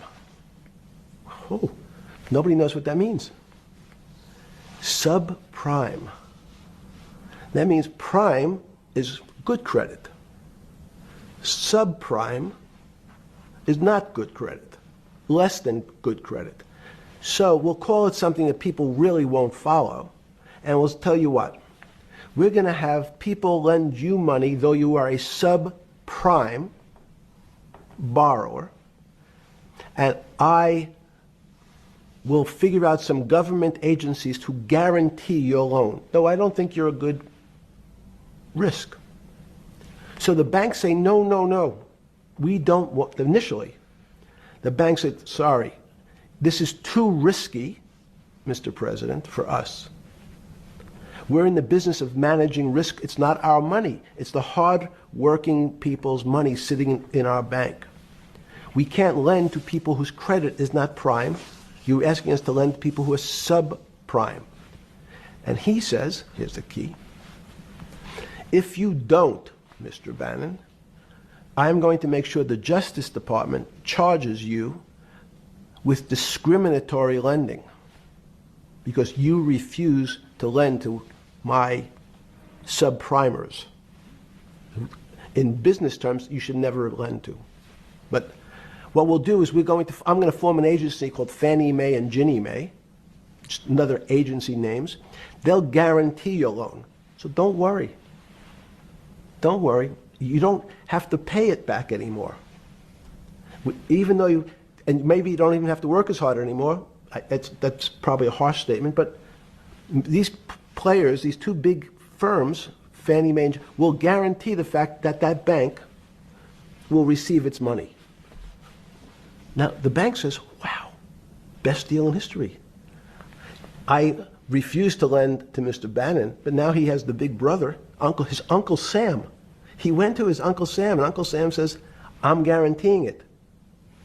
The bank says, I want everybody. Give me as many people as you can give me, because Uncle Sam is the best credit in the world. Not only it's the United States government. We'll take it all. We'll take as much subprime as we can handle, because it's the best investment for the moment. It's a strange investment because it has politics that has inserted its way into the numbers.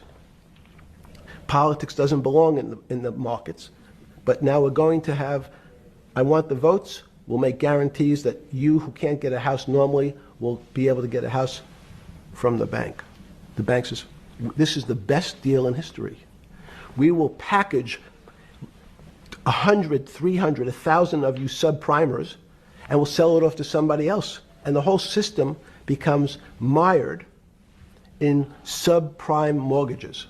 That's becomes the What do issue. you mean mired? There's just too much supply. It's a supply demand problem. You get too much supply. No, it's a very good question. What does too much supply mean? Well, then you get the people, go back to your first question to me, government leaders. Government leaders know if they're good, and they can do mathematics, they can balance their checkbooks. So certain people in Congress said, well, how do you value these subprime mortgages? The banks say we've been valuing them the same way we've always valued them for the past 20 years. The accounting firms, there's something in this country called GAAP accounting, which is a standard type of accounting. And we account for them the same way we've always accounted for them. If we paid $1,000 for your mortgage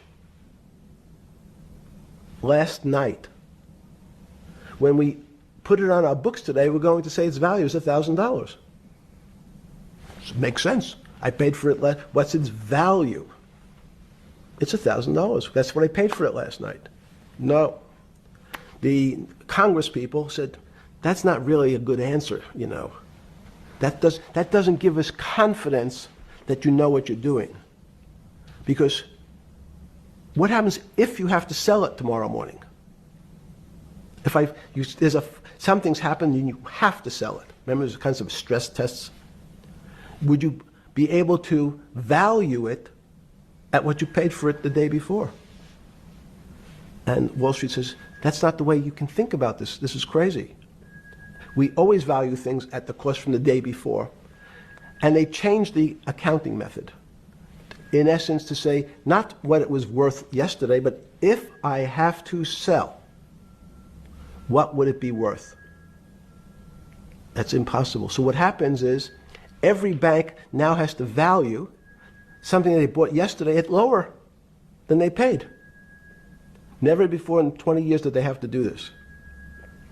So something they bought at 1,000, on their books was 1,000, is now 990. That starts to, you asked the question about what did I start to think about. Something's 1,000 and 990, this person now has to value it at 980. When did you first start to get nervous, understanding Bill Clinton in all this? Did you change glasses? Yes. Okay. I changed shirt. I saw that black. Are you okay with the? Yeah, great. I think we're gonna have all kinds of changes. I'm experimenting. Yeah. Okay. When did you get a feeling? Did you ever anticipate before it happened something like 2008 could happen? No. How could that be?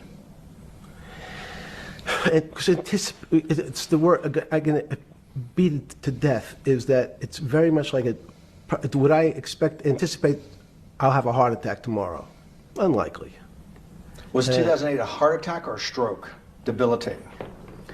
It's a better. I don't. It was both. But why was it both? Because in fact, as I said, the blood was getting. All right. So that's all much I get. I'm gonna get the subprime part out of it.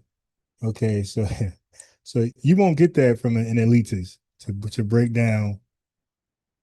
Not often, how they mess it up and how it was targeting Black people. It was a sales pitch. So Bill Clinton did some Marcus Garvey type stuff. He sold us a nothing burger that ended up hurting us. Okay, yeah, you could be homeowners. You want to be homeowners? Okay, be homeowners. But I'm gonna give you a subprime mortgage. Okay, and people, like we were trying to get a house, kind of thirsty. Went with it. They smile. The white person smile. Oh no, yeah, we can approve you. Your credit's what, 400? Yeah, don't worry about it. We'll approve you. Hidden interest, all that type of stuff was in there. Okay, so that was the bottom line. Okay, you want to watch the rest of it? Go check out today's price is not yesterday's price. Yeah, I'm telling you, man. Predatory lending, right, Troy? So let me get back. So I had to play that part to get back to where I was at. Okay. So remember, I talk about the treadmill versus ladder effect. Okay. So we got to talk about how wealth is stolen even after it is earned. For foundational Black Americans, wealth wasn't just not made.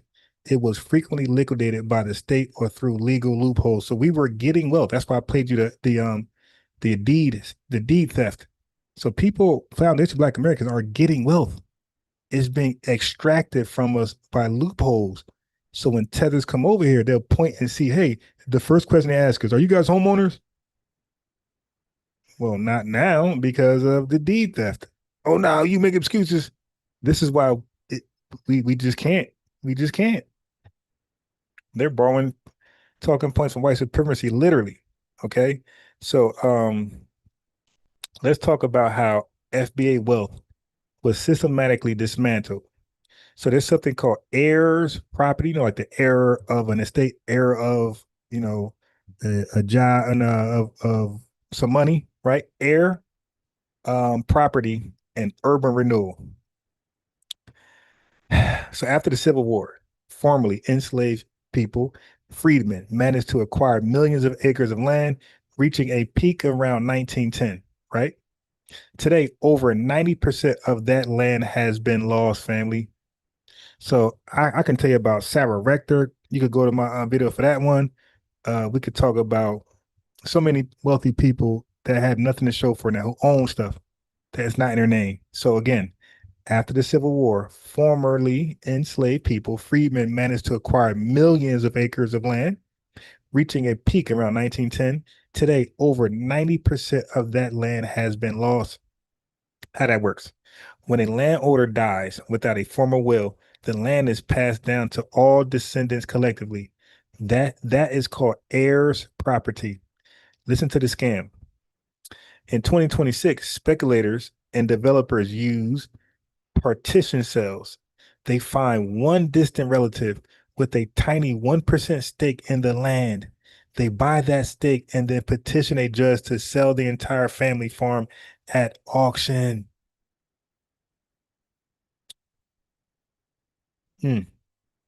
Families that have owned land for 100 years are forced off their property for pennies on the dollar. This is a primary reason FBA wealth ladder is constantly kicked over, family. These guys know the loopholes front and back. When a landowner dies without a formal will, the land is passed down to all descendants collectively. This is heirs property. In 2026, speculators and developers use partition cells. They find one distant relative with a tiny 1% stake in the land. They buy that stake and then petition a judge to sell the entire family farm at auction. Huh?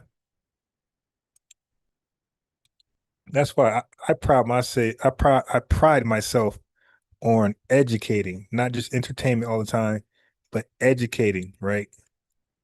As much as I can, as much as I can. Sometimes you guys already know it. Okay, the lineage is smart. The lineage is smart. Sometimes you already know it. What's that song? They ain't even know it. Okay. Hold on.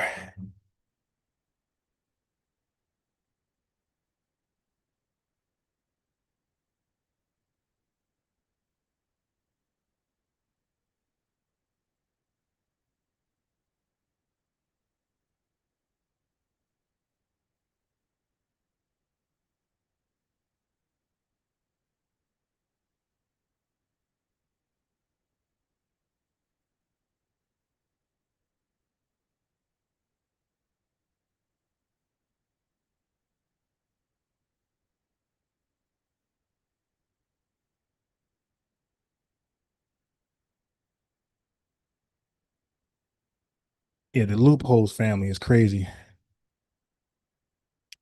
Okay. The loopholes are family. And you know what? When we get educated people in our lineage, they normally turn to white supremacy and they become Pan-Africans and they be totally against us, like Dr. Ruxpin, Dr. Mayat, and all the other doctors. Okay. And that's why Dr. Khalid Muhammad said this. At Mel Malcolm was able to handcuff scholars all over America, some with 2 PhDs. But when white folks can't defeat you, they'll always find some Negro, some boot-licking, butt-licking, buck-dancing, bamboozled, half-baked, half-fried, sissified, punkified, pasteurized, homogenized. They can trot out in If they can trot out in front of you. front of you. I hear you had one of these Negroes. Okay, so one more time. And Malcolm was able to handcuff scholars all over America, some with 2 PhDs. The scholars and some with 2 PhDs. So you see, he said Malcolm X with no PhDs, no scholarship, formerly scholarship was able to handcuff these cowards with the PhDs and scholarship. And he said sometimes 2 PhDs. So these elitists, these Dr. Mayas, these Dr. Ruxpins that come out here, oh, I got a doctorate degree. Oh, I have a doctorate degree. Like, these are exactly who Dr. Khalid Muhammad's talking about. These folks ain't coming behind us saying, hey, let me help you out with the reparations thing. Hey, I got this doctorate degree. Let me speak on behalf of you as far as delineation. I think I can articulate that a little better. My degree is in this and social science, so I can like really help you out on how to frame that better.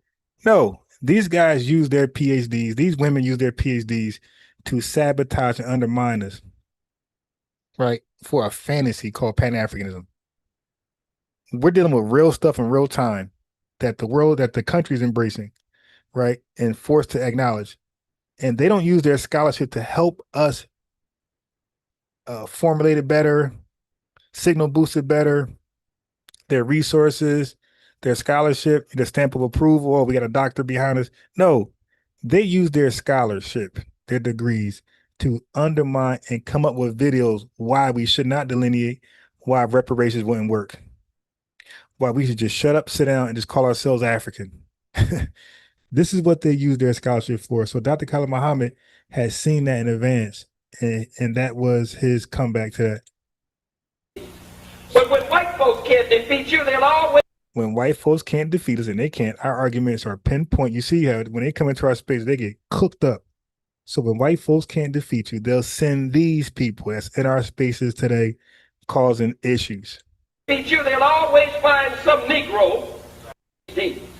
But when white folks can't defeat you, they'll always find some Negro, some boot-licking, butt-licking, buck-dancing, bamboozled, half-baked, half-fried, sissified, punkified, pasteurized, homogenized. They can trot out in front of you. That they trot out in front of you. When they can't beat you, you see these scholars come up. I got a degree. You should listen to me. I got a degree. I got it. You guys don't read. You guys are uneducated. I'm the smartest guy in the room because I have a degree. I'm the smartest woman in the room. I have a degree. You know, so what you guys are talking about, you guys don't matter. Listen to us with the degrees. We have all the answers. We have solved absolutely nothing, but we have all the answers. Okay.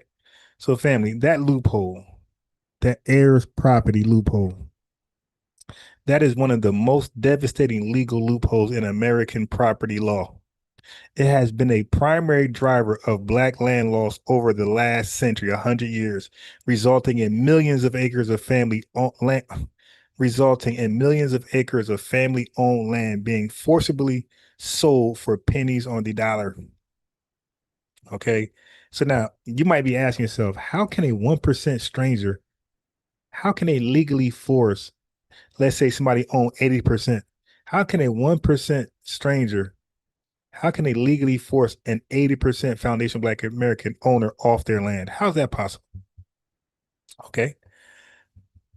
Okay, there's a legal concept called tenants in common. Now, these doctors, right? These doctorate degree holders, how come is somebody without a doctorate degree telling you about this tenants in common?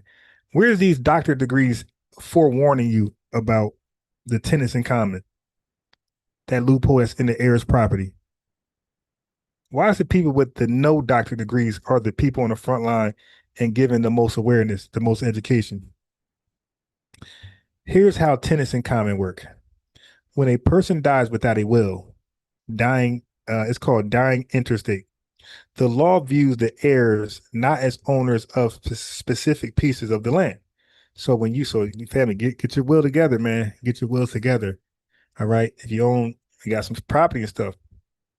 It's called a dying interstate.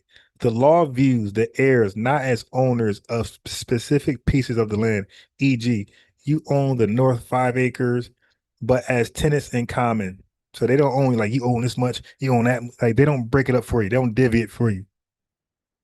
They look at everybody as tenants in common. In this setup, every single heir owns a percentage of every single grain of dirt on the property. If there are 50 heirs, all 50 have an equal rights to walk across the front porch because the land isn't physically divided. The law treats the group as a single entity of owners. It's crazy. It's like a LLC with 50 members. The power of the right to parcel. Now here we go. So with that being said, now they have the power, they have the power of the right to parcel. Under Old English common law, which most U.S. states still follow, any co-owner of a property have a fundamental right to get out of the investment. This is called the right to parcel. This is called the right to partition. The law assumes that if you want to sell your share and the other owners can't or won't buy you out, you shouldn't be forced to stay in business with them. The right exists whether you own 99% or 1%. Here's the scam, the partition by sale. Speculators exploit this right to partition using a specific three-step move, the buy-in. A developer tracks down a distant heir, perhaps someone who moved away decades ago, has no emotional connection to the land, and didn't even know they owned a silver. Okay. The developer offers them a few $1,000s for their interest, say 1%. The petition, okay, here's the petition. The developer is now a legal co-tenant. They go to the judge and say, I want to sell my 1%, but the land is a farm forest and can't be physically split into 100 tiny pieces without ruining its value. Okay, so here comes the forced auction. If the judge agrees the land cannot be physically divided, called partition in kind, the judge orders a partition by sale. The entire property is put up for a fire sale at a courthouse auction. God damn, that 1% owner. That's crazy, family. Why the majority owners usually lose? So, you might want to ask yourself, why don't the 80% owners just outbid the developer at the auction? Okay, family, the capital gap. The developer is often a corporation with liquid cash. The family living on the land often has their wealth tied up in the land. They can't get a bank loan because you can't mortgage heirs' property. The title is considered cloudy. The fire sale price. These auctions often happen on short notice. That's crazy. These auctions often happen on short notice on the courthouse steps. The land sells for 20 to 50% of its actual value. And what about the legal fees? The developer's legal fees for bringing the lawsuit are often taken out of the sale price of the land, meaning the family is essentially paying for the lawyer who is suing them. Wow, goddamn. Now, something called the Uniform Heirs Property Act, the SHIELD. As of 2026, many states have passed the Uniform Partition of Heirs Property Act, UPHPA, to stop this. This law changes the rules. Okay, right of first refusal. Okay, if one person wants to sell, the other family members must be given the chance to buy that 1% stake first at a fair market price. Market valuation, the court must get an independent appraisal instead of just selling it at a fire sale auction. Preference for physical split.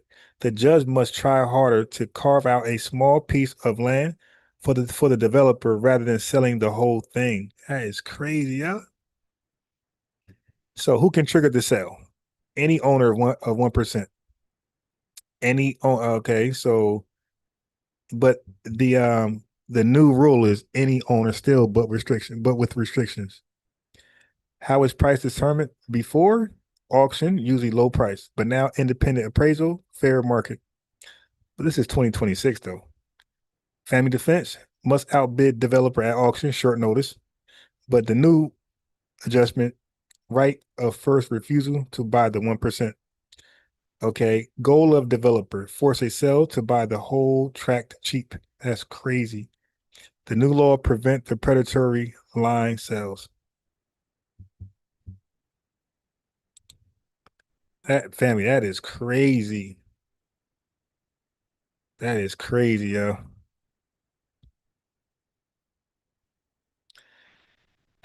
Okay, so as of early 2026, the Uniform Partition of Heirs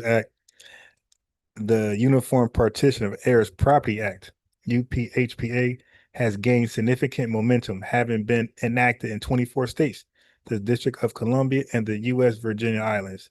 This law is a direct response to the 1% scam. It's actually called the 1% scam. It creates a series of speed bumps that make it much harder for developers to force a sale. Okay, so states with protective laws of 2024, you have Alabama, Florida, Georgia, Mississippi, South Carolina, Virginia, Maryland, Texas, Arkansas, California, Hawaii, Montana, Nevada, New Mexico, Utah, Washington, Arizona, Illinois, Missouri, Michigan, enacted in 2025.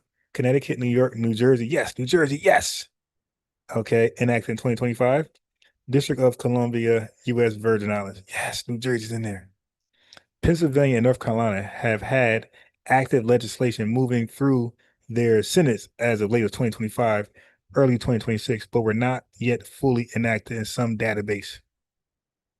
Okay, so how does the law protect the 80% owners or the majority owners? Right, in these states listed above, if a 1% owner, like a developer, files for a partition, the judge can no longer just rubber stamp an auction. The law forces three major chances: the buyout option, professional appraisal, physical division over sale. Okay, so that's crazy.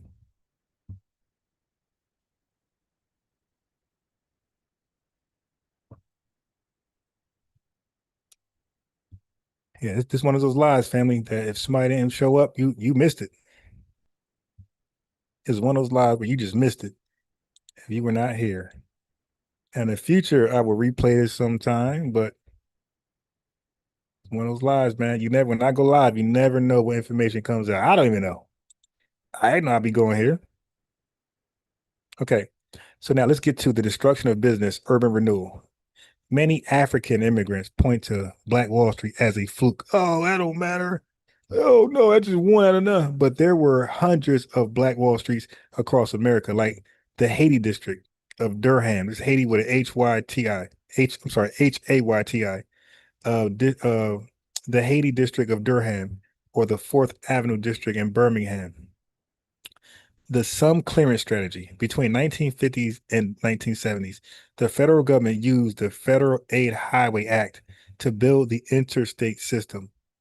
Okay, city planners intentionally routed these highways directly through the most prosperous Black business districts. They call it urban renewal, but James Baldwin famously called it Negro removal. Okay, when you destroy the business district, you destroy the ability for the community to employ itself. This created the job desert that many immigrants see today and mistake it for laziness. That's why, family, we can't do nothing with them. All right. So you had so let's talk about inheritance, right? So anyway, this is the data that usually ends the hard work argument. It shows that even when a Black American works just as hard as a white American, the starting line is different because of inheritance versus debt. Okay, so inheritance, often $0 or negative wealth. Okay, taking on parents' debt care. We do.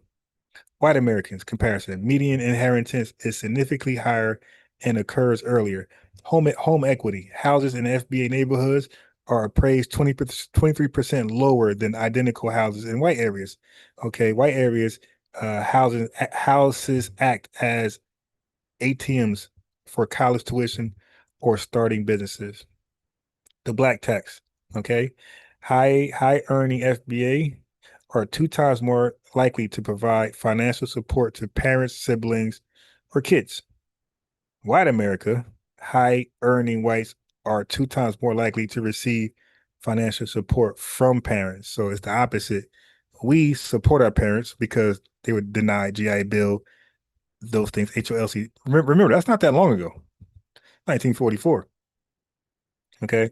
So some of us are burdened to take care of our parents who were denied those programs that white America was privy to. And because white folks were approved of those programs and took advantage of them, their parents take care of them, and we take care of our parents. So the hard work talk is the engine, but the capital is the fuel. African immigrants often arrive with their own fuel, education, savings, because they come from the top 10%. Okay. Foundation Black Americans, we have been building engines for 400 years, but every time we get a full tank, the government or the legal system siphons the gas through things like redlining, heirs property, and highway construction.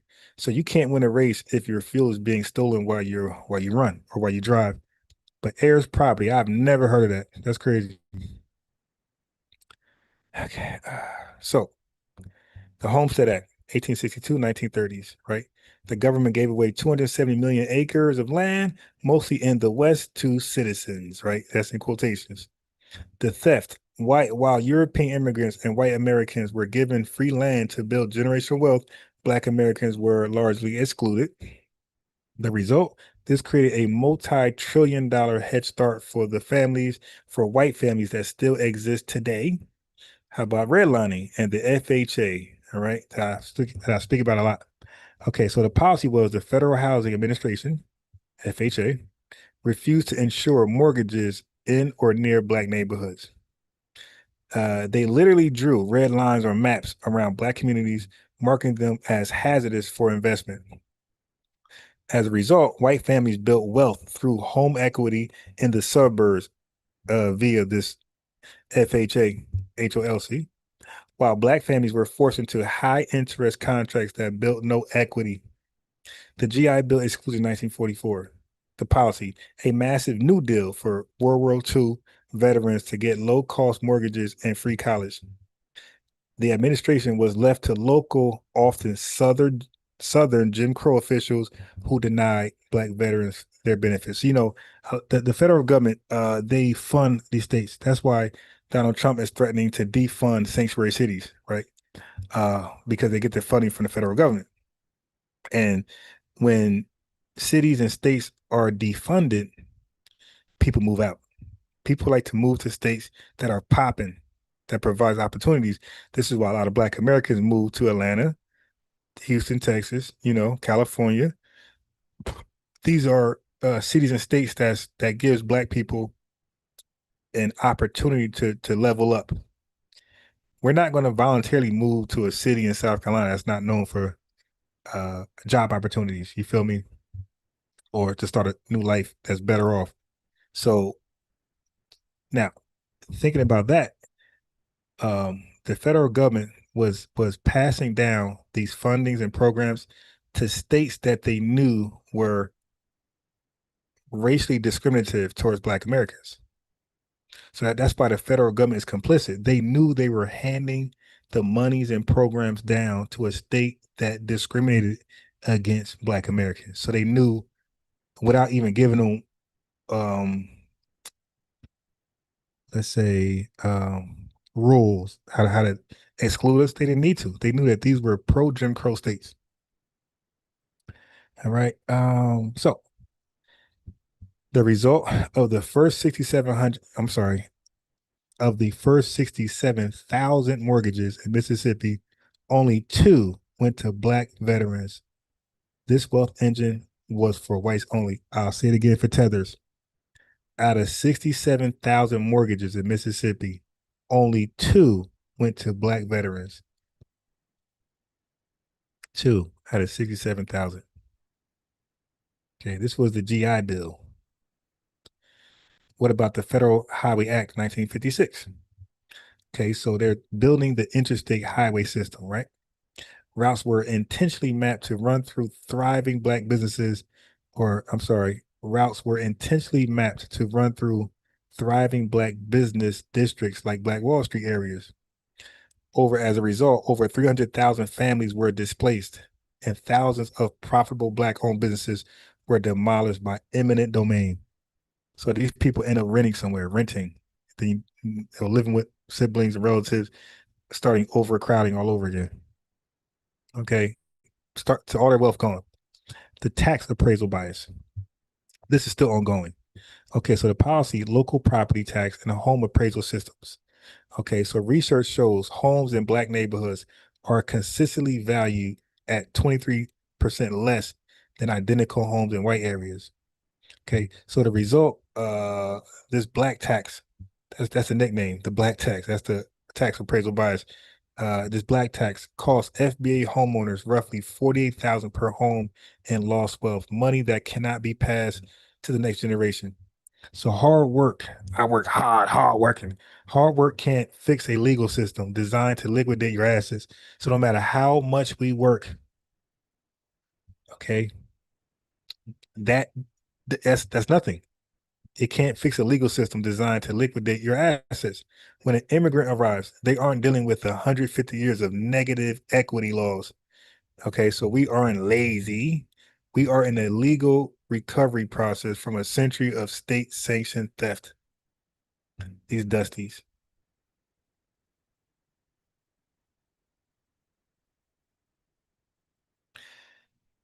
Okay, so part two is tomorrow.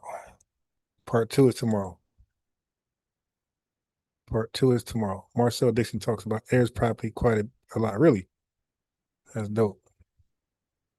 New Jersey Drive. Yeah, so heirs, man, this is just ammo for me, man. I'm a cook on them. It's crazy, man.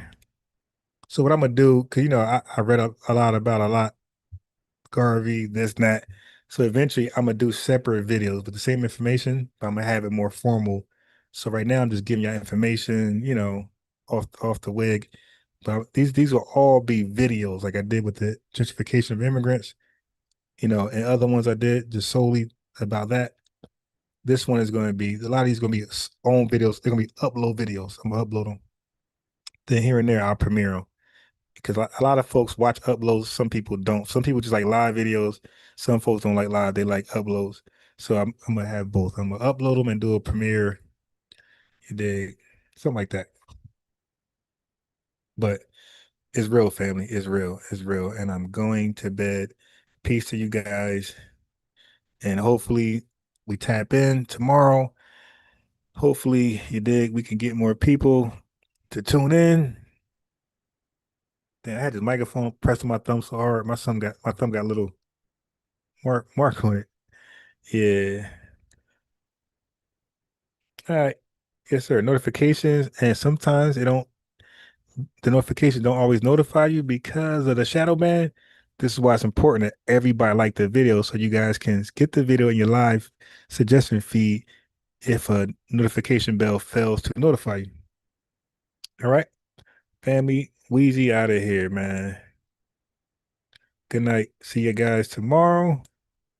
I'm gonna do the immigrant gentrification video tomorrow. Just to spark the conversation, and we're gonna talk about this some more.